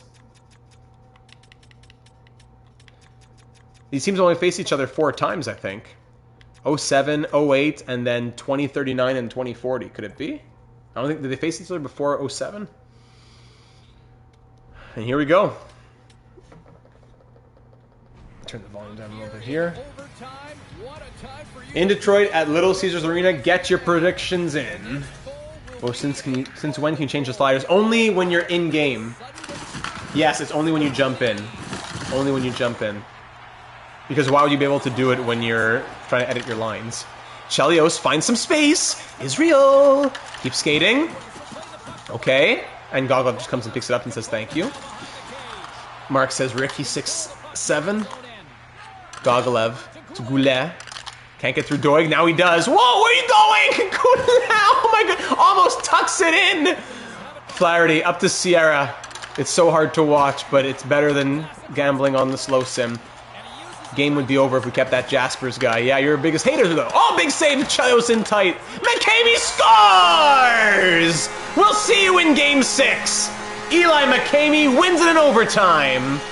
And we're through to live another day. Buyer wearing number 3.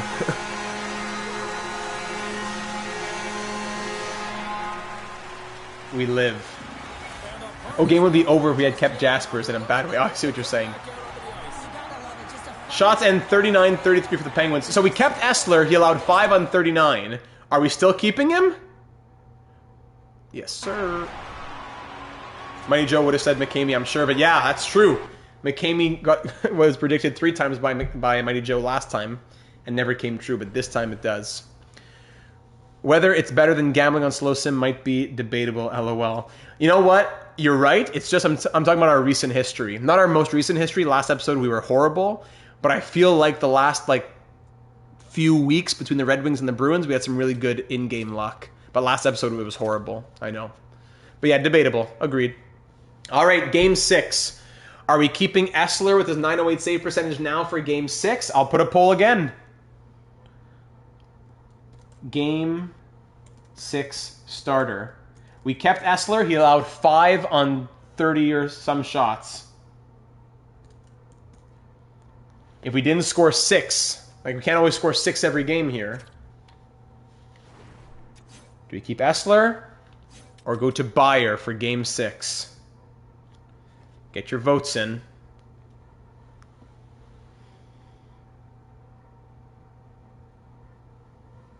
Bayer or Essler for Game 6?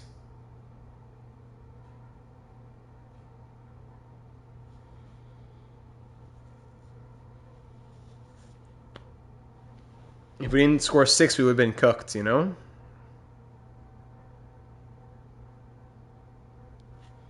Just score a touchdown. Easy. Other guy didn't do that bad, right? Essler, these are his numbers, .908 save percentage. Bayer hasn't played yet in the playoffs, but his season numbers, he was 9-3 with 1 shutout, .924 save percentage, 2.21 goals against average. But that was in regular season calendar sim. Now we're going to playoff slow sim. Welcome to all 27 of you watching.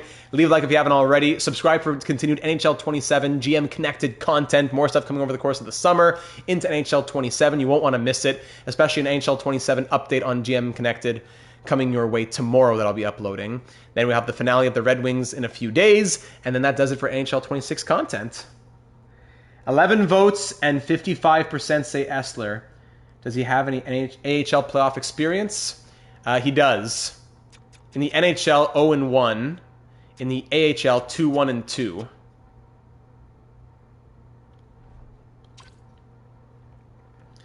The votes still say Essler.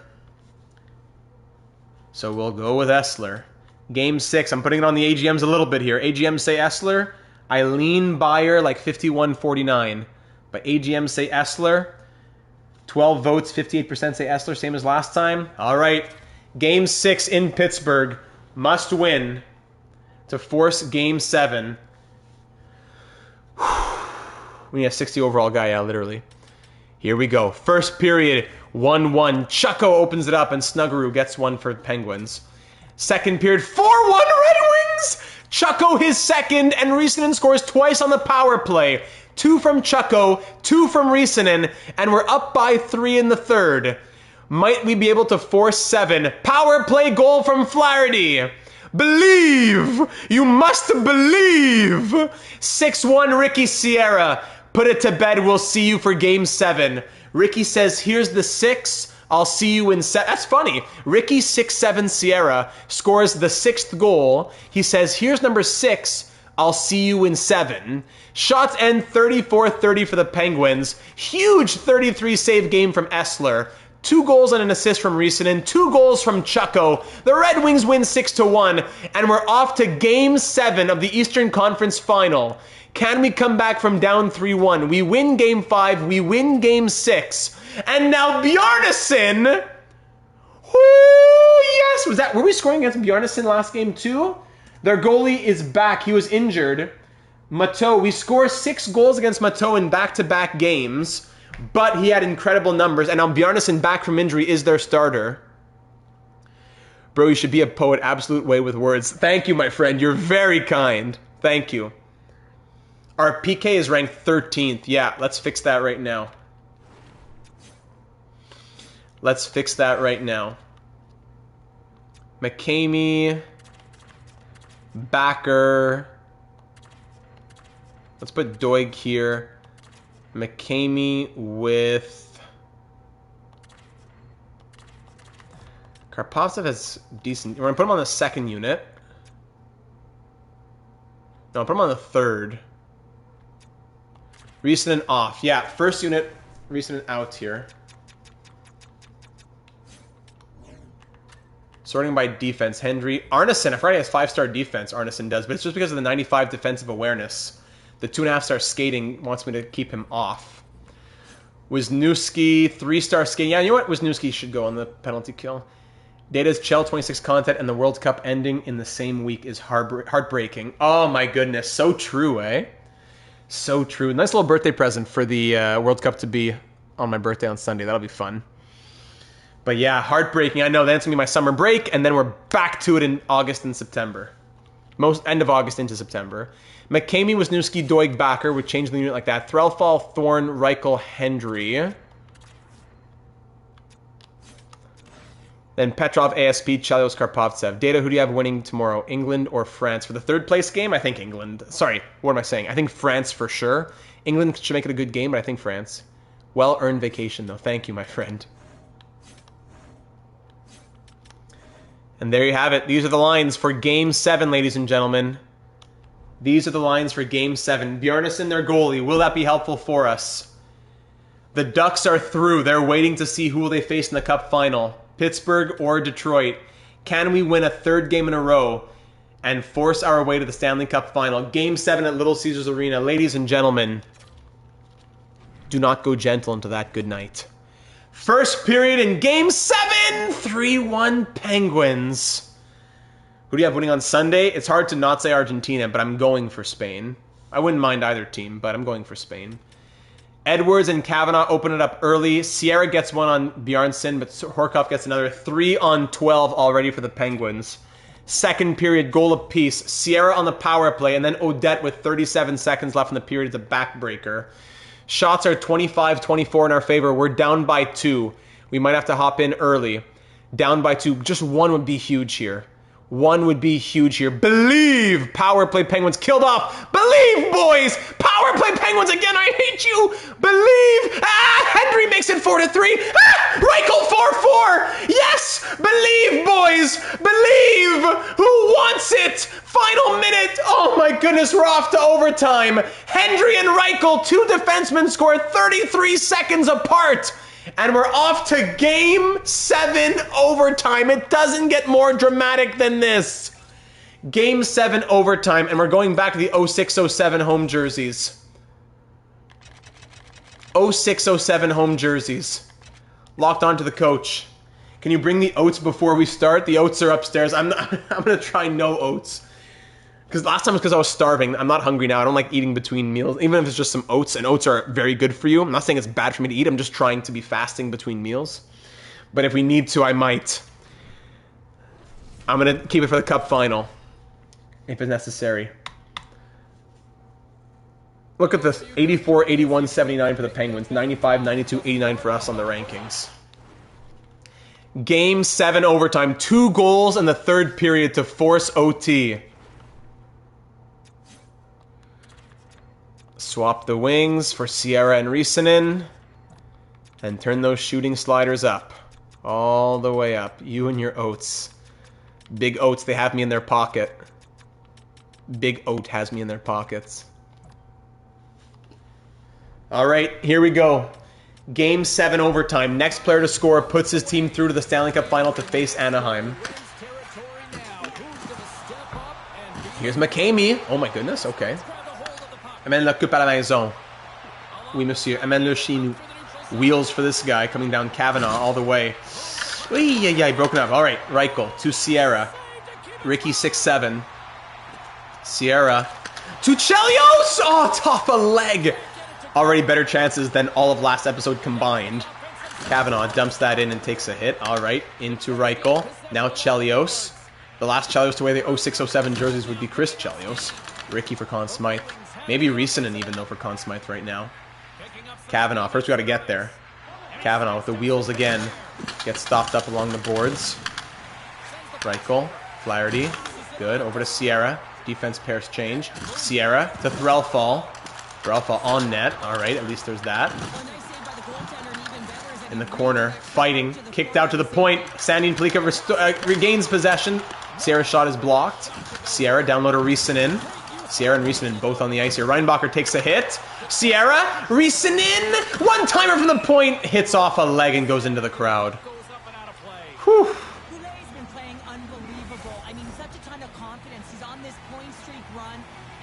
Second line out. Leave that like, please, if you haven't already. We need that good luck. Leave that like. Threlfall on the dot.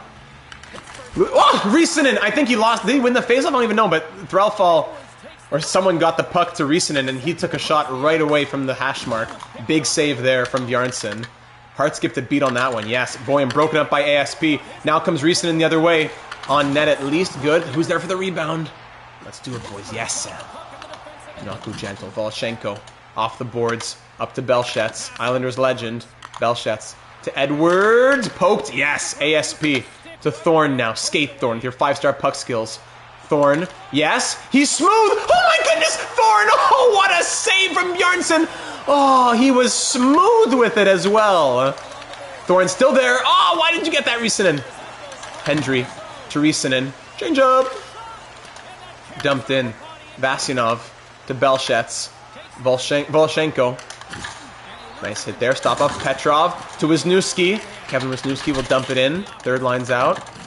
Vasilov pinned. McCamey picks it up. Come on, first line.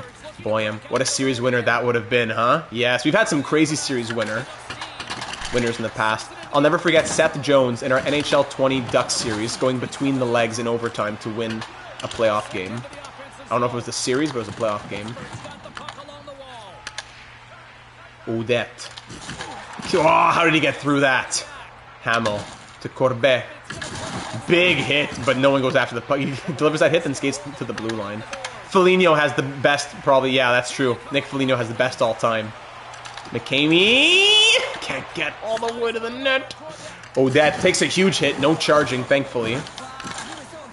Doig. Now Chelios picks it up. Cameron. Rob Cameron can't get through. Odette to Vasilov. All lines are tired here. Don't remind me of that one. Cameron cycled around, given away to Hamel though, because the team doesn't know how to cycle. Corbet. Hamel to Odette. Their lines are exhausted. How are ours tired? Odette dumps that in, but they don't go to change. Doig. Yes, don't get board pinned. Chelios. Reichel. Now here's Flaherty. Jaden Flaherty finds Cameron. Picked off though. Corbet. Now Edwards. Come on, Doig, do your job here. Edwards! Big shot, just wide. Reichel. Cameron. With numbers. No, given away. They don't know what to do. Need a face-off here. Hamel dumps that in. Reichel. Who's this? Odette picked off. Yes, good. Pumped away. Come on, get it out. There we go. Reichel. Change up. Reichel just skating in. Quadruple teamed. Edwards now coming back the other way. They have no energy. They don't change their lines. But then our line changes kill us. Vasilov. Corbet. Hamel to Vasilov. Good save. I hate those ones through traffic. Risanen. Karpovtsev 2-on-1. Karpovtsev to Threlfall. Shoot, Bello! Oh, right on him. Big save. Threlfall. Hendry. One-timer! Oh, shoulder save. Risanen with a one-timer. That's who you want taking it, but it wasn't a green one. Had to get it a little bit higher. Edwards. Broken up. Good. Backer to Karpovtsev. Dumps it in. Go for the change. Nobody wanted the puck there. Okay. Odette to Edwards. Same guys on all night for the Penguins. Corbet. Welcome to all 32 of you watching. It is Game 7 overtime here in the Eastern Conference Final. Next player to score sends his team to the Stanley Cup Final. ASP sends it around for Ricky. In front! Ricky! Oh, big save! Did that hit a player or the goalie? Wisniewski to Petrov. ASP. Petrov again! Wisniewski, someone shoot! Oh, just a toe save from Bjarnason. Sierra. Petrov. One-timer blocked from the point. ASP gets trucked into another dimension. Petrov regains possession outside of the zone. Sierra has it now. Goes for the hit instead of the puck. Vasilov, he's a wrecking ball. One-man wrecking ball, Sierra. ASP with space. Oh, on net, right on the goalie. Wisniewski, what is happening in the crease? And who's there to put it in? No one. Odette, big hit on him. Vasilov, Wisniewski, glove save, Bjarnason. Arneson in the corner now. Wisniewski to the point. Doig. Hamel gets it out. Edwards, breakaway, but no energy. Gets pushed off the puck, thank goodness. Sierra, what a sequence of events here. Flaherty into the corner. Flaherty, Vasinov takes it off him with no energy. He has full energy and he lets the no energy guy take it from him. Odette takes a huge hit. Arneson to Doig, taking a long time to get up. Yes, Doig with the wheels! Big slap shot, blocker save going the opposite way. Flaherty, Doig, Flaherty again to the point. ASP, that's blocked. Another chance! Ah, just wide! Wheels now, Sierra with a chance. Who has that? I'm not even sure. Corbett still out there. They still have the same players out here all day. Odette. Why does the AI not change their lines? No whistles in a long time. Havoc saying, best hockey OT game 7. Yes, and this has been high quality too. Let's get the first line back out. Here comes Doig. Big shot. Rebound, Sierra. No, and Bjarnason will hang on for the first whistle in centuries. Wow. The Penguins will get their first line out, I would think. Huge saves on both sides. Third line out for the Penguins. Second line out for us. Shots 49-37 in our favor. Threlfall on the dot. Horkoff wins it. Threlfall loses that face-off. Rita up to Iverson. Both lines with a lot of energy now. Iverson poked. Pushes his way through anyways. Giveaway. Richie. Big save. Yes. Petrov up to Thorne. Out, boys. Out. Get it out. Here comes Thorne into Penguins territory. Giveaway to Iverson. Stick lift. Petrov regains the neutral zone. Enters the zone and gives it to Iverson. Horkov. Spark plug. Horkoff. Oh, no! No! All the chances, and that's what goes in. All the chances, and that's what goes in. Tremendous emotions at both ends of the ice, and here we are with the handshake. I love this moment, Cheryl. I love this moment as well. Listen, it isn't easy when you're on the losing side and you got to put out your hand because one team has been victorious and you are not, but it is part of the game. It's the camaraderie, even in a championship. Well, that puts a goal on the night here.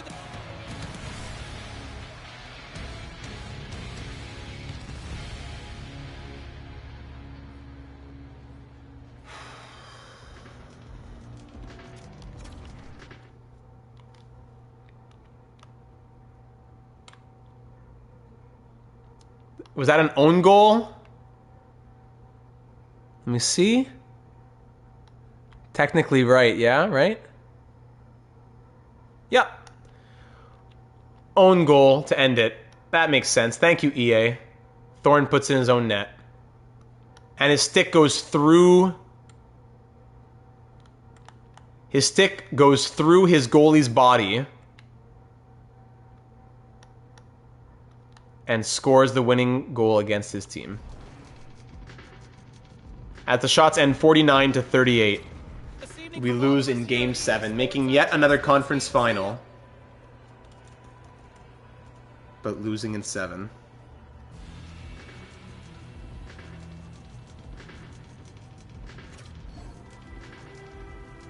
What was our record here? 4-8 plus 3. Hold on, Pittsburgh, let me write that down. 11 and 4, 5, 6, 7. 11 and 7 this playoff run. A thorn in our side.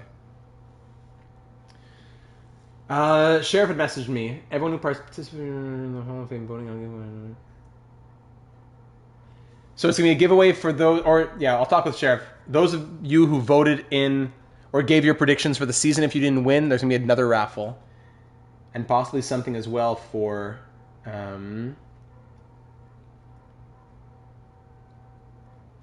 those who cast a ballot in the Data Hall of Fame. 5-4 overtime loss as the Penguins will face the Ducks. Will it be back-to-back years of losing to the Cup champion? No, the Ducks beat the Penguins. Oh, man.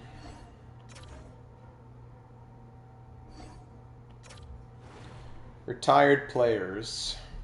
Quinn Hughes retires. Quinn and Jack Hughes retire in the same year. Boldy, Lundell, Howard, Slavkovsky, Krasinski. Essler choked, yeah. Wasn't completely his fault, but it was, yeah. Curse you, Corey Carlton. Greg, who won a Stanley Cup with us once upon a time. Becker, who won a cup, or who was with us once upon a time. Sebastian Cossa, former Red Wing.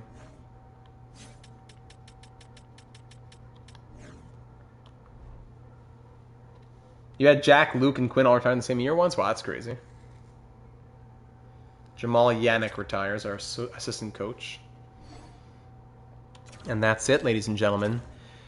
As we move into year 16 and beyond, we'll start thinking about wrap-up things in a moment. So first, progress reports. After this season, progress reports.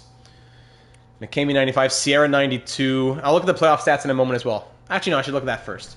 Playoff stats first. And awards and all that, yeah, before I start forgetting. So the Ducks beat the Penguins in 6.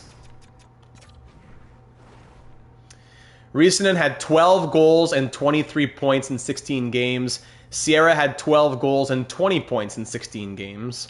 McCamey 19, Chelio 17, 4 point per game plus players. Doig 15, ASP 13, Flaherty and Threlfall with 12. Thorne 6 goals, 10 points.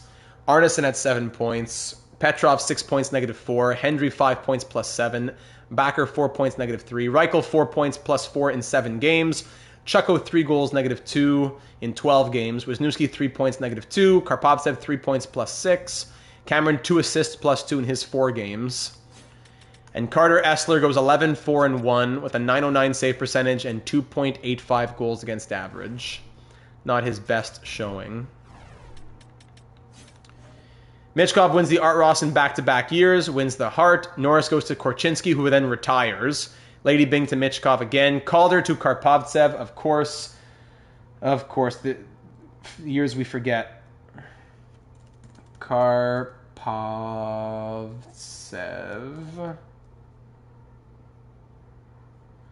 wins the Calder. Conn Smythe to Leo Carlson. Vezina to Essler. What? I thought, no way. That's crazy, EA. Essler wins the Vezina and the Jennings. Okay. Adding to his crazy pedigree. Masterton to Dwyer. Jack Adams to Carberry in Washington. Selke to Bjorn Meyer. Ted Lindsay to Ricky Sierra. Ooh, I like that. After he won 3 in a row once upon a time. Ted Lindsay to Ricky Sierra. And the Rocket, of course, we knew that, also going to Sierra. So his 4th Ted Lindsay, his 4th Rocket. Watch us win 3 cups in the next 4 seasons during the long sim. Yes, literally, because it'll be calendar sim. We're going to win so many cups in the next 10 years. The playoffs weren't his best, but glad we extended him. Yeah. And in the next 10 years, we're winning at least 3-4 cups, I'd say. With the calendar sim. In-game sim is just a totally different beast. Progress report, yeah. Flaherty to an 87, Essler 89, ASP down to 87, Threlfall, Hendry, Petrov, Backer 85, Arneson 84. Ferrelli up to an 82 now, yeah, so he'll be our backup next season. How long can we keep Essler? I don't know. When does Ferrelli take over, or does he take over? Lovejoy up to an 80. In the system, yeah, Vasakis 80, Andronov 80, we know that. Ustorf 80, Bayer, he'll be gone. Bieksa 79, Mikola 78, Delorier up to a 70, Fenegenov up to a 70, nice. Pospisil, Calvert, Mikola, Sustalev, he'll be gone. Reed Berg to a 71. But yeah, Mikola up to a 78. So goaltending next year will be Mikola and Breland, as Barnaby will be gone and we'll sign Mikola. Wow. So draft board, just very quickly, we have 2 firsts, 29 and 30 back-to-back. Lovely. Chicago ended up being good.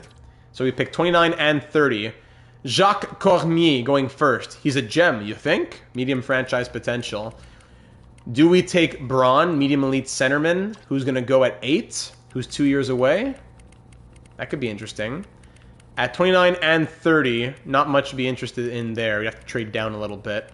So it's going to be, yeah, not much like auto scouts, but as the scouts get, as their contracts expire and they retire, we're not going to be extending them. So eventually we'll know nothing about the draft except for throwing a dart, literally just throwing a dart at a board. Parker, we can try and get as many as we can this year, but after this is going to start going downhill with the level of scouting, which is already bad. It's going to get even worse. Some low top 6, couple of gems there. What even is the point of a guy like Cormier being a gem? Literally. And there you go. That's the draft class. Contracts now. What is your plan into the future for the contract? Feel free to leave some thoughts on that. So we have $3.65 million in extension dollars. I would like to keep ASP. Let's see. We have how much again? 3.65. Now, what money would we trade out potentially? I think Andronov, we could say for sure, would be gone. Andronov at... Where is he?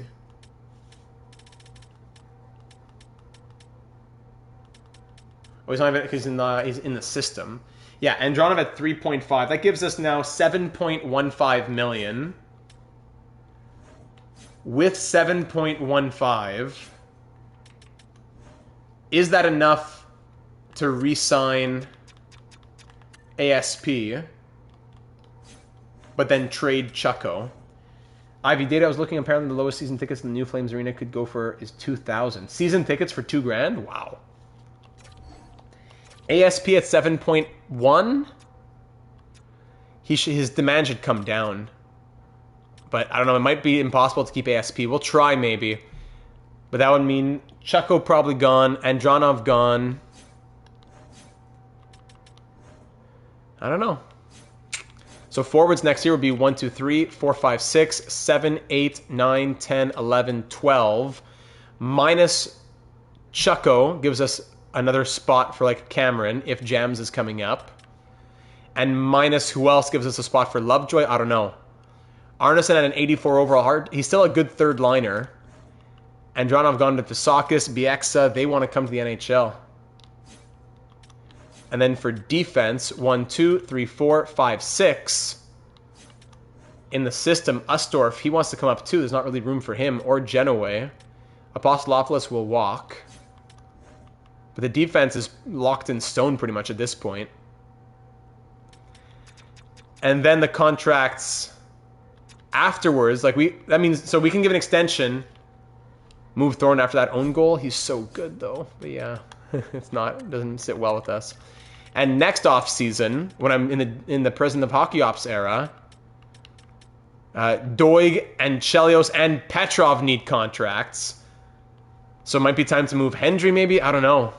And then Thorne as well. Wow, it's gonna be tough to keep everybody. We won't be able to. We can't keep everybody. So we've enjoyed our 15 years. The 10-year wrap-up isn't us trying to craft the perfect team and win as much as we can. The crafting and the dedication of all our brain cells was the 15 years. The next 10 years is not a pure sim. Yes, I do have some hands-on, but if we lose some people, it's just going to have to be some sad goodbyes. We're just going to have to lose them. Wow. Maybe Hendry has to go, yeah. Really, it was these 15 years. So at the end of 15 years, how does the record book look? At the end of 15 years, Gordie Howe and Steve Yzerman and Terry Sawchuk still hold all the records. But who's close to beating them? Might Tuukka Risanen beat Gordie Howe? Maybe. Could McKamey beat Steve Yzerman? Maybe. Most points, I don't think anyone's getting there. Most penalty minutes, no one's getting there. Most wins, could Carter Essler beat Terry Sawchuk? I think so. Shutouts, probably not. Single season records, Ricky Sierra has the all-time goals record at 67. Can let go of you, ASP and Ustorf. Can let go of ASP and Ustorf can come up next year. We might have to. It's a sad goodbye. We love ASP and he's so good. But that might have to be what we have to do. Essler, most wins in a single season at 51 in 2036. Sierra, most goals in 2037 with 67. Rookie records, none broken. Single game records, none broken. When you're playing with an original 6 franchise, that's what it'll be sometimes. But it might be that ASP has to go. And if that's the case, he spent his whole career in Detroit. 3-time Stanley Cup champion, one of the few 3-time Cup champs with Detroit. What a coincidence. Yeah, well, we made him 67 after he scored 67. 1,068 games played as a Red Wing, 696 points, plus 361. In the playoffs, 129 points in 210 games. It might be time to let go of ASP. And if it is, that means we probably have enough money at 3.65 to keep Chucko. But do we want to keep Chucko? I mean, he's medium elite. I wouldn't mind. 2 years at $5 million is what he wants. So trading Andronov would be enough to keep Chucko. Yeah, we'd probably keep Chucko and trade Andronov if that's the case. But ladies and gentlemen, thus concludes the 15 years in Detroit. Thank you for being here through all 40, for some, whatever it might be, 42 episodes, the last 5 live streams. I'm going to try to have the finale out for Tuesday or Wednesday. I'd say probably Wednesday. Probably Wednesday the 22nd, because this is a long job. That is such a hard and long and painful video to make. I love doing it, but I really would appreciate if you watch it, watch some of it. If you leave a like and a comment on it, that would go such a long way. We're going to have more raffles coming up for the Data 72 Hall of Fame, more information for NHL 27 coming out, but this concludes our franchise mode series for NHL 26, the Red Wings and the Bruins. What will we do for NHL 27? I cannot wait to see. I hope that you'll be there for it. So subscribe, hit the bell so you'll be notified when all the live streams come your way, especially on our uploads. Join our Discord server. We're over 800 members in Discord server, almost 10,000 subscribers here. The community continues to grow and get stronger and better and more welcoming and friendlier. So proud of the community that we have, and I'm glad to see it's going to be growing even more for GM Connected, even if it's not quite the mode we hoped it would be. More content on that. I'm going to put out a video tomorrow on GM Connected, a little bit of an update. But that's it for now. Good night, everybody. Thank you, Ivy. Congrats again to Wacky Bruce on the gift card. And the next video, the wrap-up from years 16 to 25, will start at this point, the 2040 off-season. What storylines are we really following? Threlfall, guys like that. But up until retirement, of course, for Sierra, for Risanen, hopefully we can keep them at least till retirement. That's more of the goal. I'd rather keep them until retirement, the big guys, than let them walk and have some random who we don't even know anymore. Sam, Joseph, good night, everybody. Thanks for your comments. I'm going to go back. If I haven't replied to the comments yet, I'll still reply to them, but I know it's kind of moot at this point. Thanks for leaving your comments, for your viewership and everything. Much love to you all. Have a great weekend ahead. Enjoy the World Cup final. Thanks for the birthday wishes as well. And it's hard to wrap, but I'm going to wrap it there. I got to just press the button. Much love. Let's go, Red Wings. The restoration of the Empire has been achieved. Now, what can happen in the next 10 years with the empire that we leave behind? Good night, everybody.